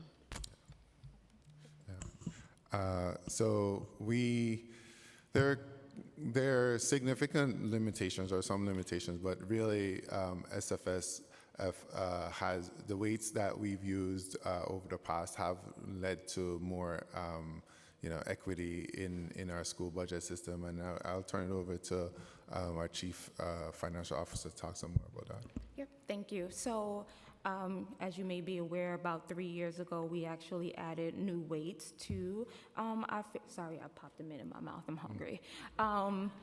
We added 2 new weights to our Fair Student formula for students in temporary housing and to capture concentration of high need at schools. And so there are ongoing analysis, and that was based on recommendations from the FSF working group. I know there's been a call to reestablish it, and I know the Chancellor has already committed to us, having the necessary conversations around it. So while we didn't make any updates for this upcoming school year, it is conversations that we are prepared to have. The current class size funding distribution model allocates significant funding towards low-need schools, as they are typically the schools struggling with class size compliance. Has New York City Public Schools done any analysis on how class size funding affects the equity of funding across schools? And are there any considerations in how to distribute class size funding more equitably? Yeah, thank you for that. Absolutely. We've been thinking about how to prioritize schools and areas that have a high economic need in the process around ensuring a reduction in class size. And I'm going to turn it over to Erin to talk a little bit more about this. You need to swear in. Hi, I'm Erin Jahant. I swear to tell the truth, the whole truth, and nothing but the truth about class size. Okay. So I think, again, last year's approach was schools opted in to the funding, right? So that was mainly driven schools that were in, maybe had a greater gap in terms of where they were and where they needed to get to decrease class size. Because again, it was driven by the schools. We know that schools in, say, wealthier communities might have larger class sizes. And so, again, I think the process last year that it was opting in from the schools up probably led to some of the funding, or definitely led to the funding outcomes last year. I think what we're looking at this year, right, acknowledging that equity is a critical priority of the Chancellor, and we are looking at prioritizing schools in higher E&I schools this year in the funding distribution, which we're working on right now. But that's a core part of our work, looking at higher E&I schools alongside schools that have space to comply. Yeah, I think it's also important to distinguish what and how we think about what a high E&I school is, right? If you just go by percentages, then some schools may look like they're low E&I, and some schools may look obviously like they're high. If you have a school with 200 kids, that's 90% free and reduced lunch, then that's going to be a number that's about 180 students. But if you look at a school that has 3,000 students and they are, 50% E&I, that might look like it's a lot lower, but that would be 1,500 students, right? So the way we're looking at E&I, we want to really focus on the numbers so that we're getting to we're getting to address a large number of students rather than only the percentages, which may distort the actual number of students that you're impacting. Okay, in the interest of time, and I'll make sure we send the questions, but I just wanted to talk about these topics really quickly, still under the theme of equity in school budgets. I know this has come up a ton of times. I feel like it's coming up a lot more recently. Just wealthier districts reported raising of PTAs, so there are PTAs that have reported raising over $1 million, while other schools report no additional funding through their PTA, and so again, would love to see how New York City Public Schools is addressing this particular issue when it comes to school resources. On another topic, teacher recruitment and retention. So, we know that there has been a considered focus on workforce diversity. 53% of educators are white, and the majority of public school students are not. Love white teachers, love Mr. Peterson. He's literally the only person that has ever made me love math in my entire academic career. However, New York City is a very diverse school district, and so just wanting to understand, as you all have been increasing the funding for recruitment this year to comply with class size mandates, using this as an opportunity to continue your efforts to hire a diverse workforce. Like, we know you have New York City Men Teach to recruit Black, Latino, and Asian men. So would love to just understand how you all are using your additional funds to continue to increase diversity amongst school educators. Equity and due process cases. So we have a term and condition that the council has received from New York City Public Schools showing the demographic makeup of the student population with due process cases settled or closed in fiscal 2025, which is significantly different than the demographic makeup of public school student enrollment in the 2024-2025 school year. So just want to understand your thoughts on this difference and what it means for the question of equity and who is actually receiving these services when our school systems are failing children who have learning differences, as I like to say. Questions related to things in my district. So New York City Public Schools has consistently talked about preparing students for jobs of the future. Yet access to high quality programs remain uneven across schools and communities. So I just want to understand what investments is New York City Public Schools making to expand dedicated STEAM centers citywide? How many currently exist? Where are they located? Do you have any timelines? And just making it a loaded question, and I would love to get your answer on this, and then I'm done. So students like mine in Southeast Queens, we're surrounded by a major economic engine, which is the airport, yet many students lack direct access to specialized STEAM facilities that connect learning careers in aviation, engineering, cybersecurity, AI, advanced tech. So also just wanting to understand your plan to ensure geographic distribution and whatever other resources could be included in this budget to align with the many goals that New York City Public School has. Yeah, so that was a lot. So I should focus on the STEAM centers. yeah. How many do you have? Where are they located? Yes. And what is your plan to expedite? Oh, okay. Jane's coming. Great. The perfect person to answer the question on the record about New York City Public Schools STEAM centers. Love that. So in thinking about our STEAM centers, we have the Brooklyn STEAM Center, we have the Bronx STEAM Center that we're working on, and as well, and I know we have plans and are in conversations about the Queens.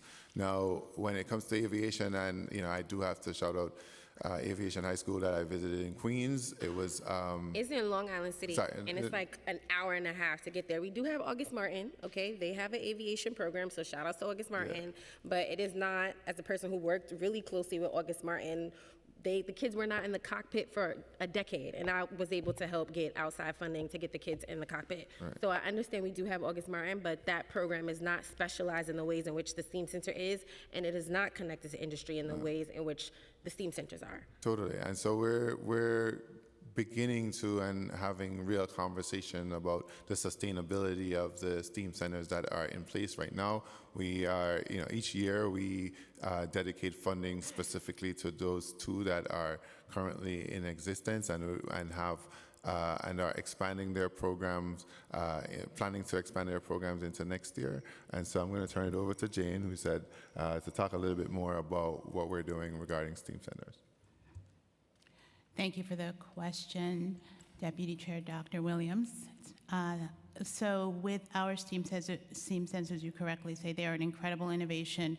We have our innovation at the Brooklyn Navy Yard, which is now not as new as the other ones. And then this year, we have really focused on ensuring that our Bronx STEAM Center, which is focusing on our partnership with Montefiore around healthcare access, is beginning to grow.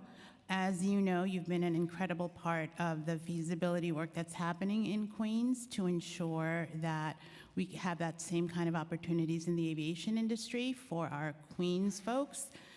It is an incredible investment that we think is very important to very carefully look through. So we are working all year along with the aviation folks and with several potential anchor partners to ensure that we can actually have this not just be an innovation, but a real sustainable model that we can replicate in Queens. Thank you. And yes, I would love for it to be included in the budget so it truly does look like a sustainability model. I mean, yes, there's one in Brooklyn, there's one coming to the Bronx. Hopefully we have one in Queens, but there are 2 other boroughs missing from that. So we'd love to see it reflected in how you all do your budgets, because as far as I'm concerned, I think you only have the $15 million that I negotiated, so I don't necessarily see a legitimate commitment from New York City Public Schools because you haven't committed any funds for Queens, outside of the ones that I negotiated from the previous administration. So we'd love to see that reflected in your budget. Thank you. Okay, great. We have Councilmember Joseph, followed by Wong. Thank you, Chair. Good to see you, Chancellor. DOE continue to struggle to provide students with disabilities with necessary services. We're thrilled the DOE is expanding and to provide 2K. Meeting needs earlier should reduce the number of due process case at a later stage in the child's education. As we begin to educate younger and younger New York, how is New York City Public Schools coordinating with ACS, DOHMH, and other agencies to ensure child's needs are met daily as practicable?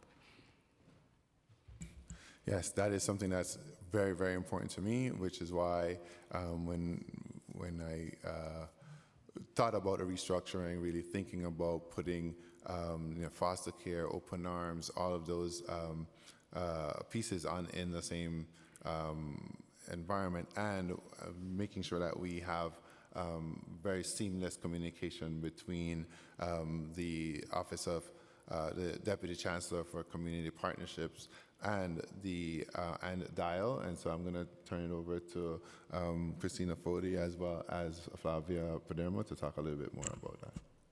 To talk about 2K coming into the system, how they're getting services. Remember, they come before early intervention. We're going to talk about you in a minute. Get your stuff together, but I'm going to talk to DC Foti first. Sorry, Simone Hawkins and DC Foti. Yes. Sorry, Simone Hawkins and DC Foti. Yeah. Thank you, Chancellor. Thank you, Councilmember. And so what you raise is a really important point, and especially as we shift down the entry point into our school system. And so we've been very deliberate in partnering, and we already partner with our DOHMH colleagues, specifically the Bureau of Early Intervention. And so what we've been doing specifically on 2K is creating a very intentional accommodations process. We have some universal supports that we do as a through line, right? And that's what we should be doing, not just for 2-year-olds, but all of our littles, no matter how old they are. And so that really is around like the appropriate coaching, making sure they differentiate, they as the educators and school leaders differentiate based on the needs of our littles. But then we also know we need some more targeted interventions.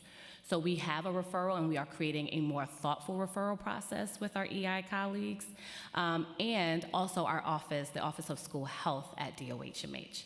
Because what we understand is early intervention meets a very specific purpose, but some of our littles might need something different. And so we're partnering with the Office of School Health, Dial. They're working side by side. That's my girl. And her team, working with our team to make sure we're coordinated, that there's proper redundancy, but not unnecessary duplication, and that our littles and their families are having a seamless experience through and through. And if the service is not being provided, you're stepping in and providing, filling in that gap as well, right, Deputy Chancellor? Yeah, we're going to, as DC Hawkins said, we're going to work side by side to make sure that students have what they need to access the program. And real quick, thank you, Chair. Our students in temporary housing, attendance, absenteeism rate, the last time we spoke here, the absenteeism rate is 63%. Always want to know, how are you working with different agencies to combine that effort? DSS, ACS, how are you combining that effort to make sure that we're bringing down that absenteeism rate, and also academics, right? Not to only buy students in temporary housing items, but are we providing support, academic support, tutoring, mental health support? How are we supporting our students in temporary housing? Thank you for that question. And as you, part of our conversations earlier, we really have spent in the last 5 months concentrated effort to meet with our families in shelters. And, you know, Flavia has led that effort, so I'm going to lead her to talk. I'm going to ask her to talk more about that. Thank you, Chancellor. Thank you, Councilmember Joseph. I want to just first begin, I know that you're well versed on the definition, but just so that we all understand that when we say chronically absent, it means that a student at any given point has mean 10% of the school.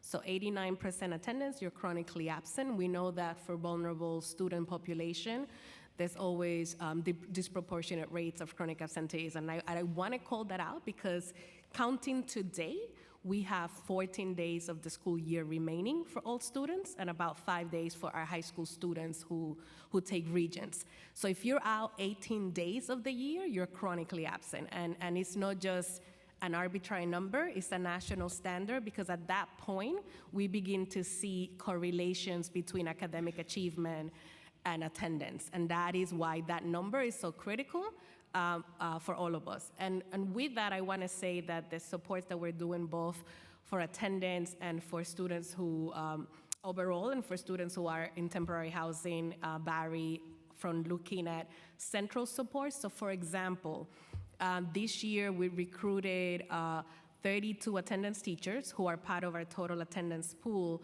to provide dedicated home visits during holidays, during weekends, and after work hours to try to make it more easily accessible to reach those families for students who have been out. I can say that out of, in total, 4,327 visits were done for these students, particularly targeting students in shelters. And an immediate result that we saw following those home visits is that those students then came into school. Similarly, which I think is when we look at like what are the ingredients and what are the things that the central team led by Dr. April Leon and the many leaders who are there have been doing is working with our schools to ensure that the Title I funding that schools are receiving in their budget are really used in fidelity to look at like how do we mitigate the challenges for these students. In 2022, there were approximately $72 million that were provided to schools across the system to support that. 2025-26, this current school year, that's $125 million. And that's money that's sitting in each of our school budgets across the city, specifically dedicated to support the needs of students in shelter. So one of the things that we're working to is not just that the money is spent, but that it's spent with fidelity and it's spent on things that are not commodities, but things like counseling support services, things like attendance interventions, looking at college and career readiness programs. Are there tutoring, like for example, one of the work that we're doing with WIN shelters where we have weekends programs that we do in those sites to meet the needs of those students. So I think the idea is like looking at the whole infrastructure that exists for attendance, like the work that we do to deploy attendance teachers to superintendent, the work that we have done that has allowed us, in fact, to reduce chronic absenteeism by 9% for students in shelters, as an example. But there's still so much more that we need to do. That's also another example why initiative like community schools, in our second wave of community schools that were expanded now about 4 years ago, one of the indicators that we were looking at were schools that had high concentration of students in shelters, because we know that wraparound supports, the notion of a caring adult, the notion that you're going to have schools that are going to be looking at data on a daily basis and making calls. We cannot wait for a 407, which is the indicator that you get when a kid is 10 days out. This is like everyday strategy, making sure that you're making calls, making sure that you're making connections, making sure that you understand the reasons why students are out, and that you are creating individualized plan, particularly for students that we know that are vulnerable. In addition to that, we're also working with the Department of Homeless Services to make sure that we come up with strategies that allow us to make local executive order, that we get ahead of when there's shelter movement that are happening, so that we can plan thoughtfully and make sure that we're helping families navigate any changes that affect their home living situation that has an implication for schools. Because at the end of the day, we know that when we look at these students and their families that have been impacted by homelessness throughout years, school stability and access to high-quality education is what's going to make a difference, so that they don't end up in another situation like that and have a different future for the generations to come. Great, thank you. Councilmember Wong, followed by Lewis. Thank you, Chair. Chancellor, thank you for coming today. I want to talk about a situation in my district. A Nine Dot Energy company proposed a lithium battery energy storage system to be built at 6430 69th Place in Middle Village. That's directly across from the school, PSIS 128, is right next to the annex of the building, and facing the lot to the left is the annex of the school, 128. To the right is a daycare center, a preschool, and a children's play area. The project is as of right, but has not been built yet. But we know, I watch YouTube, and I'm sure everyone watch YouTube. Lithium-ion battery fires are extremely difficult to suppress.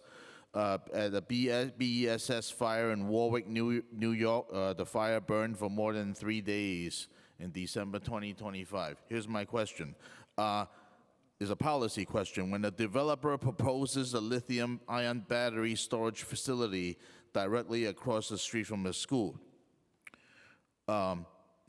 before it's built, while there's still time to act, does DOE have any written protocol requiring school leadership or the parent coordinator or the PTA to notify families that this proposal exists? Because this is happening right now, and there's a lot of parents, even teachers, said they know nothing about it.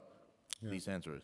Oh, thank you for the question. I think I'm going to turn it over to Kevin Moran to see if there are any policies there, but that's something we can look into as well.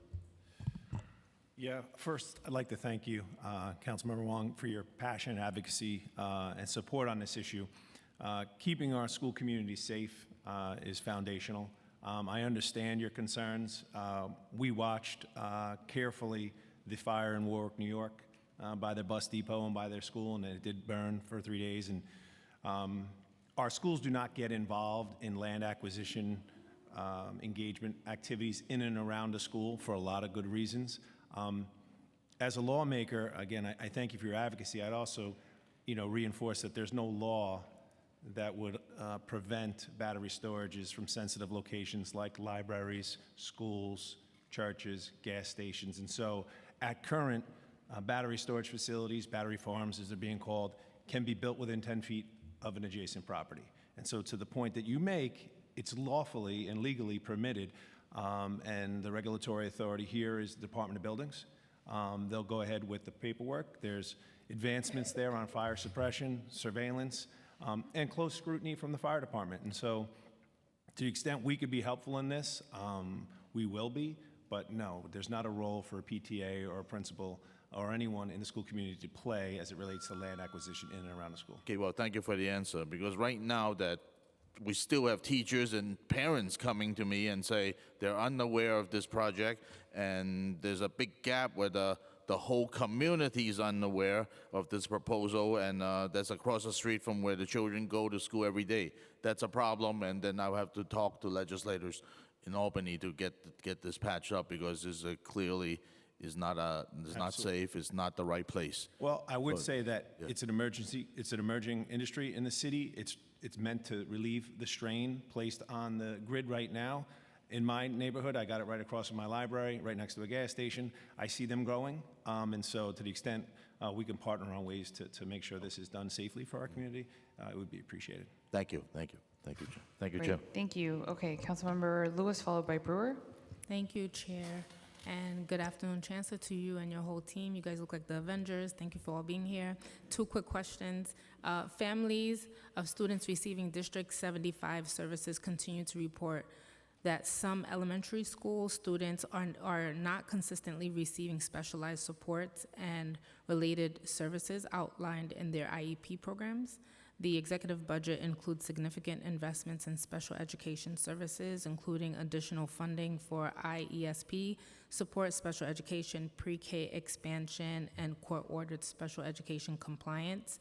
Despite these investments, many families still report service gaps. How will the DOE measure whether these new investments are actually resulting in improved service delivery, and what percentage of students currently receive all mandated services without interruption? I'm gonna quickly just go into my second question because I don't have a lot of time. Families have expressed frustration with limited assistance provided by the family welcome centers. You probably hear this all the time. The executive budget includes additional funding for family empowerment initiatives, and yet families continue to report challenges navigating the admissions process. What is the current staffing level and budget allocation for family welcome centers, and how have response times and case resolution metrics changed over time? And are there plans to increase staffing in the new budget? Great question, and I'm going to start with the first one first. When it comes to services, we've done as a city a much better job over the last number of years. However, you know, when one child does not get the services they need, it feels, to us, that's 100%. And so I'm going to turn it over to Christina Fody, who's going to talk more specifically about services both to special students with disabilities in District 75 and throughout as well. Thank you, Councilmember Lewis. It's so nice to see you. Regarding District 75, there are a few things that we're doing. So the first is, to date, across the board, I've gotten to that point where I have to do this, is 468 providers have been hired this school year. We've also improved our contracting rates, where we're working to provide incentives to high-need areas. Additionally, we expanded our 9th session work, which means that our OTs and PTs can be paid to conduct a 9th session of therapy, which is also helping fill that gap. To date, we are almost at 92% compliance, but as the Chancellor said, that is not 100%, so we will keep going until then. You also know about our SEED and weekend academies. As of this past Saturday, our SEED sites served 15,000 students related services, which is pretty remarkable in sensory gyms. And so we're doing a lot, and the numbers keep growing. The mandates also keep growing, and that's why the investments are so important.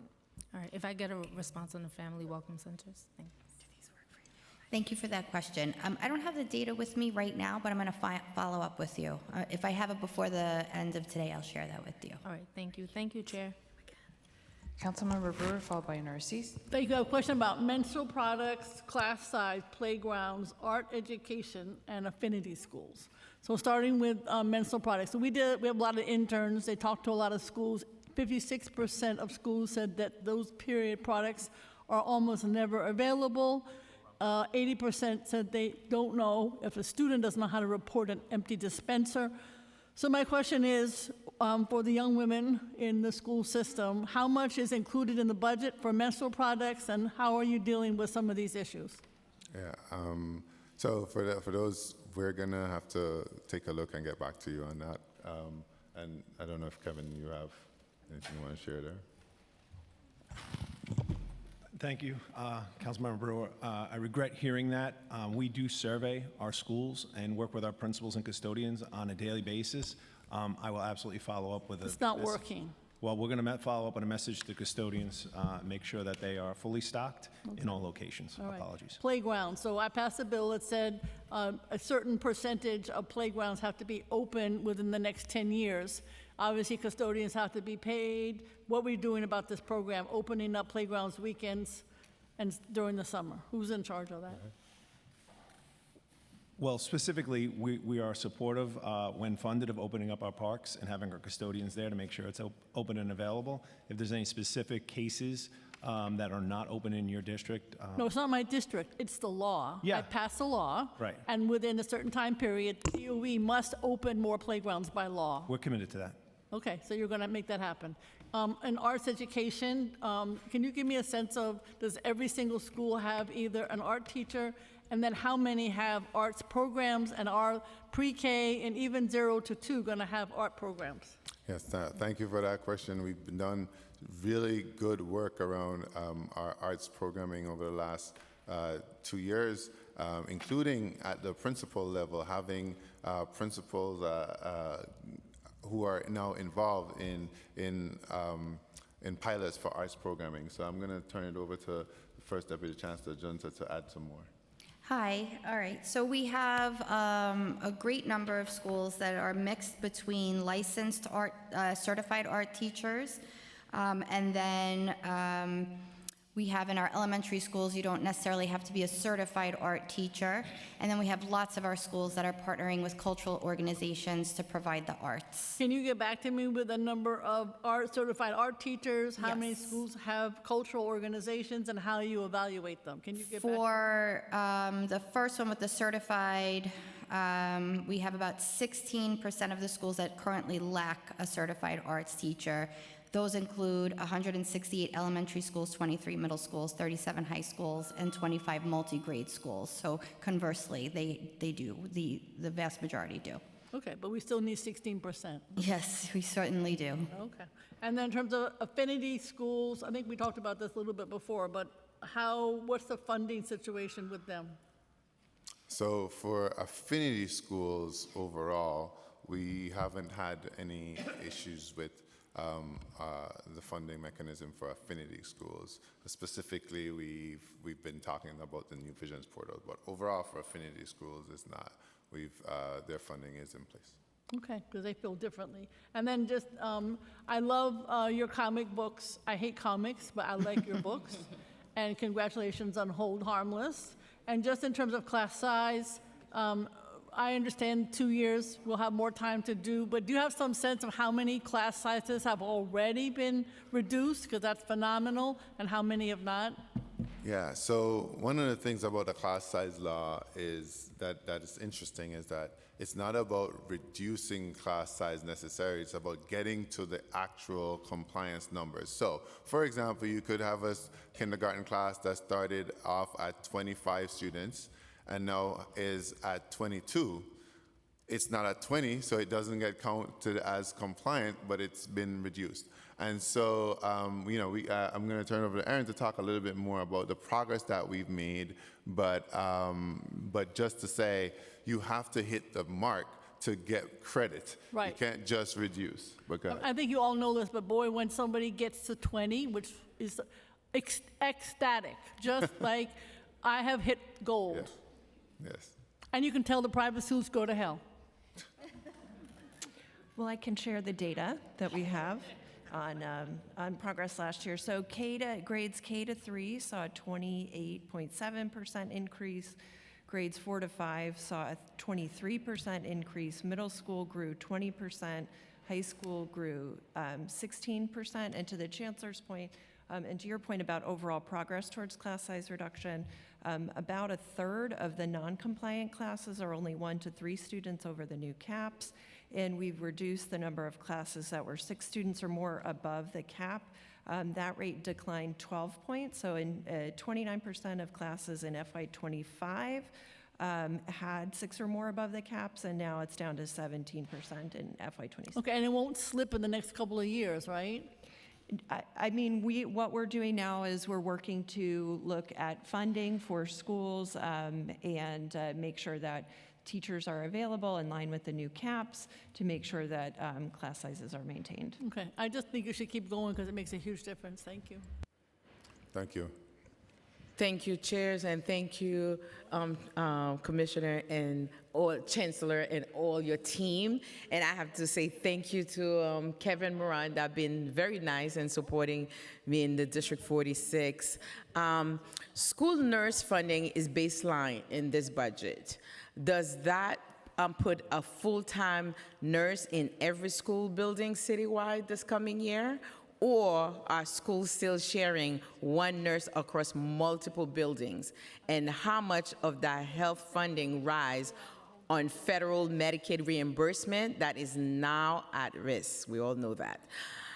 The second one, the budget adds new funding for preschool special education, a chronic shortage area, right?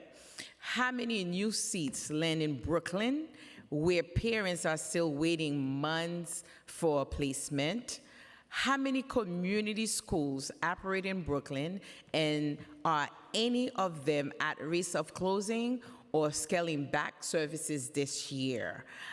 And I have another quick things I have to ask you, even though it's DYCD, but I want to bring that to your attention, is after school program, the shifting of those IFPs, people apply for them, and the family, you had a big rally in my district where the community organization, the org that been taking care of the schools, suddenly find themselves across New York City for the contract similar, while they have somebody new or some other organization, some elsewhere, not even in Brooklyn.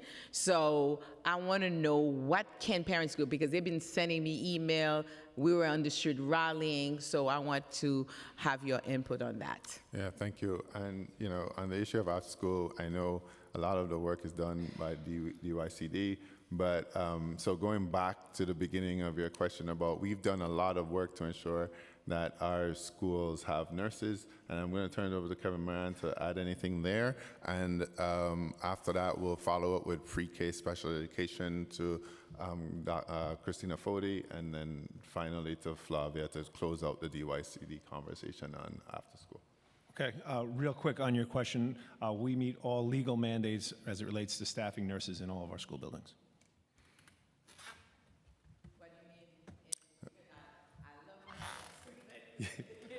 So, yes, wherever there's a legal mandate to support a student or school community, there's a nurse that's provided. Sorry, no. I just want to know that we're not sharing nurses. Are we still sharing nurses? They are shared, yes. Yeah. Yes.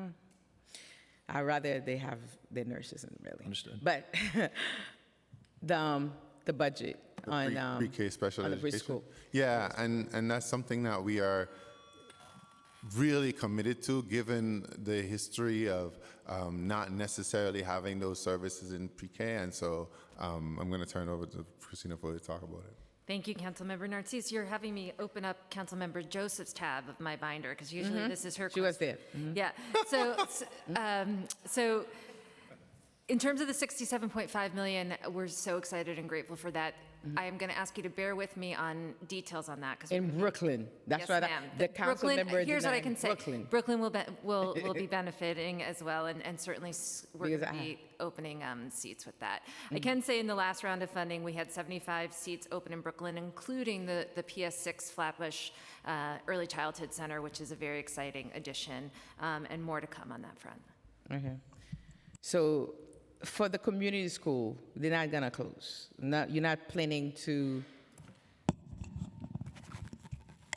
Good afternoon, Councilmember Narcisse. I think your question was asking how many community schools are currently in Brooklyn. The answer is 146, and those 146 are remaining. The only instance in recent where there has been any change, if there's like any school consolidating, but since we refueled the schools that were previously funded through stimulus funding, we had retained the number of community schools which we had citywide, which is a total of 419, still the largest community school investment of any district in the country, and hopefully we can continue to look for ways to amplify it, because we know that those wraparound support services are so critical, and we have specific data that shows the linkage between the long-term impact of community schools and all of the metrics that we're talking about, including student achievement and reduction in chronic absenteeism. But to your answer, there's 146, and there will be 146 next school year. Because I have principals coming to my office sending email. They're very much interested. They feel like they should be part of. Oh, they want to become community Yes, schools. So community that's a little different. Now, I'm saying like we're going to talk about it more, Okay, about community school in my district.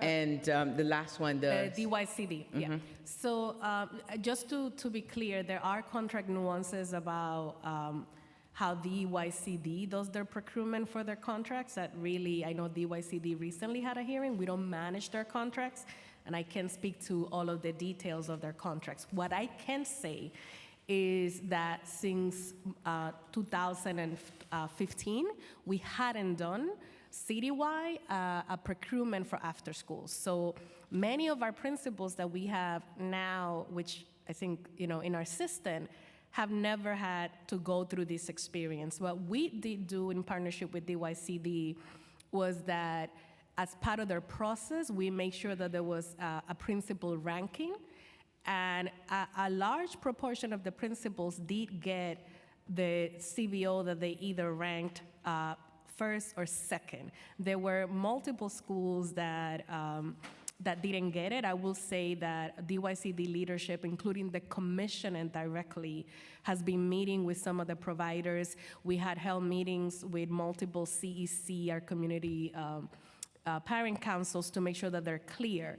The one thing that I want us all to walk away with, yes, as a former principal, if I had a partnership in the South Bronx with one of the CBOs, and if I have to make a change and I felt like I had another CBO that I felt was more aligned to that's going to be a big shift, and it's something that we're going to have to work with our principals and work in partnership with DYCD to make sure that we're kind of resetting those relationships and are doing our best to make sure that the services, what kids are getting, continues. But what I want to be clear is that we haven't had any reduction on seats. The opposite, DYCD added 20,000 seats for after school that hasn't happened. So if you have a particular partner, I have a particular, since my time is up. Email me and we can work. Yeah, my time is up, DYCD. and my colleagues are waiting. Yeah.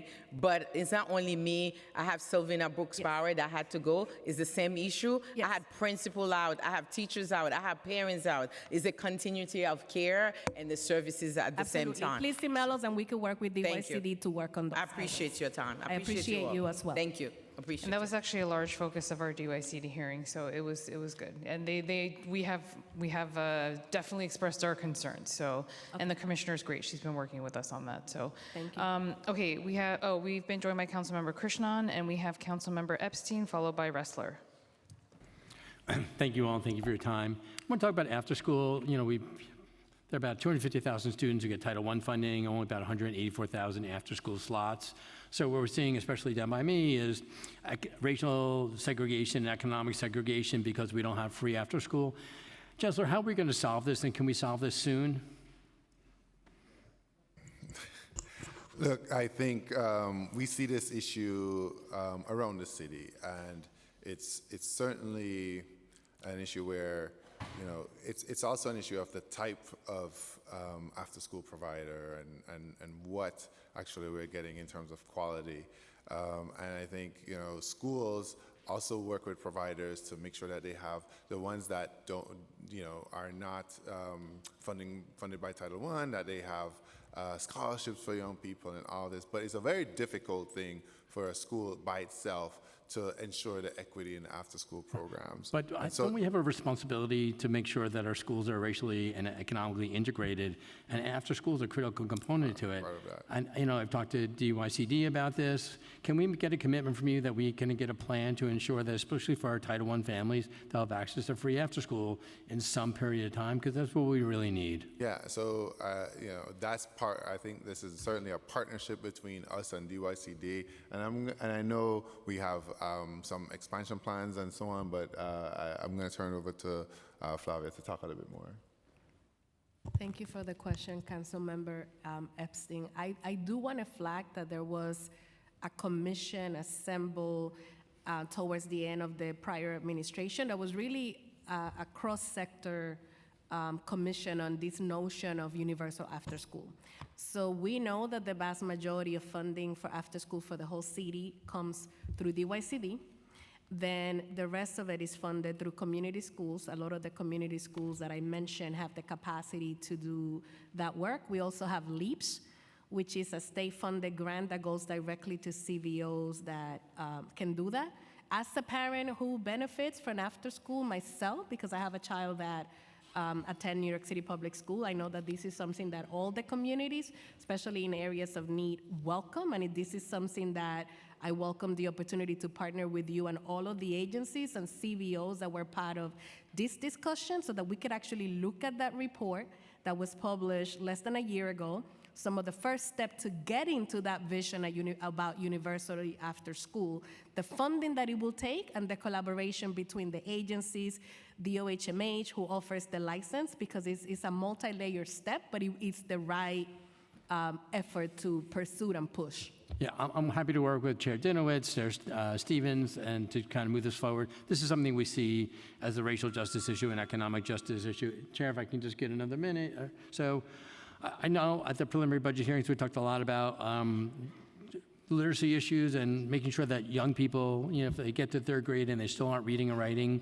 they're not getting support. And we see the school to prison pipeline, and talked a lot about trying to get to people earlier in their education. Mentioned Literacy Academy, which does a lot of great work, and the 2 literacy dyslexia schools that were started in the prior administration.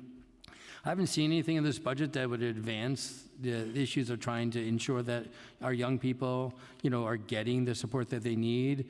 And I want to just stress that, we really need that, because honestly, if a kid by third grade isn't learning to read, the chance of them, unfortunately failing later in life just goes up exponentially. We'd love to see some commitments here. Happy to be as supportive I possibly can to make sure that happens and ensure that those young people get the support that they need. Yeah, so we are completely committed to ensuring that all of our young people are able to read, and if they're not able to do so by third grade, that we have systems in place that we're developing and have developed to get them on track. The main thing that we are doing is our multi-tiered system of support, our MTSS. I'm going to turn it over to our First Deputy Chancellor to speak in more detail about that, but this is an opportunity for every school across the city to be able to implement this well. Thank you for your question, and passionate literacy fan. Building off of Chancellor's comments, our commitment to expanding New York City Reads is one such step. We've expanded our reach now into middle schools. And so New York City Reads lives across all of our elementary schools and most of our middle schools at this point. We're layering that in with multi-tiered systems of support, which you just said, which is the using of screeners to really catch where tier 1 kids are missing key concepts in tier 1, and be able to really pinpoint what it is that's getting in their way, and an aligned high quality intervention to help catch them up. But it doesn't just live just there. It's also a close partnership with Deputy Chancellor Foti and the specialized programs that she's seeking to grow, and the work of universal childcare, because we all know and agree, the sooner we get our kids in a literacy-rich environment with in a thriving way, and then in supports when they need them, is the critical difference. As it relates to the literacy academies that you spoke of, I have recently been able to meet with the team and learned so much more about their work. And yes, we are in very early conversations around expanding those schools, and I know they're very interested in bringing one to Queens. Great. I look forward to whatever help I can provide on that, because those 6-week intensive programs really work. And the last thing I'll just flag is Love that we're doing more internships. I have a District 75 school there. Kids are thriving for internships. They were denied this year to get those internships. Is anything we can do to create more opportunities? So I have schools where the kids are in the country less than 2 years, and those young people want internships. They're able to get some resources as much as we can do, because we're going to keep those kids in school if we get them those internships and money and opportunity. Absolutely. Otherwise, we see high dropout rates in those schools. Yeah, absolutely, Councilmember. If you could send me the information on those, I'm very curious to know about why that was the case. If it was perhaps travel that was in the way, I do want to say that we are deeply interested in expanding our travel training programs. That is often a barrier of why kids in District 75 struggle to get their work-based learning opportunities. And we've seen incredible results via our travel training. So I will definitely dig in, and yes, looking to expand this We would love to follow up, and I'll have my team reach out to you directly. Thank you. Great, Thank you, chairs. Wrestler followed by Aviles. Thank you, chairs, Chancellor and team. Good to see you all. I know you're all not going to comment on that oddly timed New York Post article, but briefly, could you just elaborate? We've experienced an extreme shortage in Spanish language teachers over the last few years, especially with the migrant crisis. It was exacerbated. Could you just briefly elaborate in some detail on the breadth of, or the shortage that we've been facing across the schools in New York City?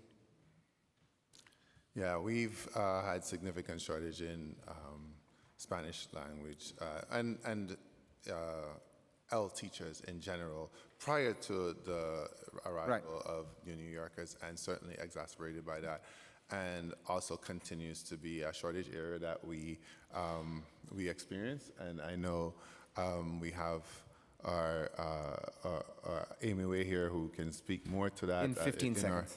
I'm not kidding. From HR, sorry. Yeah, 15 seconds. Okay, sorry. It's a big. I know, but 2 sentences. First, I'll swear to tell the truth, only the truth. Amy Way, Executive Director for Teacher Recruitment and Quality. World languages is an extreme shortage area. What we are doing is on 2 fronts. One is... I wasn't asking that. I appreciate it. I was just asking for the data on what the shortage was over the last 2 years. But if you want to offer that, I can follow up with you on that. Yeah, we can send it to you. Next up, hold harmless funding. So just to reiterate your testimony, no impacts on hold harmless funding in the budgets that will be released for every school early next week? In the initial budget, that's correct. But mid-year adjustments TBD? Yes. Okay. And any insight that you can offer to your approach on hold harmless funding, a gradual step down or anything to that effect if we do see mid-year adjustments? Right now, we have held initial budgets harmless, and we're going to continue to have conversations about the sustainability of schools and but no decisions on the mid-year adjustment. I appreciate the policy. I think that, welcome a conversation on how we navigate this over time. And I appreciate budgets being released by early next week, because I think the council is sometimes put in a impossible situation where we don't know the budgets of our individual schools and are expected to adopt the budget for the city of New York as a whole. And there's no budget that's more important to me than the 40-odd schools that are in my district. So we want to make sure that we're doing everything we can to protect them and filling gaps for them, but we can only do that once we know the budget. So thank you for getting that out by early next week. 3K pre-K, nice to see you, Deputy Chancellor. Appreciate all your work. I am very grateful for the significant expansion of 3K and pre-K that we've seen across our district. We have been told that additional seats are being added to Greenpoint. Can you quantify beyond the PS 110 swap of a classroom there, how many additional seats are being added in the 11222 zip code? I'll get that to you, Councilman. Because we've heard the number 42, and we'd love to confirm that if and when it's possible to do so. I also just want to flag at PS 31, also in Greenpoint, we've had many families.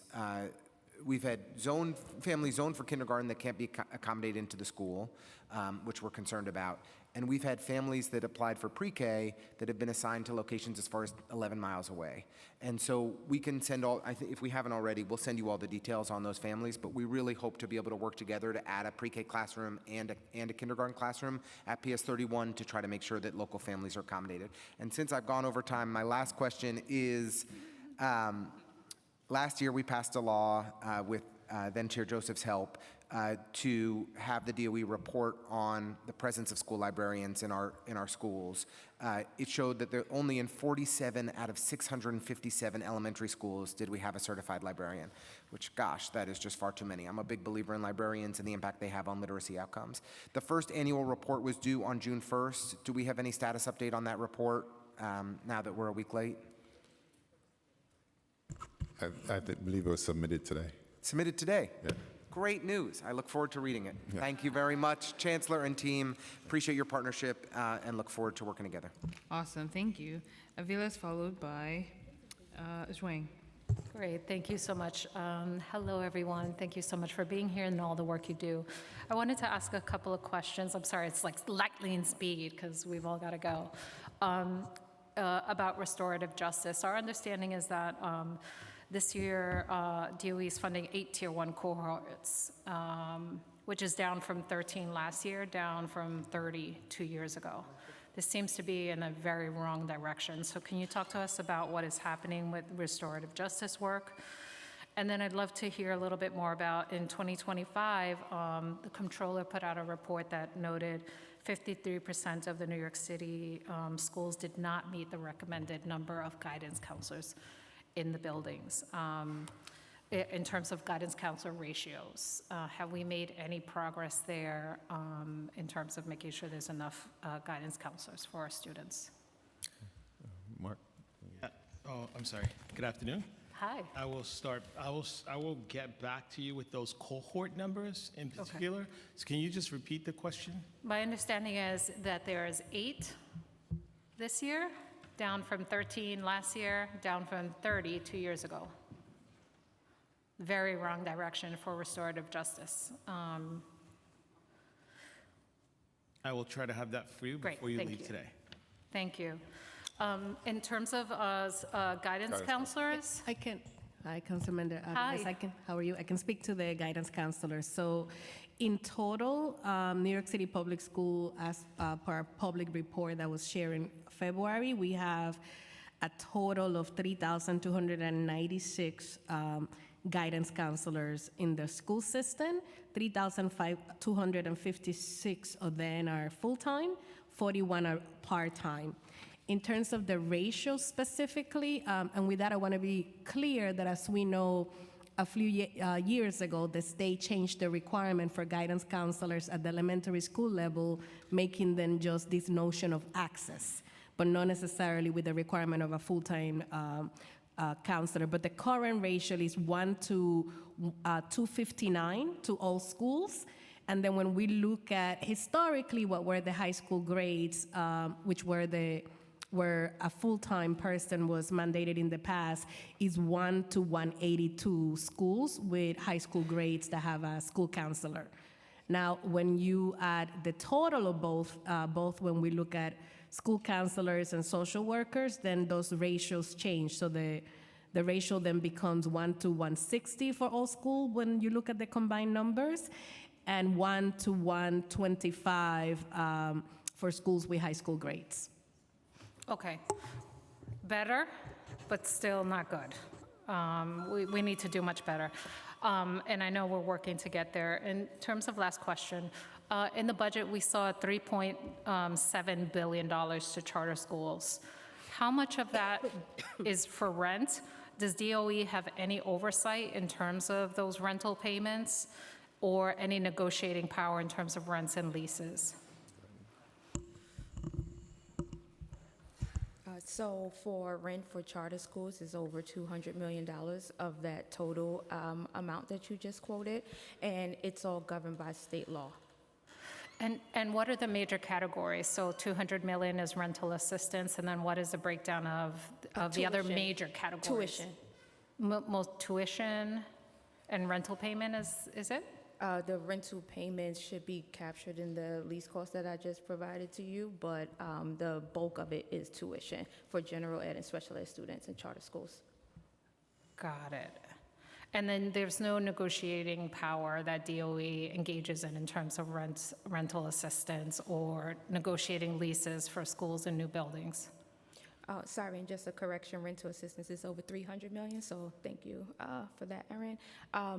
I think there's very little there, again, because it is all governed by the state law, but I will defer to DC Moran if there's a correction needed there.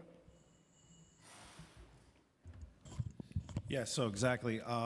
On the budget side of the 3.5 billion, it includes 340 million in rental assistance. And in terms of rental assistance, we're just following the set policies by law to reimburse. So when a school is placed in an industrial building, in an industrial zone, on a truck route, DOE doesn't engage in any conversations that an educational institution should not be placed. We're not the charter authorizer in many cases, and so Okay. they'll be going through the state or otherwise to get. Thank you so much. Thank you. Thank you. Councilmember Zhuang, followed by Krishnan. Thank you, Chair. And first of all, not only Councilmember Mercedes love Deputy Chancellor Kevin, me too. Thank you so much for putting the AC in my school. This is a struggle for a long time, and also I realized SCA in general, when our principal work with SCA to make sure that no one use the auditorium service, and then SCA told them, oh, we're gonna do the work there in the summer.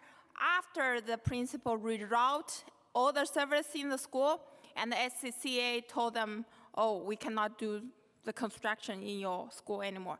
It's really caused a lot of trouble to parents, to school, and I hope that part needs to be improved. And also, I have another question about immigrant family services. Over 40% of New York City public school families speak a language other than English at home. The DOE's Immigration Family Communication and Outreach Initiative is $4 million program that helps immigrant families get important information about their child's education through strategies such as sending paper notice, calling or text families, and collaborate with immigrant-facing CBOs. The executive plan does not include this funding in fiscal 2027 or the out years. Can you please talk about this funding being used how this funding be used before? Will this type of service be cut, and what the school should do if they need help? Thank you for the question, and I'm happy to jump in. So it is correct. We have received $4 million in support from Council to be able to support our immigrant language efforts. That includes, when you say how it has been used to develop the Hello app, which allows for automatic language assistant designated to provide real-time interpretation in New York City covered languages to support impromptu translation when needed. We also have extended a pilot for 5 districts to be able to obtain free professional interpretation services for families. So far 500 families have attended those events that we have used those funding. We also, as you mentioned, have partnered with 16 CBOs. So these are local CBOs in the community that have language expertise to make sure that those supports are expanded. We also have work on the training of our language access allocations coordinators. So this is relatively new. Each school now has a designated language access coordinator, and our office works to bring them together, to share resources. And to your last question, I'm looking forward to continue partnering with City Council in this area, because without that, those funds, there will be limitation to provide all of those supports that I just mentioned and more. I also have follow-up question. Has DOE had conversation with OMB about extending this funding? I know that I'll let my colleague, the Chief Financial Officer, share a little bit more on funding, but there has been multiple instances where we have highlighted some of the needs around language access and the needs for funding from my end. Yeah, I can confirm it's a part of our ongoing conversations with OMB. Okay, I also want to share an incident that happened in my area in 2023. Actually, it's an ongoing issue still in my area. There's multiple, not only just one high school, there's multiple high school principals reach out to me. They have been, they need assistance to communicate with some newer coming families. Some language is not easy access in the, with school. And also, because they are high school students, they think they are adults. They don't let the school communicate with the parents. They don't, even they know both languages, the kids doesn't want to translate for the family and the schools. So it is very hard for school to communicate with parents. And I have an instance in 2023.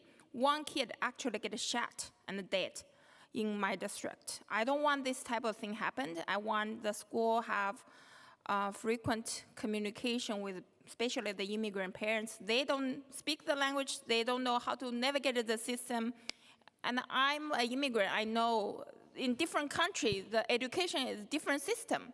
Yeah, so am I, and I understand that very well. As an immigrant myself and somebody who started going in New York City Public School as a high school student, I would also say that schools receive a SAM allocation, so they receive money in their budgets that they can also leverage to enhance the supports beyond the things that I mentioned. But I'm happy if you want to share with me the specific high schools. I'm happy to engage and happy to support with the team to make sure that our parents get access to that information that you're saying that is much needed beyond the required language. So anything that I can do, I understand it, not just from a policy and educational perspective, I understand it from lived experience.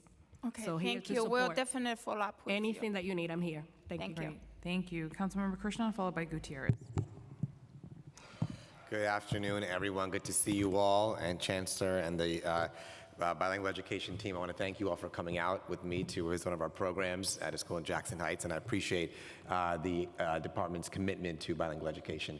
I have a couple questions on a couple different topics, but the first one is I know we talked a lot about class size, the class size reduction plan, and getting to there eventually. I just had one question. I know in December 2023, the class size working group had come out with some recommendations of what are ways to find and figure out smaller class size spaces through different ways. Has the DOE taken a look at that? Are you guys considering those recommendations? How is that going? Yeah, absolutely. We took a look at that in both in practice and consideration. Most recently, as we said, we are looking at non-capital as well as capital investment. Those non-capitals consider what's the utilization of our current buildings and where that is, and those are recommendations that came from the working group that you're talking about. But so yes, we have definitely looked closely at it, worked shoulder to shoulder with SCA as well as partners across DOE to consider some of the factors there. Erin, I don't know if you want to add anything there. Yes, thank you, Chancellor. Thank you for the question. We are considering that, as the Chancellor said, our capital plan and approach to finding more space takes into account some things, including for example, like looking at shared space in buildings and these non-capital approaches that were identified by the class size working group in 2023. And I think we're continuing to reflect on what they shared then. And again, as we release the class size reduction plan, I think we'll see that there's evidence of our consideration in the plan. Great, thank you. And then shifting gears completely to another topic that's more and more of concern on my mind is the presence and reliance of screens in schools, especially for elementary school students. I know, Chancellor, you and I have had a conversation about that, and we're both committed to working together to address that issue. It's just, a number, and I want to focus on elementary school kids in particular. Obviously, there's discussions that we have middle school and high school, but between, the Chromebooks, programs like Savas or iReady tests and things like that, there's just a lot of, and it's a city issue, but it's also a national issue of the amount of screen time, especially since the pandemic, that kids are spending in the classroom and at home on screens. And I'm already negotiating with my kids over PlayStation time and TV time and everything. And this is not one more thing I wanted to add to the negotiation list with them. So, there are a lot of contracts that DOE has with ed tech vendors, I guess I'd call them. And I'm just curious how DOE is monitoring the funding that goes towards those contracts, and the effectiveness of funding those contracts at those levels? And how do you all keep an eye on those things? Yeah, that is such a great question. And as someone who has young kids as well, something I'm super concerned about in thinking about screen time and what that means for our school system. We are having those discussions as we continue to hear feedback on our policies. When we think about ed tech, resources and tech tools that are being used in schools. We recently did a survey of all our principals to kind of get a sense of what's happening. We're looking at multiple opportunities to think through how we can begin to or accelerate assessing the effectiveness of those tools, and as a part of our broader technology strategy in general. And I think more to come on that, but that's something that we are looking really seriously at. Glad to hear it, and look forward to continued conversations on those issues too. Thank you. Thank you, Chairs. Great. Councilmember Gutierrez.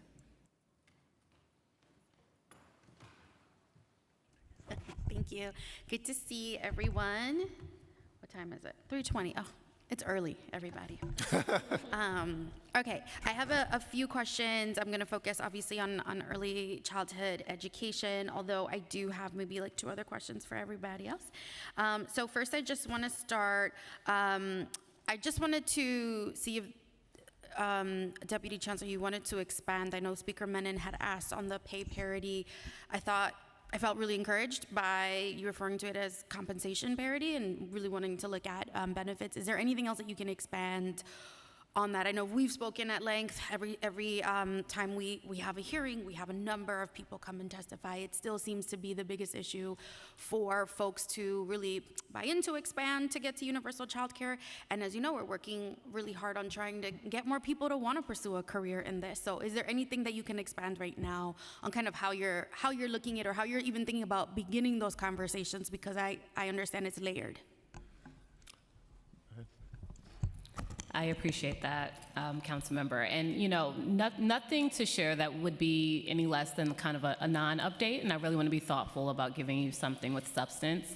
But please know, as a Black woman, and knowing that this specific sector is comprised of underpaid women of color, this is something we take very seriously, and the administration has been, and the mayor himself has been very clear about taking this on firsthand. And so we're looking at the pay structure, right? We need to clearly define what equity is, understanding the nuances across the sector, and then the part around just health coverage and insurance.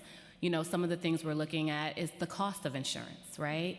And so nothing, again, substantial to share right now, but it is something we're taking very seriously. Excellent, excellent. And is there any kind of time frame where you think you'll be able to kind of come back and just kind of share anything on it? Again, I get that it's layered. I get that it's complicated. I get that getting data even is difficult. So kind of what's your timeline? Yeah, yesterday would have been nice, right? And I think we all want that. But what I can agree with, I will confer with our colleague Emmy Liss, because that's something we have to do and develop together, and we'll get back to you on what the timeline could be. Okay, well, I look forward to continuing those conversations and encourage for folks that are here or will be testifying this week just to continue to hold us all accountable, because we all want to get there. Okay, I'm going to ask some questions about 3K that I think at the prelim were not shared. Is there a current 3K utilization rate that you all have that you can share? Yes, and so the utilization for 3K is 85%, and that is for about 52,000 seats. And then do you have one for pre-K as well? Yes, that is 80% for about 69,000 seats. 69? 69. Mm-hmm. Okay. And can you share at this time current enrollment for 3K and pre-K? So it's that utilization rate. So it would That's what the current enrollment is? Yeah. Okay. Exactly. Okay. And then I wanted to ask, is there anything, I know all of the the assignments went out. That's not the right word, but you know what I mean. The offers? The offers. I got you. Sorry. I'm in the trenches too. I don't know why I'm. Can you share a little bit about, or I don't know if it is now okay for you to share kind of like the amount of families that were able to get first, second, third pick, any of that data that you can share now? Yeah. I know it's recent, but for 3K and pre-K. We got approval from our colleagues in the Office of Student Enrollment. And so one thing we're very proud about, we did it last year for this current school year, and we're doing it now for the upcoming school year, is, you know, any family who did apply by the application deadline received an offer. So 100% offers were given to families who applied. That's great. And so across 3K and pre-K, there are about 100,000 applications with about 57,000. And actually, let me take a step back. There were about 100 applications, and then offers exceed the number of applicants because sometimes we manually place students. And so for the office of 3K, it was about 57,000, 56,838. And then for pre-K, we extended 43,083 offers. And of those, specifically for, I think this is 3K specifically, and I'll get back to you, council member, on the first, second, third choice for pre-K. But 3K, you know, we are trying to get to universal. And so those numbers around priority placement or placements based on the priority and preferences. So 70% of families received their top choice. 84% received one of their top 3 choices. And 88% received a choice on their application. 88% received a choice on the application. And for the 12% that maybe received an offer that they've never heard of, what recourse do they have? I know, you know, in your office was super helpful. We encourage people to, like, you know, sign up to the waiting list, add your name, but what kind of how are you moving along that 12%? Because I think those parents are often the most vocal, right? They're like, I live in Crown Heights. I don't know why I'm expected to go to, I'm making this up, but like Bushwick, let's just say, for whatever reason. How are you all kind of working through that and those placements? So a few things. And so thanks to, you know, the motivating factor that you all have at just encouraging us and holding us accountable, the investments from the administration and the governor around just creating new seats, right? And so that's helpful in creating placements closer to home or work, wherever the preference is of that family. And so we've gotten the distance down significantly for the upcoming year. About 0.8 miles, we actually decreased the distance of placements. And I think that is worth celebrating. Now, this might be a provocative statement around the 12%. There is no part of our system where 100% of families get their choice, right? I'm a parent who just went through the high school application process, and I had to wipe some tears and give some hugs because she did not necessarily get into one of her top choices. And so I really want to be clear that we have to level set expectations. But we always want families to be within a reasonable distance of travel. And so again, it's going back to investing and placing seats and creating a more flexible system where our community members, may they be CBO schools, family child care homes, can offer care based on community need and not be limited, families not be limited to where need is placed. And so we are trying to infuse the system in ways that are thoughtful to create that flexibility. So it does take some investment, but it also takes some nimbleness in the contract. Yeah, and I understand that. I think the instances that are being brought up to us and to my colleagues are ones where, you know, 3K and pre-K doesn't work the same way as K through 12, and we have zone schools and we have schools that we know will take us. These are instances where parents are like, the school is a train ride away, right? These are the extreme cases that I'm referring to. And in those instances, no parent is not flexible because they realize they've engaged in a process that's, for the most part, still kind of up in the air. It's those specific instances that I'm referring to where people are being, you know, having to travel a lot further than 0.8, which I think is wonderful. So I want to give you your flowers because I think that's important. But I'm talking about these extreme situations, which are common. Okay, great. And then if we could move to 2K. So exciting. Applications went live, last week. June 2nd. Yeah, really exciting stuff. Are you able to share at this point the proposed contractual seat cost for each 2K seat? We can give that to the council afterwards. It is a bit complex, and I don't want to take up too much of your time, but we can definitely share that afterwards. Okay. And just to confirm, this 2K pilot applications went live last week. It's for enrollment for the fall, is extended day, extended year. That is the primary seat model, expanded day, full year, but there are some providers who will be offering school day, school year as well. Okay, excellent, that's exciting. Okay, I want to move to the home-based providers under this model. It does appear in the 2K pilot rollout that a large number of the home-based providers will be participating. Can you share what other costs do the Family Child Care Network's contracts cover at this point?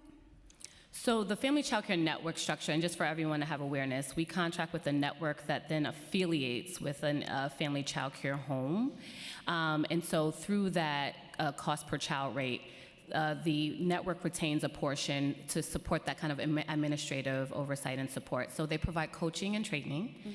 They have education specialists, as we call them, to provide those coaching and training in addition to what we provide within the Division of Early Childhood Education. But they also support with the administrative oversight and support. So they actually remit the payments to the family child care home and provide any other additional supports that they need to maintain compliance with the Office of Children and Family Services. And do the contracts include any liability insurance costs, certification costs? That is an allocable cost, and so they as the network can bill us for that insurance. Okay.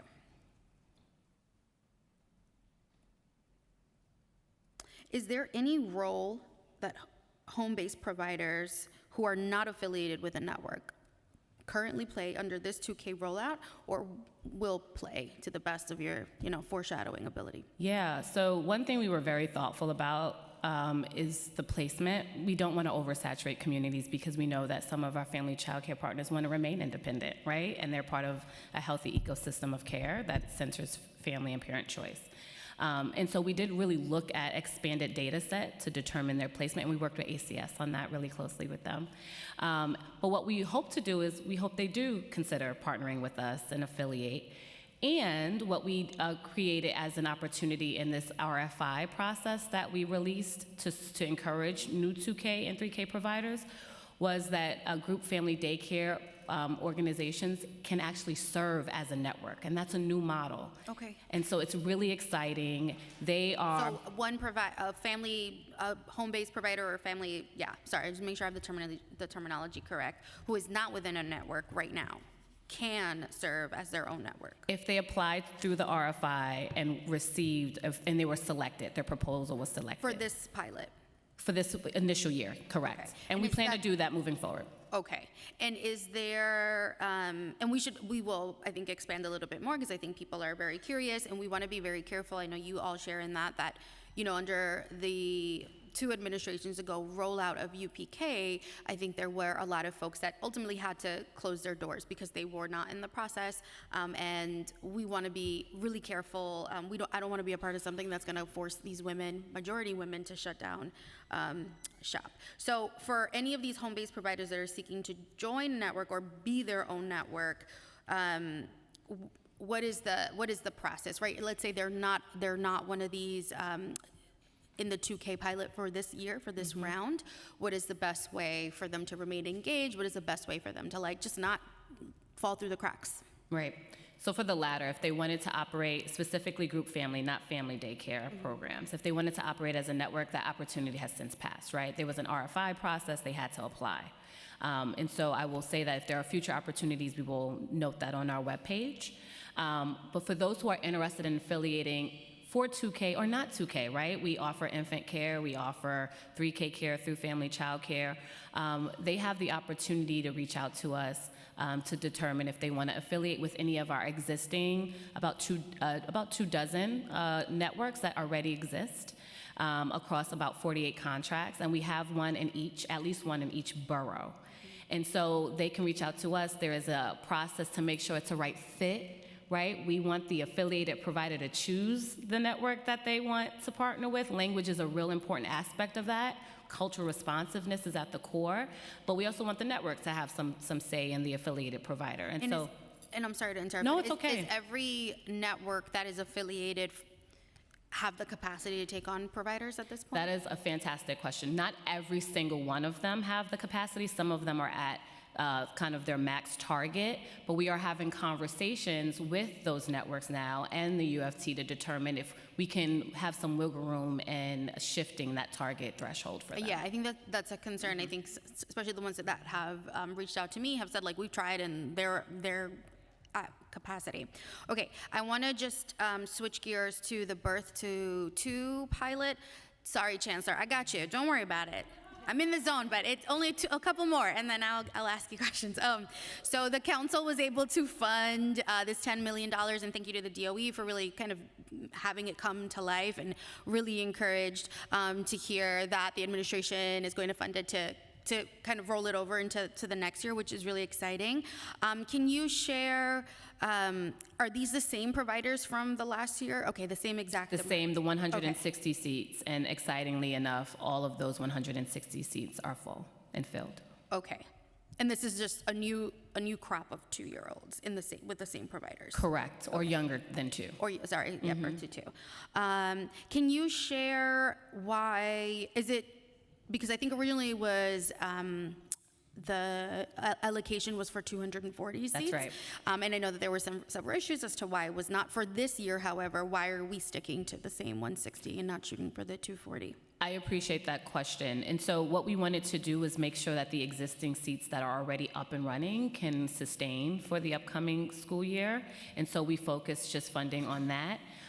We also are focusing on making sure that those 2-year-olds in the districts that was once a part of the Birth to 2 initiative, but now part of a 2K district, will be converted to 2K and can support. Is that a lot? Do you know what the number is? No, it's very, I don't have it, but I can get back to you. It's very small. Okay. Can we receive a list of the providers for FY27, including the school district and number of seats? For Birth to 2 initiative? Yeah. Yes. Birth to 2, excellent. Thank you. And then, can you share why that funding was not in the executive plan? So what we did was something I think is very creative. You all know I used to work at OMB, and so math is my friend. But we worked together to really determine through all the shifts, right? We got these investments for 2K, for 3K, and for pre-K. We want to make sure that we take this opportunity to optimize, right?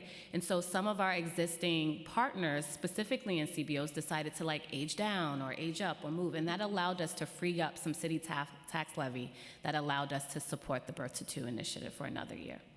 Okay, and do you know if there is, will it go beyond FY27? I cannot speak to that right now, Councilmember. Okay, are you feeling good about it? Yes. Ms. Mayor. I'm always feeling good. I'm feeling very hopeful about early care and education. No, I think in all honesty, I think it's exciting, and I think especially for communities that are not in this 2K rollout, I think it's an opportunity to expose them to what it's like to contract with the city under this program. And there are rumors. I'm sure when the applications went live last week, I'm sure there were a number of parents who were like, oh man, I'm not in a zone, right? And so I think it would be great to continue it. And would love to keep the conversation going about making that happen. Okay, I want to just talk about my last question under early childhood, I promise, Chancellor.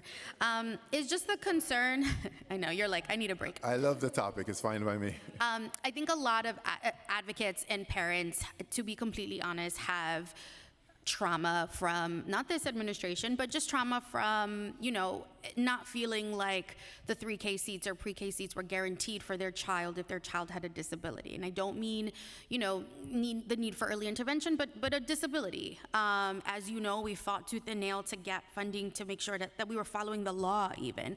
And so I think that there is this bad taste in the mouths of so many families. And now with this 2K launch, again, which is very exciting, it would be really great if there was something very explicit or something concrete that's shared with these families who are now looking for, a seat for their 2-year-old who has a disability, if there was something concrete that we could share that said, we have a plan, we are working on a plan. I know the site says, that there will be accommodations, but we don't know what those are. And again, in a time when we have so much work to do to clean up, I think, from the past, what can you share today about the specificity of those accommodations that are not going to meet the needs of kids who have disabilities that are not going to be resolved with early intervention resources. I appreciate that. And one thing I know we've heard our mayor say, we've heard our chancellor say, right, this is for all of our children, right? And one thing we are not, I would say, belittling this process too is seat counts, right? We are caring about the quality of seats and the care that each of the little will get in that seat.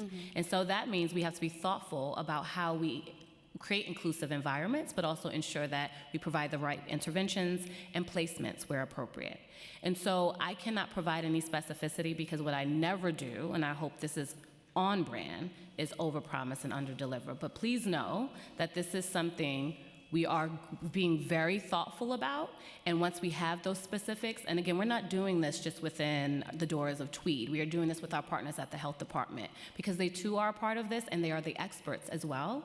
And so we are creating what that array, that list will look like. Maybe a third teacher, right, or specific sensory tools and materials. Whatever it is, we are creating a very clear process to have like money in the coffers to provide that, a referral process, a place where folks can go. Folks may be the family or the educator where they can go and tap into that resource and make sure that that is clear and accessible.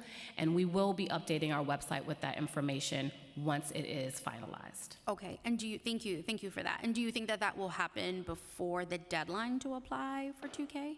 We have currently on the website that it is open to all children with disabilities. I cannot commit to the accommodations details, but again, it won't be an exhaustive list because the needs will vary, right? And so what You we don't know hope what the to be- need is yet. Exactly. But I think that when we don't meet the potential for a need is when parents start to feel like this isn't for me, so I'm not even gonna bother. I agree. And again, like kind of undoing the trauma of years and budgets past, I think that we do have a responsibility.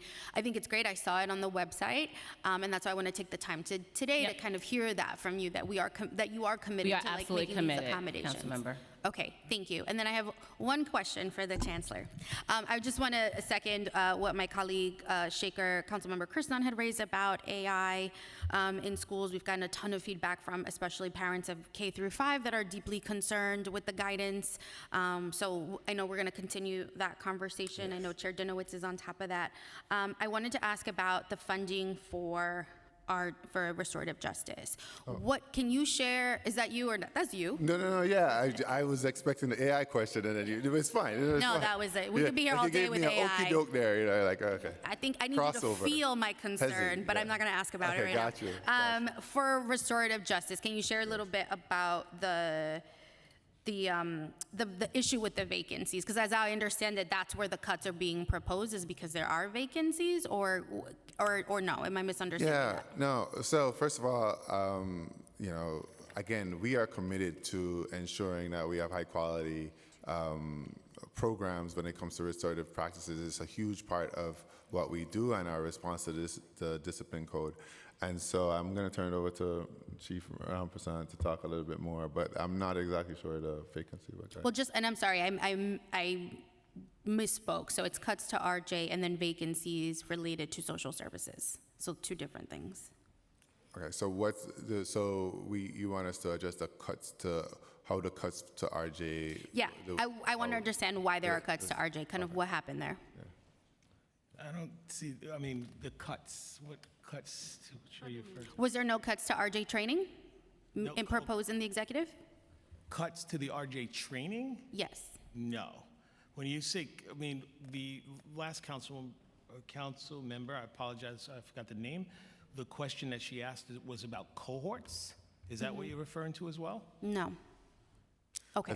You're referring to the cut in the budgetary cut. In the savings, in an effort for all the savings, my understanding was that there was cuts to restorative justice training. Yeah, there was no cut in our savings that was submitted related to restorative justice. I think what folks have been talking about is the $6 million that is not in fiscal year 27 as of yet. I know that typically that the funding for that or the allocation for that happens through the adopted budget negotiation process. So I think that's what folks are referring to, but there's no specific cuts that we've taken for restorative justice. And thank you for clarifying. And the 6 million that you're referring to that, we will see at adoption, can you share, is that being invested in specific programs that you can highlight, or is it any of the social services, or that's separate? So I'll turn it over. Mark, I don't know if you want to talk about specifics about restorative justice, but in terms of the work that we're doing now and that we hope to continue to do in fiscal year 27 once the funding is allocated. Yeah, once the funding is reallocated into the budget, that is the intention, is to continue the work that we're doing around restorative, right? To expand it to more schools around the city.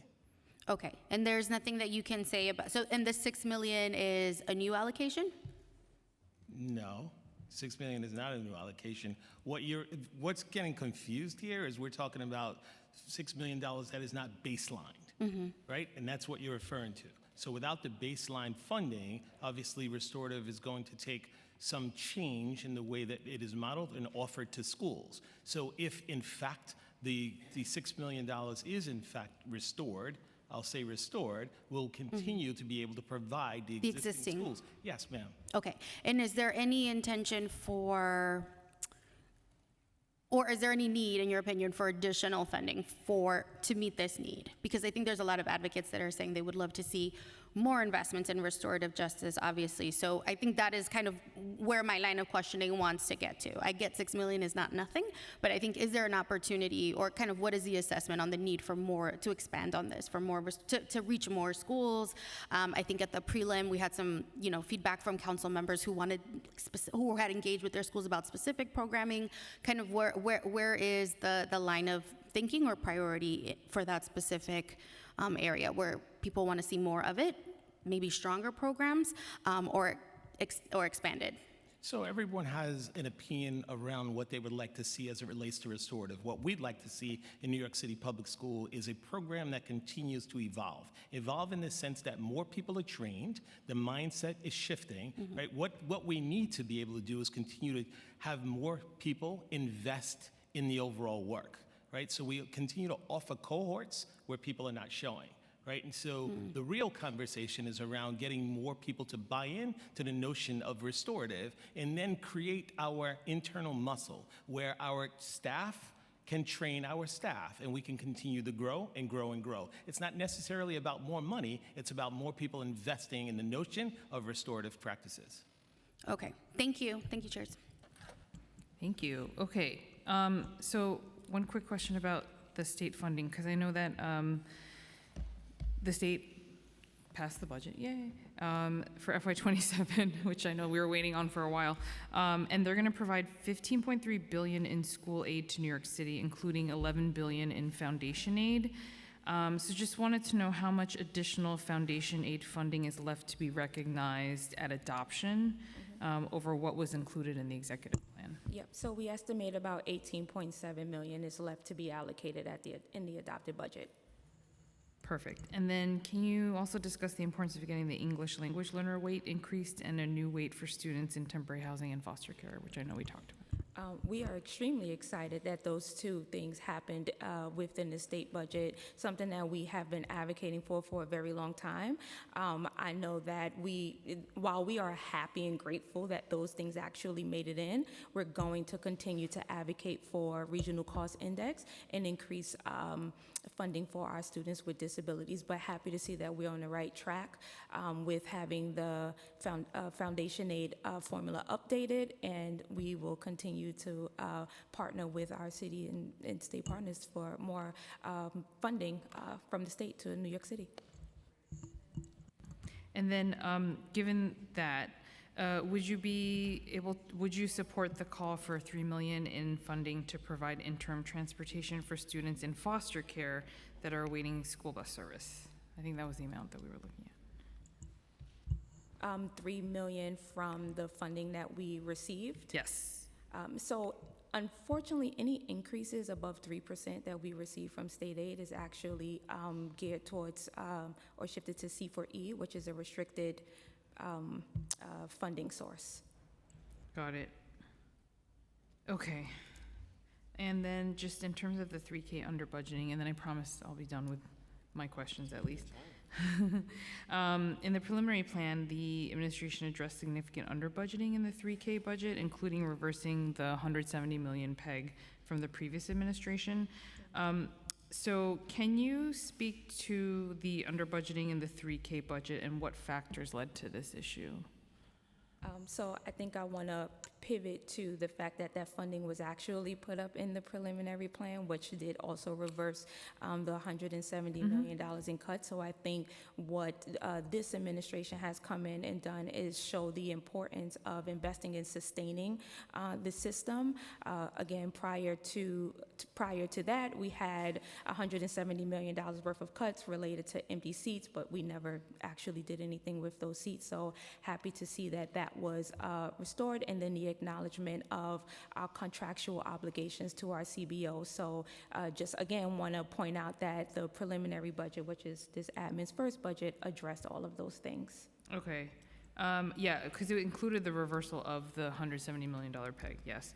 And then what was the gap in 3K funding in FY27 prior to the preliminary plan? I can get back to you on that. Okay.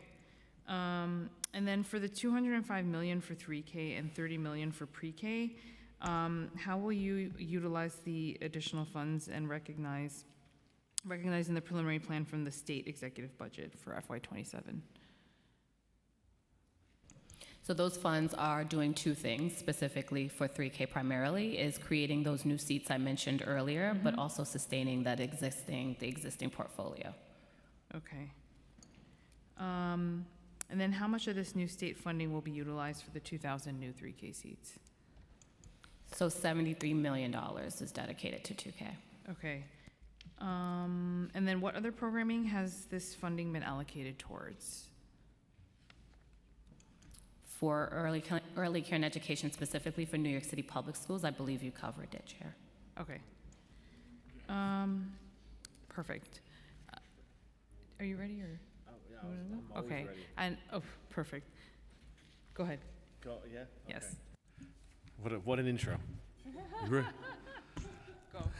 Go. First, it was bugging me, DC Hawkins. I have to make a correction.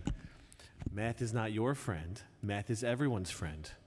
Okay? Oh, I said it's my friend. It's actually my bestie. It's your bestie. Well, Math thank is everyone's you, Chair. bestie. I appreciate that. I appreciate that. Sorry, just wanted to clarify go. one thing. The 2,000 new 3K seats, I'm sorry, because I'm 2K. sorry. Yeah. So it's a bit of a combination, but I think primarily $35 million is intended to support with the development of the new 3K seats. Perfect. Okay, thank you. Now I can go. I go. All right, thank you. Thank you, Chair Lee. K-12 special education. Yes. As I mentioned in my opener, we're interested in discussing what the investments actually are, because it seems to be focused only on early childhood, or mostly on early childhood. The executive plan includes additional funding for pre-K special education and IESP support at non-public schools. This plan does not include an expansion of Ames, Nest, Horizon, or other effective programs for students with disabilities in grades K through 12. DC Foti, and Chancellor, you've both spoken about these programs. What metrics do you use to track the success of these programs that you could say they're wildly successful? Well, thank you for the question. And, we are deeply committed to creating high-quality programs for families close to home. All of the programs you mentioned, one is that when we do open these programs, they are immensely popular, and families really try to make use of them. Can I pause you? Because I just want to ask, what does popular look like? If you could say how many applications for these seats exist. It means that, one, I think the last time I looked at 80% of families accepted the offers to these programs. And then also, when you think of metrics, You know, we look at grad rates and where we see significant levels, in fact, sometimes outperforming our students who are in general education. So I'm going to turn it over to Christina to talk more about this, but to be clear, this is a huge part of our strategy as we move forward in not only resolving our due process cases or getting them down, but investing in high quality programs close to home. So, Christina. Thank you, Chancellor. I think a couple of other data points are, in terms of attendance, we're seeing our students in our specialized programs coming to school more often than their peers. And in our AIMS program, it's 88%, which is at least 7 points above their peers. When you say their peers, you mean students with autism in a general in a community school? Students with significant autism in District 75 or community school. Nest and Horizon, 92%. Again, that I think is about 6 percentage points higher than their peers in ICT or special classes. Nest are 50% more likely to be proficient, and Horizon are 2 times more likely to be proficient in math and ELA. We also do parent satisfaction surveys where 9 in 10 parents say that they would recommend their other families to their specialized programs. I think you also asked about seats, Chair, and just to at the beginning of your question, you know, are we expanding K to 12? Yes, we are, and we are going to be expanding our autism programs by more than 675 seats in FY27. That is an increase. We're going to be grading up our existing programs, which is exciting. I do want to say, yes, we've been focusing on the $67.5 million in terms of the early childhood investment, but we're 6 months into this administration, and we're seeing $67.5 million coming our way. We're seeing an additional 675 seats. And then the IASP investment is significant, and another example of, you know, this administration's commitment in the past 6 months. That investment, if we are able to continue to hire those providers, right, we're all sharing the same resources. And so an investment in IASP work is an investment in the overall infrastructure of special education. It is hugely appreciative. I also just shared the last thing. Want to thank you for so deeply diving into this work. You know, this is the first time we've been asked to provide our council on a briefing on due process. It is a difficult topic, but you all have spent so much time digging in, and thank you for that. And also the briefing requested on specialized programs.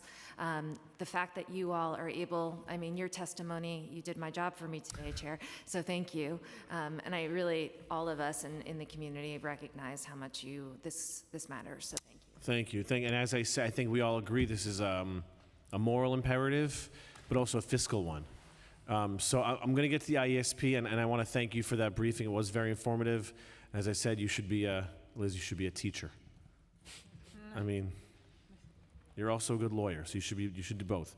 The 675 seats that you cited, are those are in District 75 schools, or are those part of Horizon, Nest, AIMS programs? That's right. They're part of Horizon, Nest, and AIMS programs. We're grading up. So the kids that are currently in the programs, we of course want them to continue next year. So this is not so much I mean, you would define that as an expansion, or you would define that as just keeping pace with the current class? For K to 12, the last thing we want to do is pull options from kids. And so it is expansion of existing program seats. So not a new program, but we're making sure that the program continues. So maybe expansion's not the word, sustaining.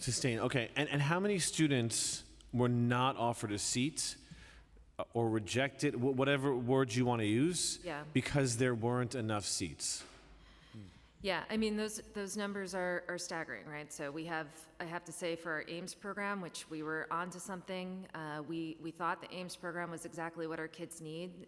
510 seats, 510 kids in those seats, 2,070 applicants to AIMS. 2,070?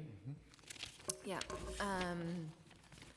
For Horizon, we had currently we have an enrollment of 2,203 kids with a kindergarten with 1,000 and 410 applications to Nest and Horizon for kindergarten. In Nest and Horizon, those 1,410 applications were for 560 seats. So wildly popular, do you think? It's wildly popular, High yeah. demand, do you think that's appropriate Yeah. description? So we have here, and I want to highlight something you said, Chancellor, that this is what you just testified, that these seats are part of resolving due process cases, right? That making the investment in our public system helps resolve the due process claims where families feel the need to seek out private school education. Yeah, and I also just want to add that we see a reduction in the travel time that kids spend. So this also solves the parts of the bus issue in some cases. So what I'm trying to understand is why there isn't greater investment in something that is a moral obligation and a fiscal obligation. Where is the investment in this? And to ask a specific question, what would it cost to provide a seat to every student who applied and was deemed eligible? Yeah, I think that's something I would have to get back to you on, but I'm not sure if you have. Yes, we can definitely, we have the per pupil cost, and we can definitely send those over to you. In terms of the overall budget, I think, Chair, this is something that we continue to talk about, right? We talked about a lot of priorities today, a lot of things that people want, a lot of things that kids need.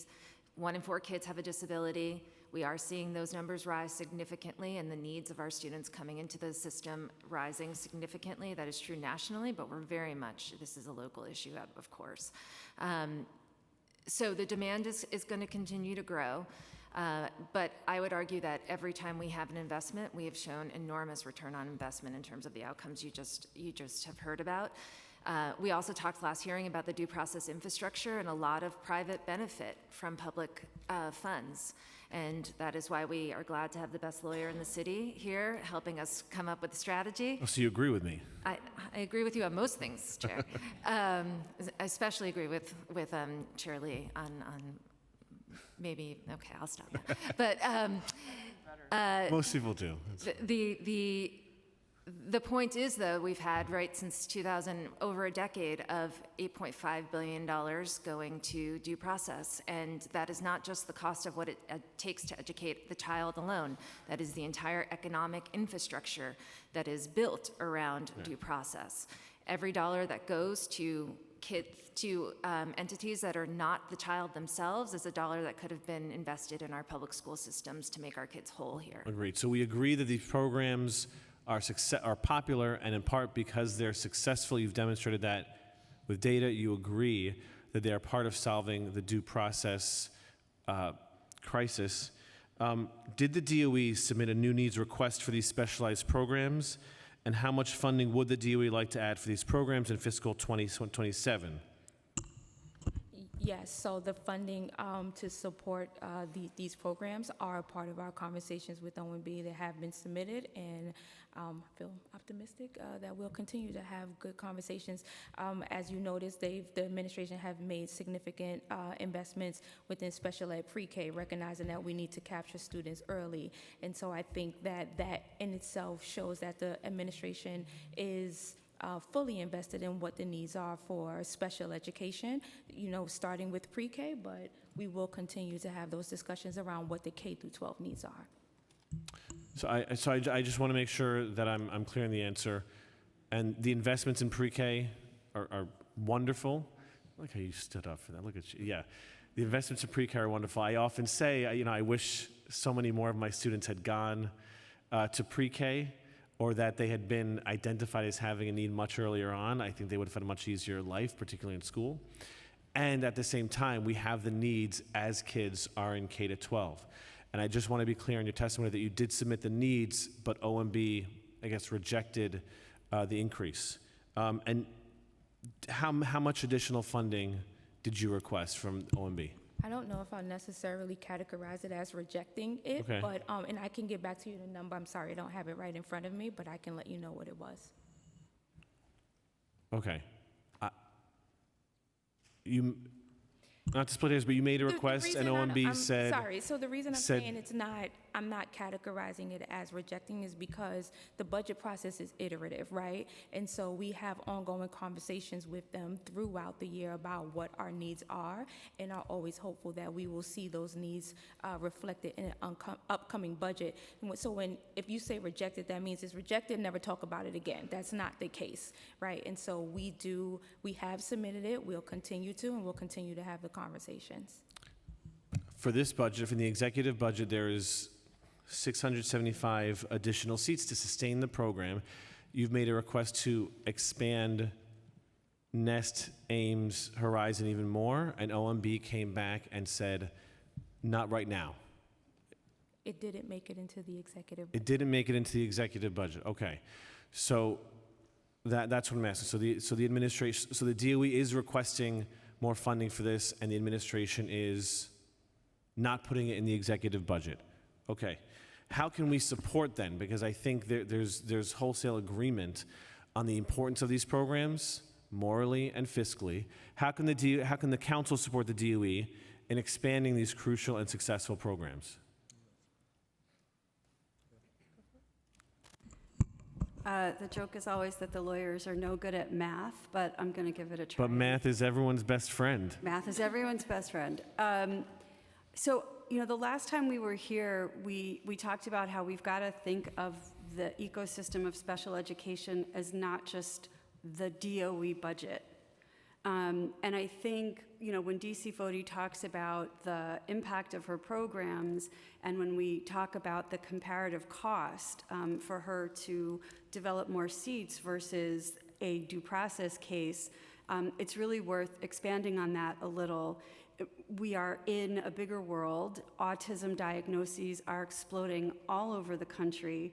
I really highly recommend to everyone, the New York Times has begun a series of coverage on the explosion in the provision of, quote, ABA services, autism behavioral, what's the A?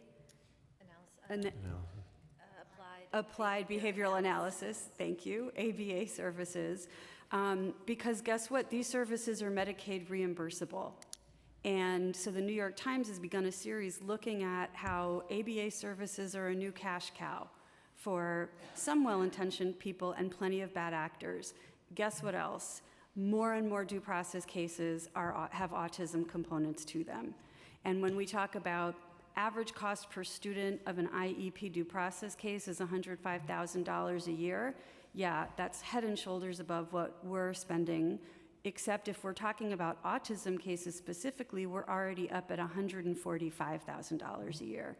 And in addition to the other broad points that my colleagues have made, unlike DC Foti's programs, all of the Carter schools that receive this funding, $100,000, $150,000, $300,000 a year, there's no accountability.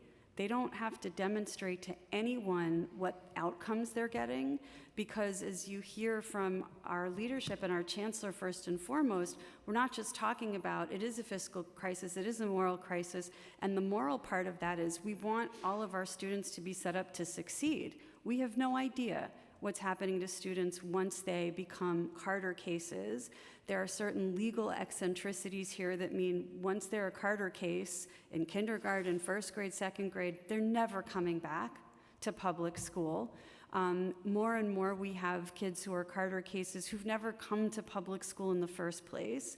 There's an industry of folks who are, living large on these dollars, and there's no set aside the lack of academic transparency and accountability. There's also no visibility into where the school's funding is coming from. How could they exist without Carter dollars? What are they providing to students and families? Is everybody certified? So the money that's moving around in this space, some of which gets chalked up to the due process budget, it's going somewhere. And unlike the dollars in DC Foti's budget, we have no accounting for what that $1.5 billion is accomplishing. So it sounds like you're saying how the DOE can support, how the council can support the DOEs by holding accountable some of these institutions with transparency for outcomes? Yes, absolutely, and we're not shirking our duty. We're going to end the year with the number of due process cases down from 26,000 2 years ago to under 16,000 this year. We're going to end the year having gone from 18,000 IESP cases 2 years ago to under 7,000 cases. These are huge, huge changes. And they will generate savings. Some of the strategies that we've used to bring those numbers down will generate further savings. Can you talk about some of those strategies that you've used to bring the number of due process claims down? Absolutely. So I think first and foremost, what DC Foti referred to and what the mayor has, clearly prioritized is making sure we're serving students with IESPs directly. This is not a thing that used to exist. But now we have hundreds of staff who are devoted to, whether they're psychologists, social workers, teachers, administrators, providers, to engaging directly through our CSEs with families, ensuring that they have providers who are qualified to provide the services that they need, exercising some actual oversight so that we can be sure that the services are of an adequate quality.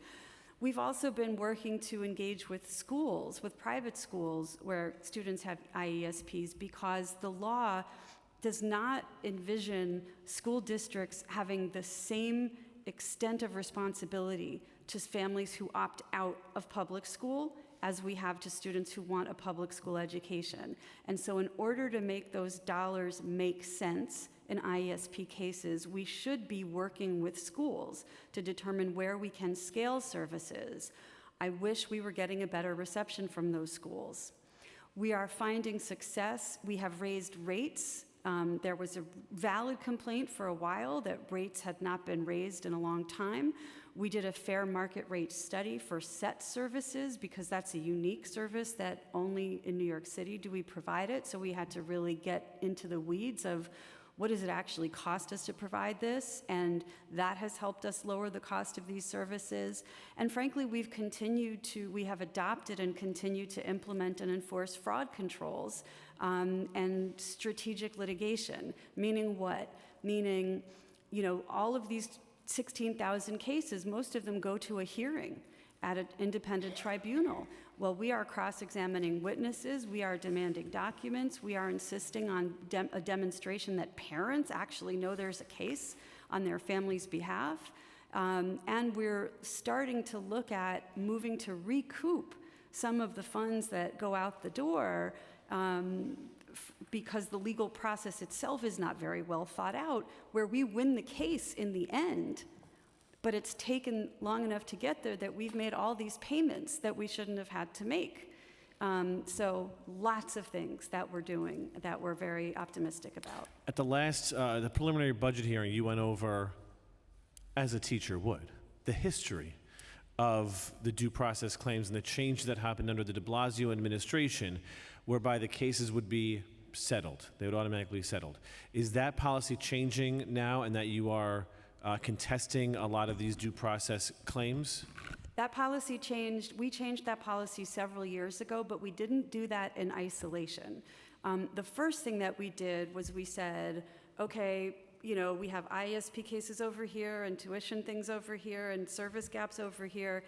We put all of the pieces of machinery that due process requires in one place. We rationalized it, we streamlined it, and we got strategic about how we manage the cases. Meaning what?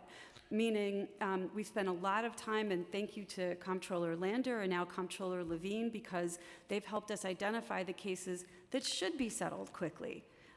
Where we didn't make an offer of FAPE and the student has a placement that works for them and there's no need for us to fight it and we can just get that off the docket for everybody's sake. But we've also developed screening tools to identify what are the cases that need to be scrutinized much more closely. And so we treat different kinds of cases differently, having stood up this tribunal because it used to take more than a year to get a case from filing to completion. So now that we've stood up this tribunal at oath, it's taking us, I think, under 70 days from start to finish. So no longer settling every case without distinction.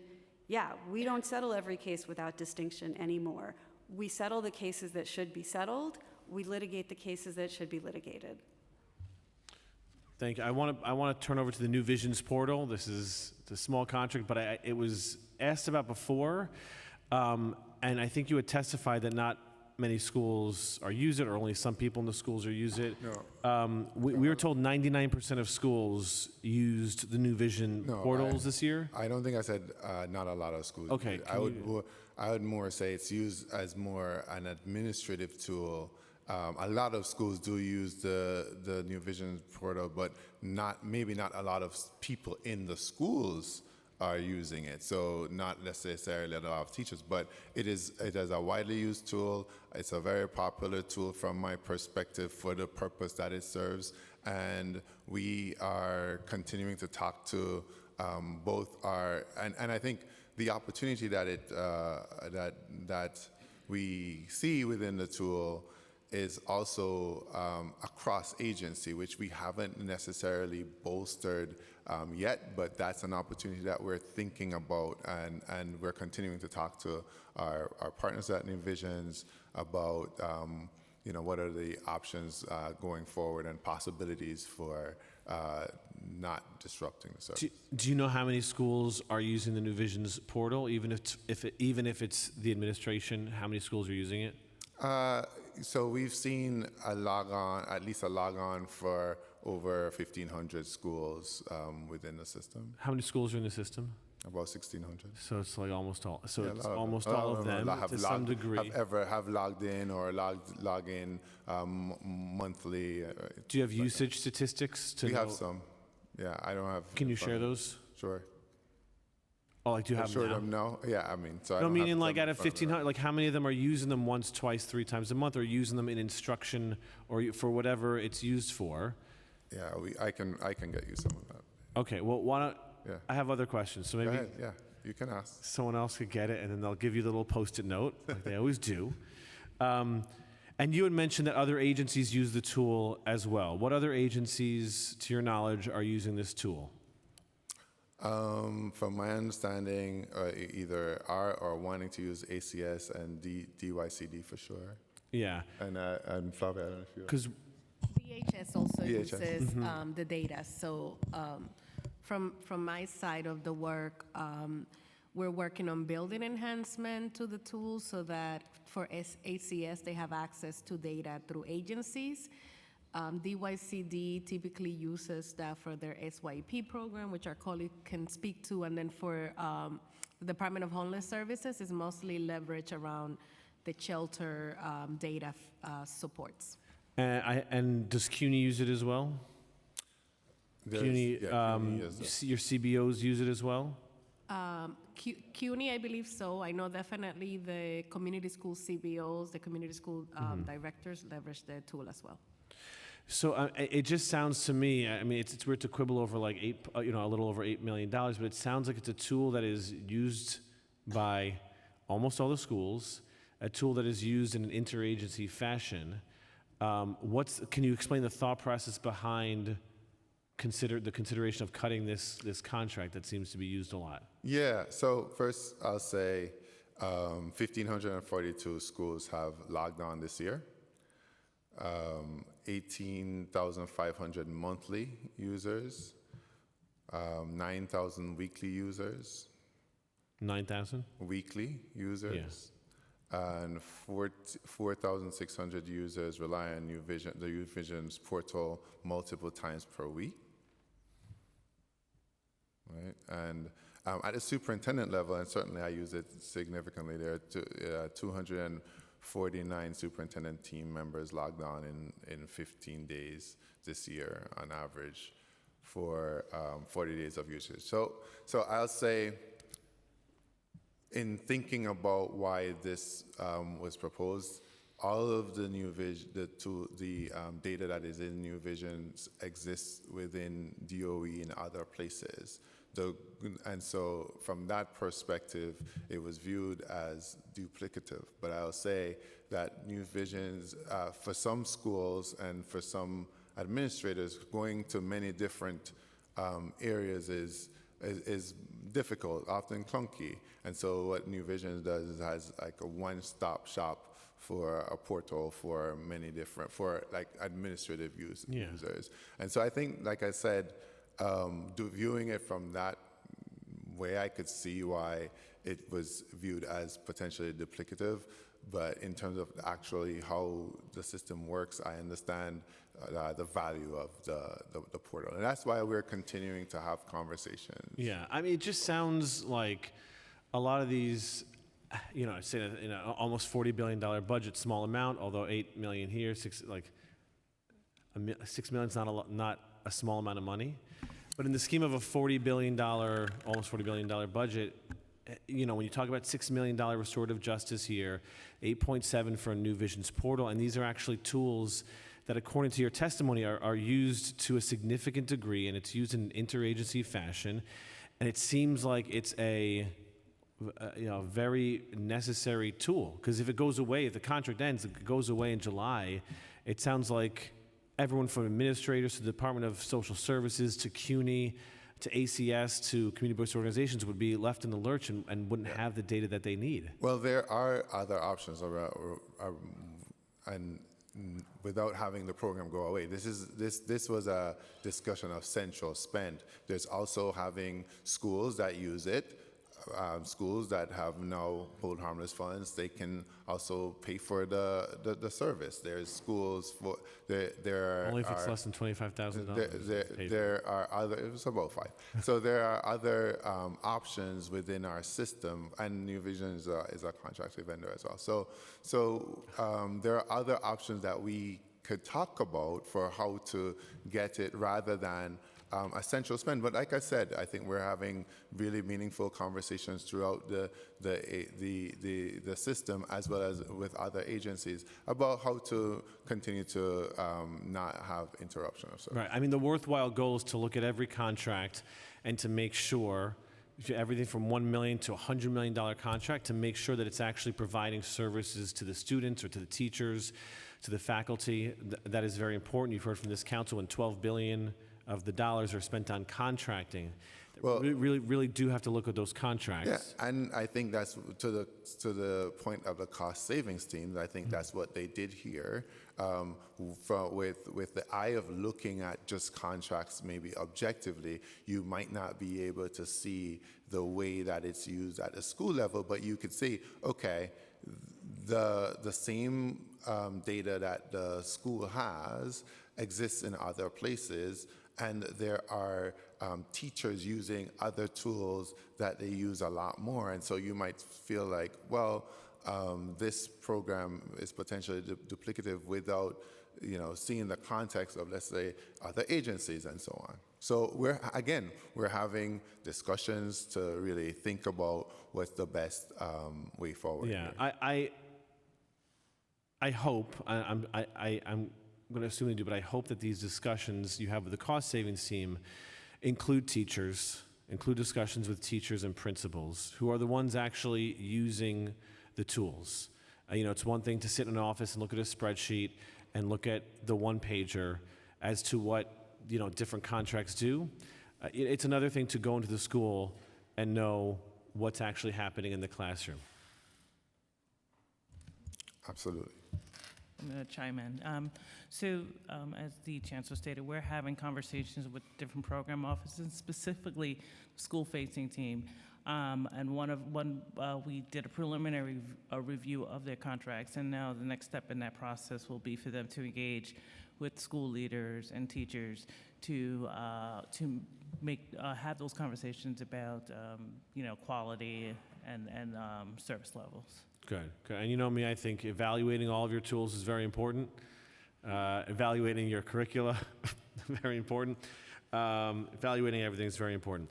I want to ask about New York City Reads and Solves. The plan includes $17.3 million in fiscal 27 and the out years for Reads and Solves curricula.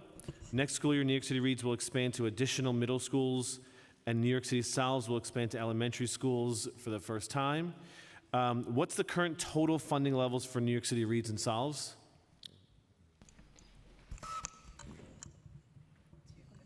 I mean, I'll jump in, but I would like your confirmation.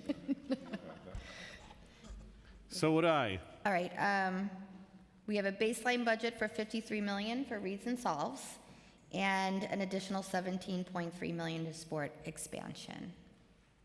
Good? Okay. Yes, correct. Yes, you got it. Winning. Good. This is self-assessments. This is great. It's our understanding that both New York City Reads and New York City Solves have been self-funded and do not have a dedicated budget line. Can you confirm this? Yes, prior to us getting the dedicated funding for the expansion, we have been self-funding. It was mentioned before about screen time and AI.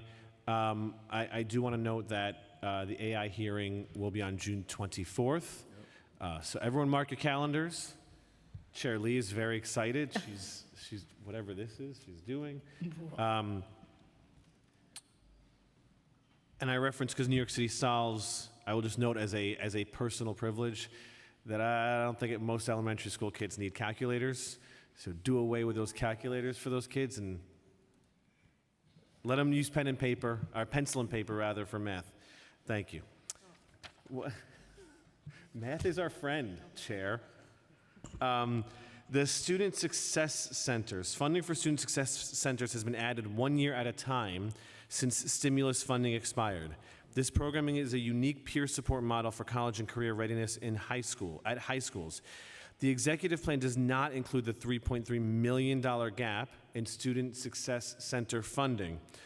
Is DOE supportive of restoring and baselining the $3.3 million for Student Success Centers? Yeah, so I would say, obviously, student success centers are immensely valuable to us, and I'm going to turn it over to Jane to talk a little bit more about them, and as well as Sarita to add anything. Hello again, Chair. I would say unequivocally we are very, very supportive. The SSC programs has shown that we have had 7 to 11% increases in post-secondary enrollment in the schools where we have had student success centers. Okay, and are you planning to release a new RFP for student success centers? And if so, what is the timeline and process for this RFP? So we work in tandem with the coalition, and our next meeting is June 16th. So we would really like to do that, but we actually really need the funding, the 3.3 funding that you all provided last year, again this year, in order to even begin those conversations. Okay. I'm going to turn it over to, I believe, Councilmember Wong had some questions, so I will turn it over to him. Just Thank one you. question. One question. Thank you, Chairs. Chancellor, in your statement, you mentioned that school will continue to be held harmless. Now, as I recall, the whole harmless policy was introduced during COVID lockdown. So because so many students left those public schools, and instead of having the fundings leaving the schools with the kids, they want to keep the money and keep the funding in place.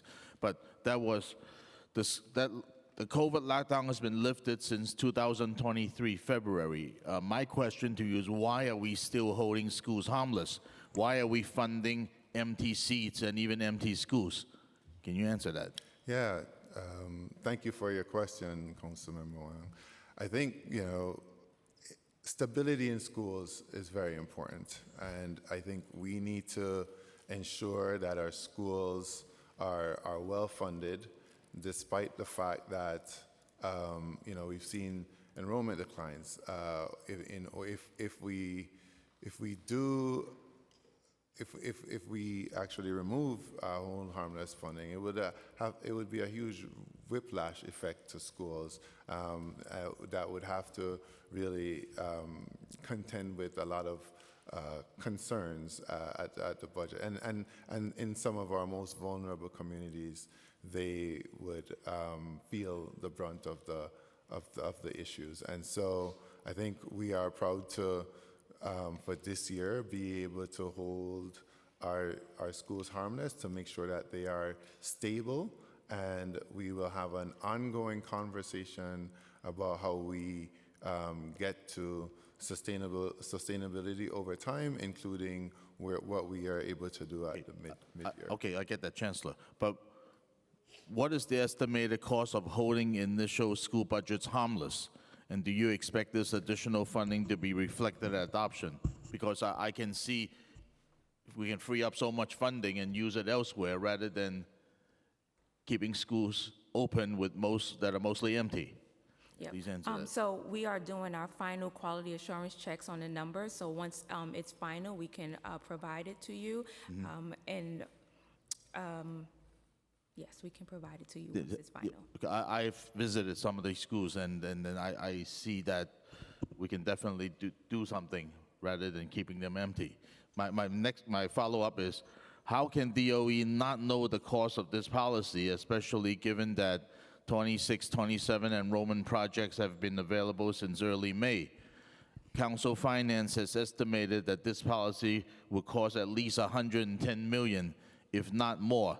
Does this sound correct? So I wouldn't say we don't know the number. Like I said, we're doing our final QA on the numbers, especially since school budgets are going to be released next week. So as soon as that's final, we can provide the number. I just don't want to give you something and then it's going to change. Okay. But Well, yes, on par with over hundreds of millions, basically hundreds of millions of dollars. And I have visited some of these schools, and common sense tells me that we can do a better job. Just combine them and free up the funding. That's where I'm coming from. Thank you. And thank you. And, in the future, we'll be engaged in a conversation about. Thank you. Thank you, Chancellor. Great. I just want to ask a couple questions on behalf of Councilmember Brooks Powers, because she couldn't stay earlier. So last year, the council passed her bill, Local Law 16, that requires the DOE to issue a biannual report on students' access to the internet and electronic devices, as well as provide recommendations for how to close the digital divide. The first report is due by January 2027. What progress can the department report on this study, and can you confirm that you will be able to meet the January 2027 deadline? We'll have to get back to you on that. I'm not sure we have that right now. Okay, perfect. And then her second question was, we continue to hear concerns from parents with special needs children about how their kids enroll in charter schools and are forced to transition to public school after 1 month of enrollment because their charter school cannot provide the relevant IEP services. What is DOE doing to ensure parents are aware of their rights regarding student transfers and IEP services? Yeah, obviously, we want to serve our students with disabilities in public schools, of course.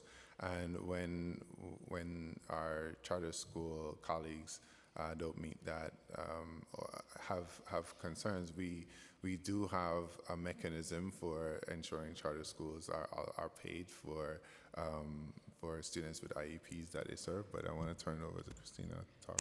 Yeah, so as the LEA, we are responsible for special education IEP provision. So when that is not happening at a school and the child, the school is saying that the child can't remain or they can't meet the child's needs, first of all, we look to partner with the school to see how we can work together to get those needs met. And if a family would like to leave, we walk the parent individually through the process of offering a public school placement. Perfect. So you guys would walk the parents through their rights, and I'm That's right. assuming there's ample translation services and interpreter. Okay. That's right. Okay, and her last question was, School District 27 in Queens is among the first districts to receive free 2K seats, which she's very excited about. How does the administration plan to build on this pilot, expanding access across more districts? Sorry, what was the pilot? Oh, for the 2K? Oh, 2K. Yeah, sorry. Yeah, in her district, yes. All right.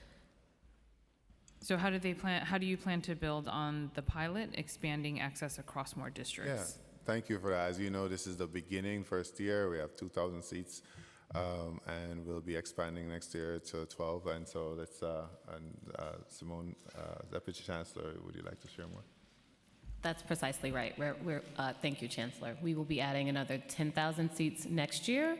We have not confirmed the where and the who will be providing those, but we are in active conversations on planning out those specifics. Perfect. Thank you.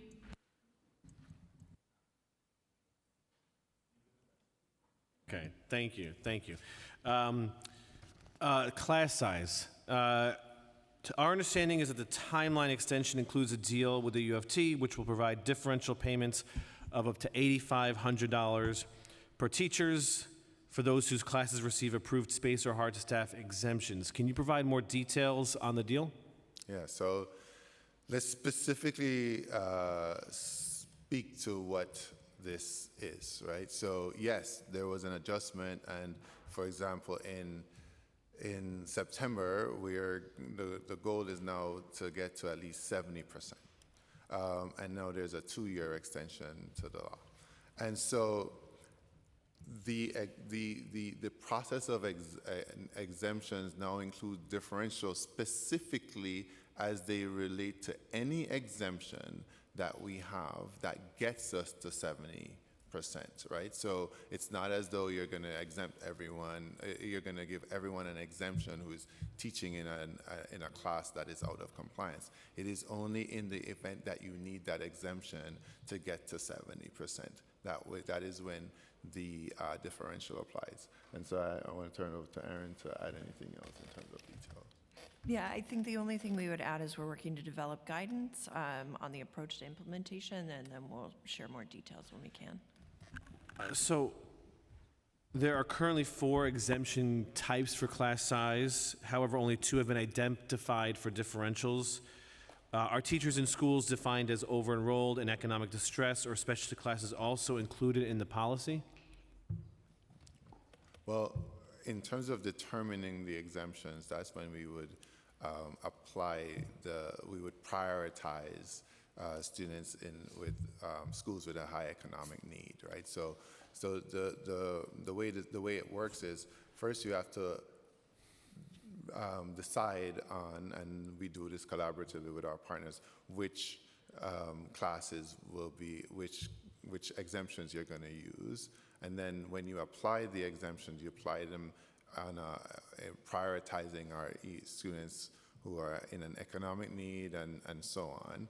And so, and then you get to apply the differential after that. And we do have space exemptions. We have several other types of exemptions. Yeah, and so we have the space exemption and the over-enrolled exemption, which we had agreement with the unions and was published in our plan in FY26. The differential is applying to the space and hard to staff, which is the third. The economic distress exemption is something we haven't utilized and I think is more applicable not to the individual schools, but to the system at large, as we have discussed it.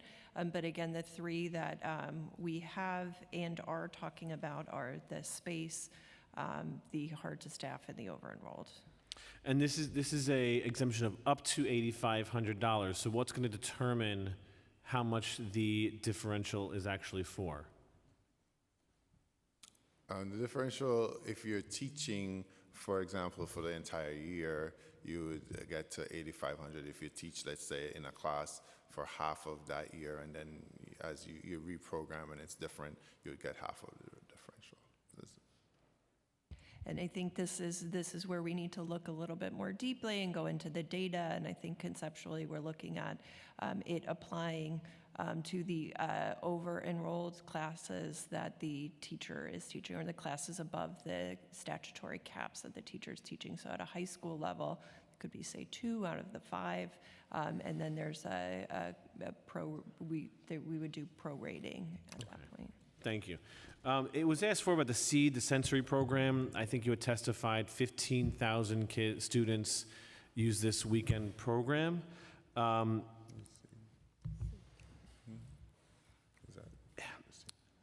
It's been funded through a state grant for the past 2 years. In your written response to our questions following the preliminary budget, you had said, quote, without continued investment, the SEED program will be discontinued in the 26-27 school year, and the loss of SEED would significantly impact students with intensive sensory needs and their families. What would be the programmatic impact if this funding is not restored in fiscal 27? And just to clarify, it's over the past 5 years, the 15,000 number. So 15,000 kids have been served over the past 5 years. I just want to correct for Thank you for the accuracy's sake. clarification. Yeah, and currently 3,450 are enrolled as of today. We're going to pursue every avenue to try to get this funding. Yes, we've had, initially this was funded through COVID stimulus funds, and then we were able to get the state grant for the past couple of years. But we're still in the process of having conversations and obviously want to sustain the program. And you've made the request with OMB as well? I believe those conversations are going to happen through the adopted budget process. Okay, so similar to before, you've made the request and OMB has, well, I'll use the word rejected for now. They said no, and until they say yes, the answer is no. I think I'm right. I don't want to say that. The JFK campus is a little low. I'm now local council member Eric Denotes. JFK campus is at risk of losing their student success centers. I was asking about our student success centers before. Now, to remind you, JFK campus is one where a young boy was murdered just a few short months ago. They faced the first. The student at one of their schools on the JFK campus was the first one to be detained by ICE, and the Student Success Center funding is critical, and they are at risk of losing that funding. What assurances can DOE provide that the Student Success Center at JFK will not be cut? Jane, do you want to? Thank you, Chair Dinowitz. As you know, the Student Success Centers are really a partnership between our office at the Office of Student Pathways, the Student Success Coalition, but particularly with our principals and school leaders. And so at the Ellis campus, which is one of the four at Kennedy, the principal actually made the decision that they did not think the Student Success Center was effective, and so we have been following their lead. However, and given that there are the other principals also did not want to continue with the program, that is the reason why it was going to leave that campus. But given the late timing and when it's been happening, we are going to extend it for one other year. But the principals there, because this is a program that is really driven by school leaders, have actually said that it's not something that they're interested in keeping. So we should continue in having conversations with them at that particular campus. The good news is that the funding actually does not go away for the CBO that's involved. So as you know, it's Kingsbridge Center. That the funds that Kennedy doesn't use can actually be transferred over to the Walton campus, where the Kingsbridge folks also work with. Two of my favorite schools. In our favorite district. Our favorite, that's right. I hear they have good people who used to work on those campuses. I would note the information, it was me. I would note the information that I have is that it is not all of the principals who want to discontinue that to the principals who have the programming do, but that there is a cost. So this is a financial question, but we will continue the conversation, but just know that this was the organization that was there for the students after the murder of that young boy, and that they were there to organize the town hall around school safety, where we had a hearing here about, and they're there for our students. I would like to continue that conversation, but this is of importance to the students, and my understanding is that it is of importance to the principals on the campus. Yeah, I visited that campus. Yes. Both when that incident happened and also visited with the return of Dylan. I would say we'll look into it and see what we can do. Thank you. Thank you. One moment.